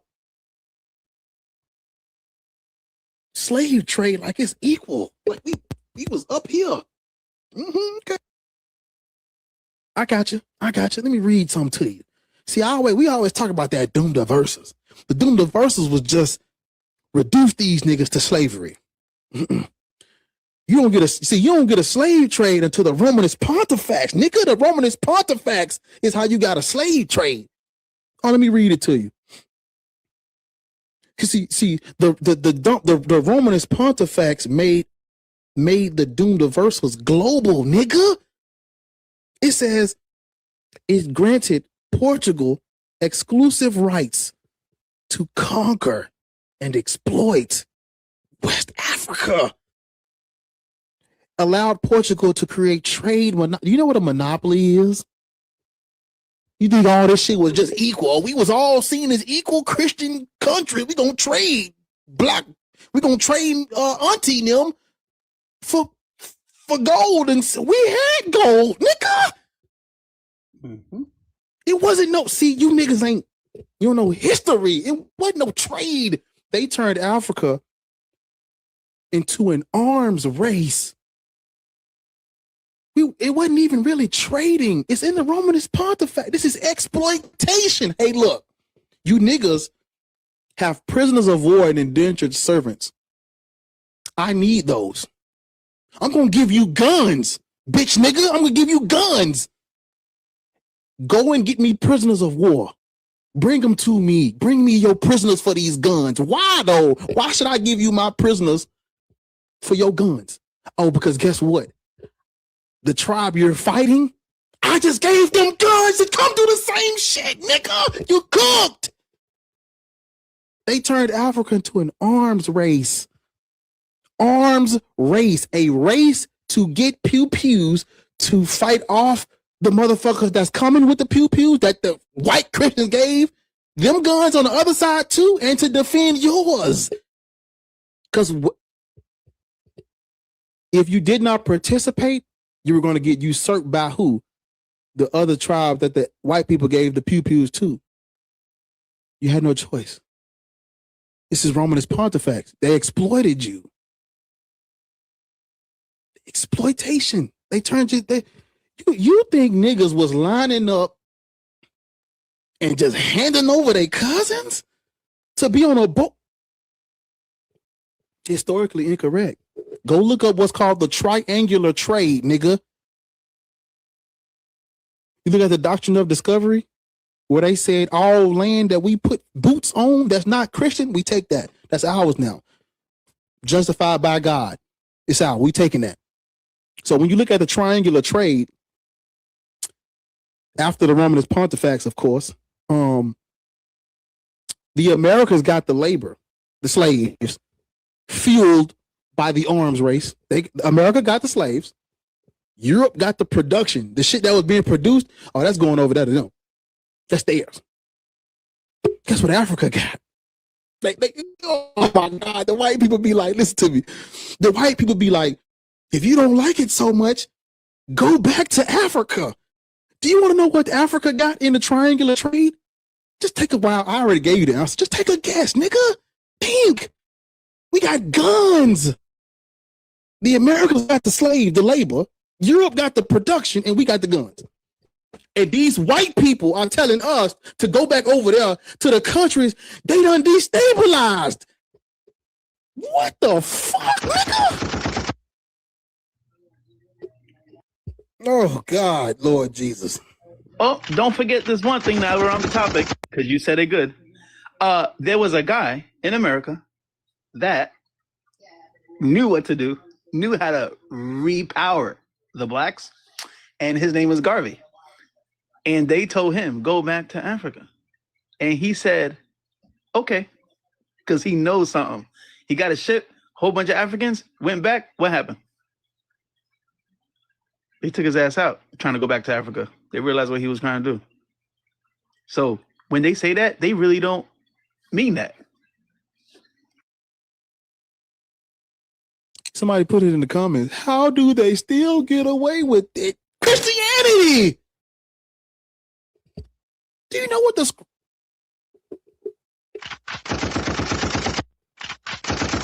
They get away with it because all of the African people, all of the black people, all of these people are stuck on white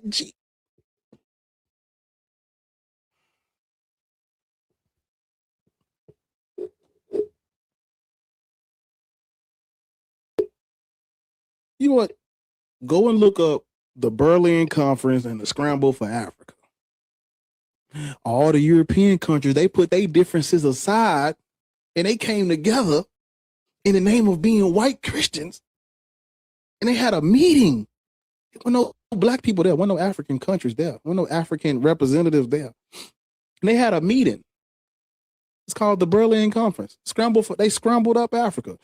You gonna get that over there, cut that off, push those tribes together, fuck them differences. We gonna push them together and draw these imaginary lines over here. And you get that side, I'm gonna get that down there. You take the left, I'll take the right. We gonna scramble this whole thing. But wait a minute, white people? These are all the white people talking in the room. Wait a minute, y'all.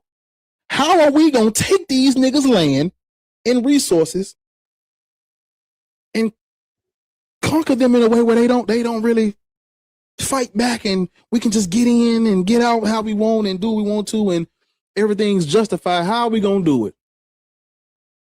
What do you use your context clues? What do you think those white people did after? What you think they did after that conference? What do you think they did? I'm talking to the people in the chat. What do you think they did after the conference? Uh-oh.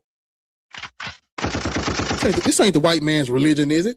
What did the white people do after they had their meeting in Europe about scrambling Africa? What's the first thing they did? Sent the missionaries in. Sent the mission. How did they get away with religion? It don't matter if you're Christian or Muslim, we can still come together in the name of the shit that they use to scramble the fucking continent. You niggas are coons. That's what a slave would say. A colonized mind would say that. They sent the missionaries in, gang. Yeah. Remember, we're already destabilizing. We've turned Africa into an, oh my God, these niggas ain't hearing black atheist rants. We've already turned Africa into an arms race. We have these niggas fighting each other so they can get guns to prevent being usurped and taken as prisoners. But they got to keep doing it because it's a cycle. It repeats. So this goes on. They done destabilized the fucking continent. And guess what? They send the missionaries in and build a school and provide medicine. And they said it was a civilizing mission. They had to, they said it was a civilizing mission to civilize the places they done destabilized with the Romanist Pontifex that we mentioned earlier. They done destabilized the fucking place, pushed Africa all type of ways. And they building schools and hospitals in places where the Christians caused.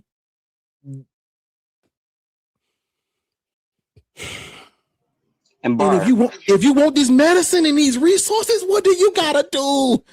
Oh God, they accept Jesus Christ as Lord and Savior. Y'all niggas, they ain't hearing me. They ain't hearing me, Tommy.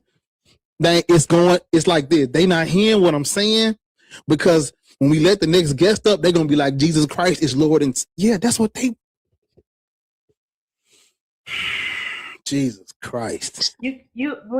When you think about it, it's all war tactic, right? All of it is war tactic. Even in the book, y'all believe, you know what I'm saying? I know Bart don't like to do internal critiques, but even in the book, y'all believe it says, go to these people with cupcakes and hugs. And if they don't turn, destroy them. Destroy everything that they have and then rebuild the population. It's in y'all book, right? But it's all war tactic, Bart. They did the same not even over there in Africa. Let's talk about America real quick because they did the same thing with our gangs. Our gangs were originally made to protect our neighborhoods from the opposition, right? And then they came in with the D-rugs and the pew-pews and turning our people against each other. It's all war tactic. That's all it is. Y'all better go read The Art of War. It's a little book. It's not even that big.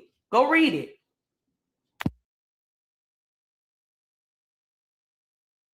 Good info.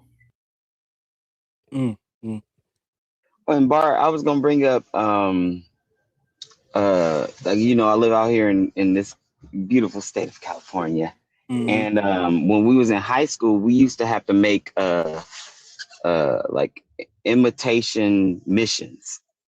So like most popular one was you would make a mission out of sugar cubes. And you know what a mission is? I don't know. See, and that's what I'm learning is that's not something that's popular everywhere. Because it happened here in California. So imagine the Spaniards trying to colonize and moving more north in Central America, right? And they hit this west coast of America, and they start doing these missions. San Juan, San Gabriel, Santa Monica, Santa Anita, like all of these places that are named, the cities are named after, and the streets are named after. When they say today, La Cienega, and that's how you know this shit used to be Mexico, it pisses me off because you instantly skip over the people that were already here. This shit was colonized by the Catholic Church all over here on this West Coast.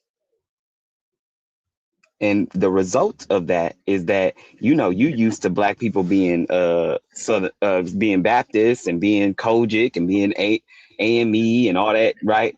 Presbyterian, Pentecostal, even. Over here, we have all that, and there's a large group of Black Catholics. And it's because of opportunity in the school system. The ratio from teacher to child is lower. There's so much control on the curriculum. So if a parent wants to say, I don't want my child learning evolution, or I want my child knowing the 10 Commandments in elementary school, I want my child to read or to recite the Pledge of Allegiance, you put them in a Catholic school. They're going to be raised as a very, what's that called? An American that they coined the phrase for the Asian population here. Like easily assimilated. That was an assimilation ointment that made you fit into society. Being a Black Catholic girl that did well in high school and went to Loyola Marymount. That shit is crazy, bro. Like, if you ever get into that, let me know. I'll send you pictures of some of these places. I'll even go and visit them just off. I want to see it. I would also like to state this because I feel like when we say Catholic Church, we need to add the Roman word to that because it's literally becoming anonymous to the name. It's the Roman Catholic Church. Yeah, you're absolutely 100% correct, and they're trying to distance themselves from Rome, but it's the Roman Catholic Church. Yeah, you are absolutely right. An extension of the Byzantine Empire. You niggas are practicing a Roman imperial cult. Wrestle with that. Wrestle with that, God. Since Israel means to wrestle with God, wrestle with that. They don't know nothing about them Knights Templars. Nothing about them nice Templars. They don't know nothing about them Knights Templars. Like, y'all research. What that one dude say consciously? I love it. He say research over me search. Yeah. Go out there and do your research. I always say, if you're gonna follow this God, although we don't want you to, know the God that you are following. That's a real relationship. That's a real relationship. Niche, how How you old are you? doing? 31. Christian, Muslim, Black Hebrew Israelite, slave, Norse pagan. Oh, that's what BHI is. All right. Catholic. But yeah, I was Black literally people just gonna ask. Black people shouldn't be Catholic. That's all good. You can think whatever. That's the conversation, hon. So you gonna either engage or not. I was just gonna ask what BHI was. No, I don't need to engage. Black It's all Hebrew good. Israelite. Get the fuck down. Thank you. He a Catholic, but he still want to know what BHI mean.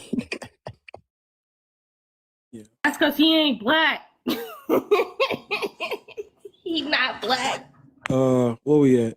Yeah, the 100K. Okay, yeah, the 100K. That's good.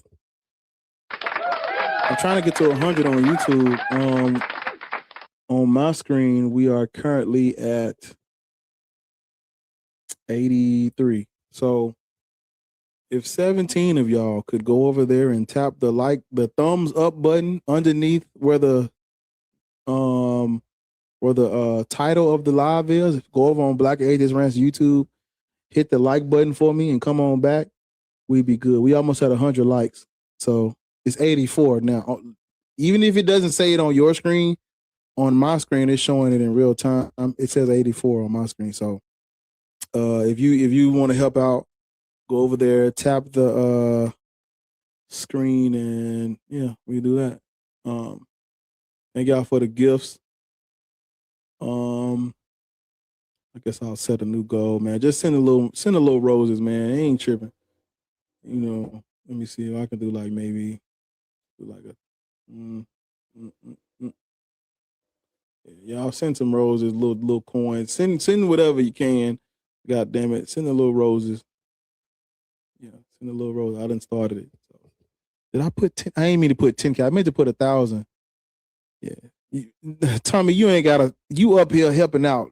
The heathens in the comments need to send it. But I appreciate you. Thank you, bro. I want them heathens to do it though. But yeah, I done broke my damn mic stand. But it's all right. It's all right. And you need to work on some breathing techniques. Yeah.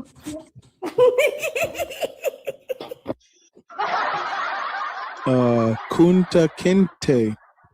Hey, what's up, brother? Christian, Muslim, Black Hebrew Israelite. I'm nothing. And I'm glad I read this prompt because it's about time. I've been saying this for about the last 10 years.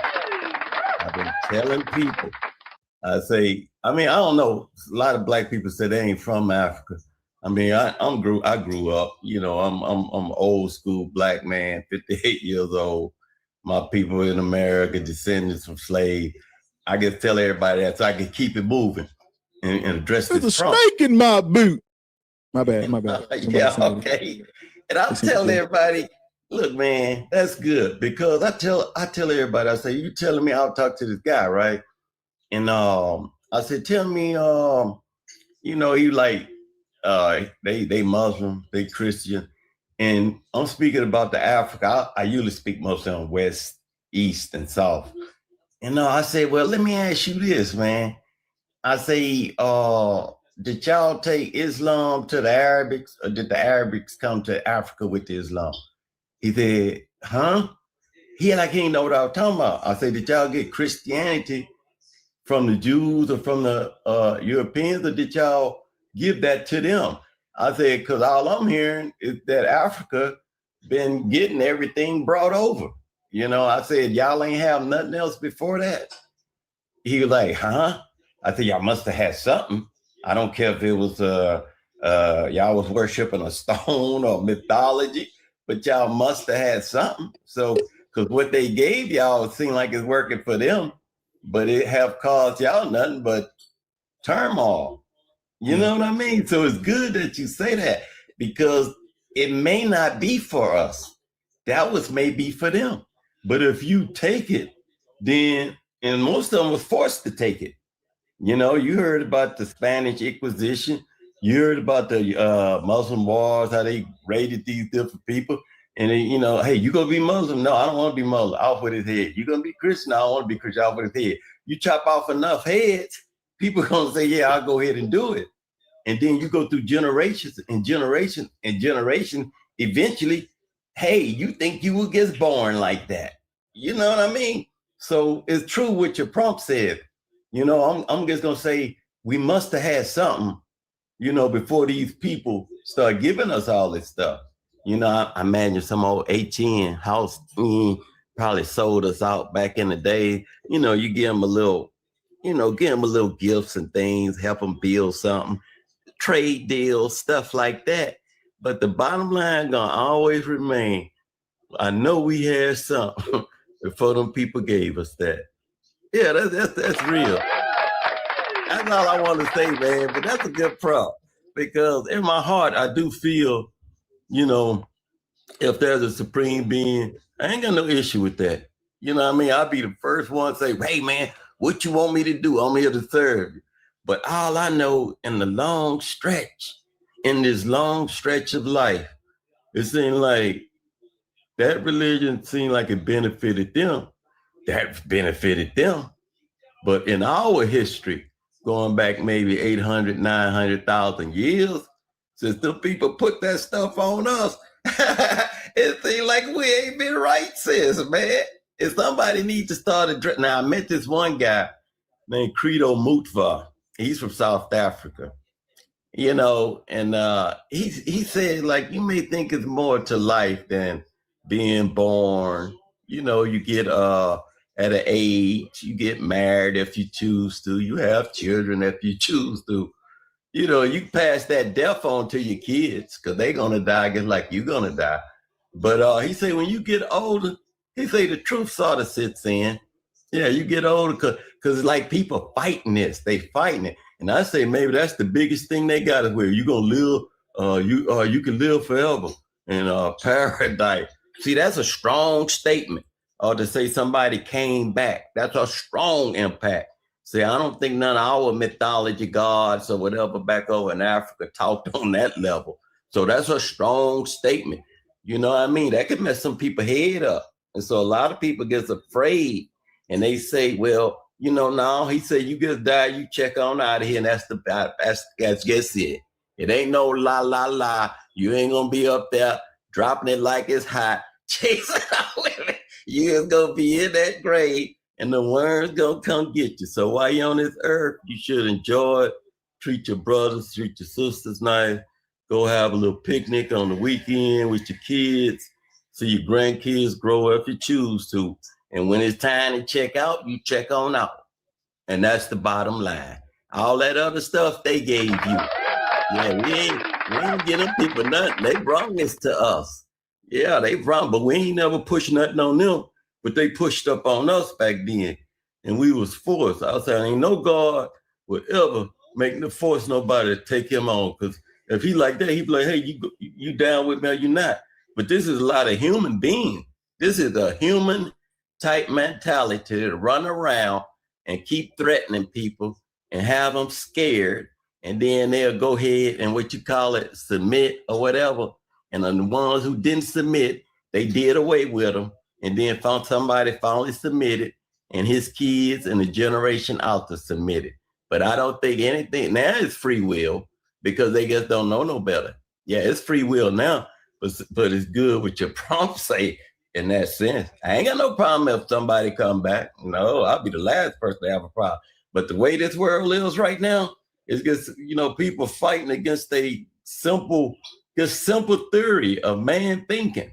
He's fighting it. He's fighting it. And it ain't doing no good, but for them people seem like who brought it over. That's it. I appreciate you, Kunta. I appreciate you, Kunta. No problem, thank you, brother. man. I'm just saying what I feel. I may be wrong, but I don't think so. Hey, Kunta, before you leave. James, your name is Toby. I want to hear you say it.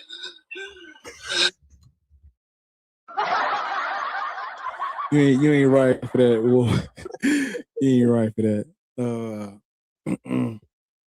Yeah, man, we out here, man. We doing it. Yeah. Before we go to that person's not joining. Yeah. Before we move on, yeah, it's 90. If you already liked it, I ain't talking to you. We got 90 likes on the YouTube. I'm trying to get it to 100, and I won't bother y'all no more. So if you over on TikTok, you haven't already, just go over there to Black Atheist Rant's YouTube channel, hit the thumbs up, and come back. I'm trying to get it to 100. Also, if you over on YouTube and you haven't hit the thumbs up yet, we just need 10 more. On my screen it says 90. We just need 10 more. If you haven't hit the thumbs up already, hit it for your boy. And yeah, and y'all, we so try to hit 100 over on YouTube and 100K over here. That'll be a good live. Yeah. Thank y'all for tapping and everything else. Yeah. Accolade, you still up here? Yeah. So I guess I'll it sounds like you going through the rainforest or some shit. But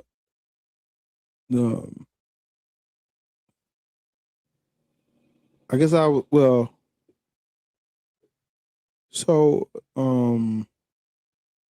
yeah. I'm tired. I ain't got nothing else. Well, speaking of what you were talking about earlier, I wanted to let you guys know this way, when you go out into the real world, even after this live, and you see this, you're gonna have a whole new, view on it. If Barr has a group of his own and Accolade got a group of his own, ACC versus BAR, right? And let's say we're in the real world and I'm on a block and he's on a block. I want Barr's block. What do I got to do to get it, right? So you go over there. I gotta wage war. He's gonna go to war. Let's say I win and succeed in defeating Barr's group to take his block. How do I claim that block? You claim it by putting what's called your tag or your sign or your signature or your flag on that block. Now, I want y'all to think about that. That's how it works in the world of the groups, right? Now, when you go out into the real world now and you guys see flags up, not like gang flags, but like American flags, that land is theirs because they have a flag on it that claims that territory. If there's no flag there, that land is the indigenous. So when America came and started setting flags up after they took over, it's theirs because the flag is up. If you take that flag down, someone's gonna have a problem. You don't get in trouble, you might have to go to war or something. But that's why it's theirs, because it's up. It's actually the original people, the dark-skinned people. So it's all stolen land, but we call it patriotism. Yeah. Just know that. Just know that. Yeah. When y'all see flags everywhere in all the states, it's not theirs. It's stolen. Yeah. Mm-hmm.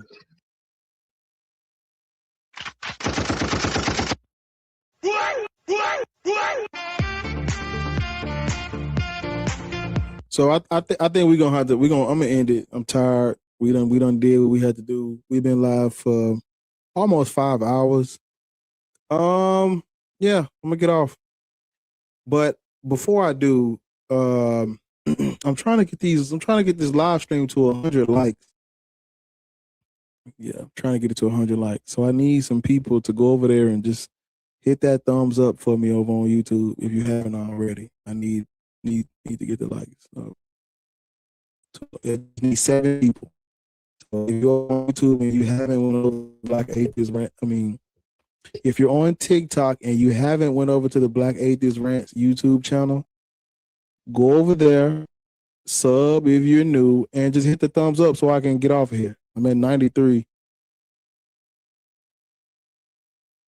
Somebody said, so where was the end of the world? Shut up. Listen, not you closing the doors on us until you get these 10 likes. I'm trying to tell you. Hey, y'all need to hurry up. Goddamn. Yeah, hurry up. It's just 7. It's just 7 people. It ain't that much. Hurry up, please. Please. Yeah, come on. We done been in here. He ain't even feed us.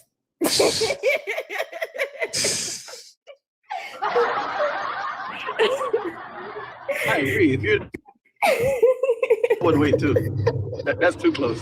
He ain't feed us nothing. Done held us here. I definitely went over there and I used to hate going to church and they didn't feed us, man. What do you mean we not going? Facts.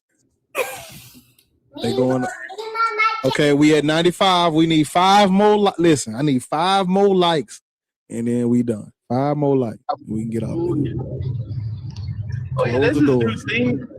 This is a new thing that they did on TikTok. I don't know if a lot of people know about it, but like when we tap the screen for like bar, for example, and we give a like to the live, that like goes to the live, but not to bar. So if you hit bar's account personally, he has a separate like that. If you hit that, he would get coins for it.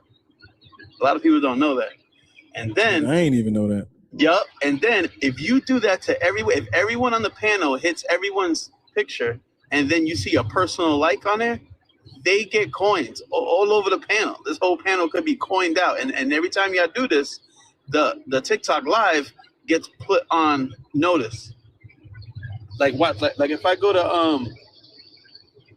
the C above me and I hit her personal account, see, I could like her. You see in the comments it says Accolade liked her.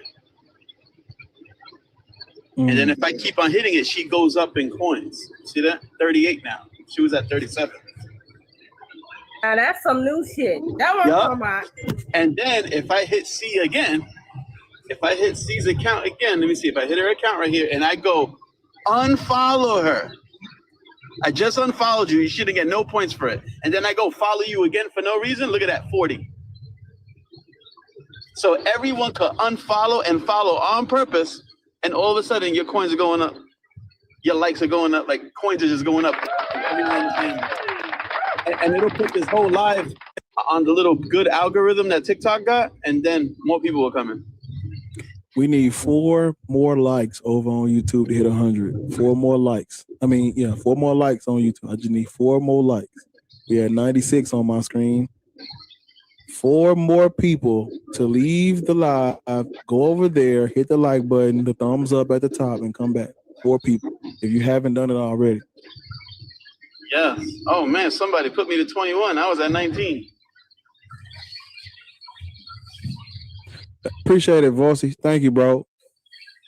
Yeah, I'm winding on down, man. I've been up here for a little minute. 5 hours is good. That's nice. We at 97. Come on, 3 more. Thank you, Vossi.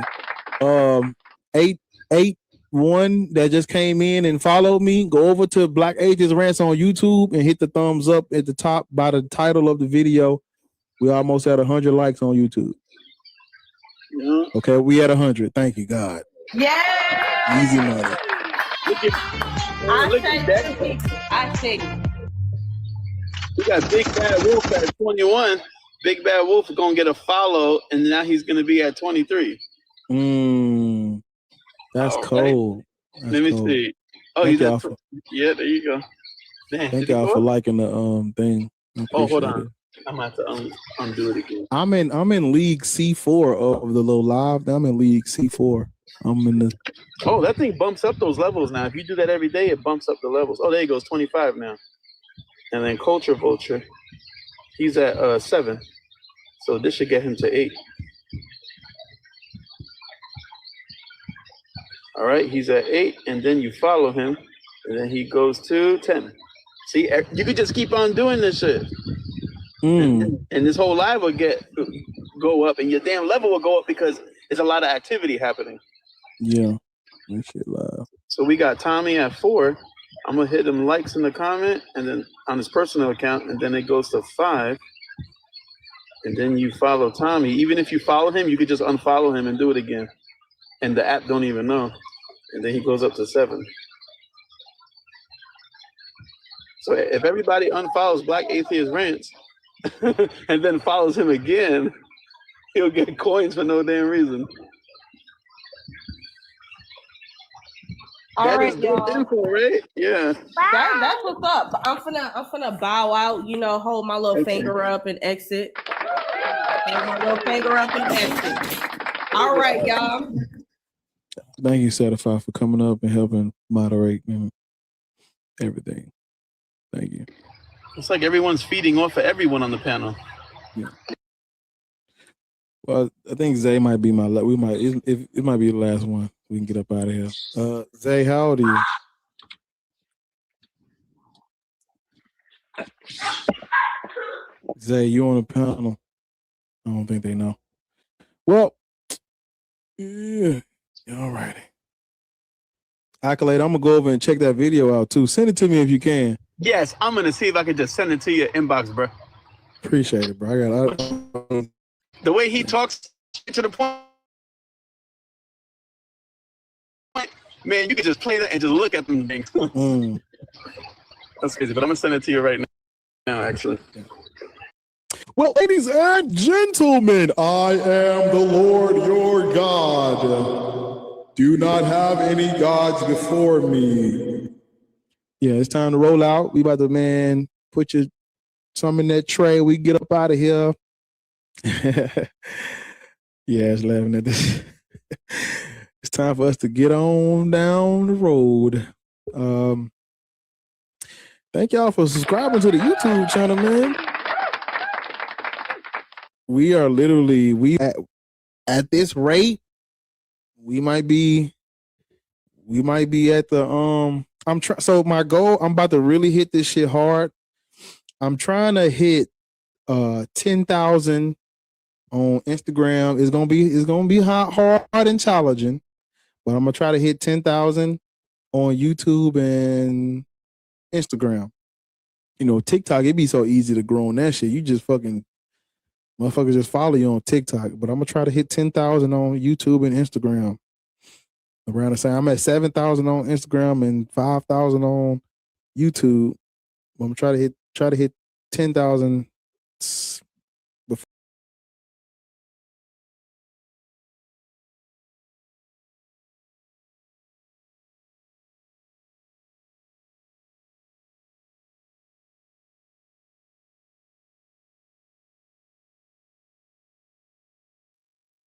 I ain't mean to press that.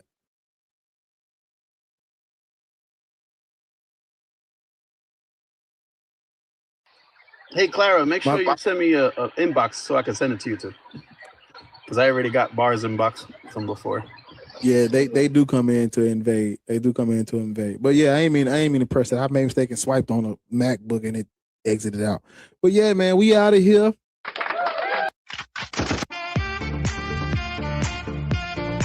I appreciate y'all for supporting the stream, man. I appreciate it. I motherfucking appreciate it. I'm probably gonna try to make a video to post on YouTube Shorts and TikTok and Instagram right quick. I gotta figure out what I'm gonna do about my mic stand being broke though. But yeah, man. Thank y'all. Black Atheist out of here. Over on YouTube. Thank y'all, man. Sub up and leave a like. Are we still at 100 likes? Where we at?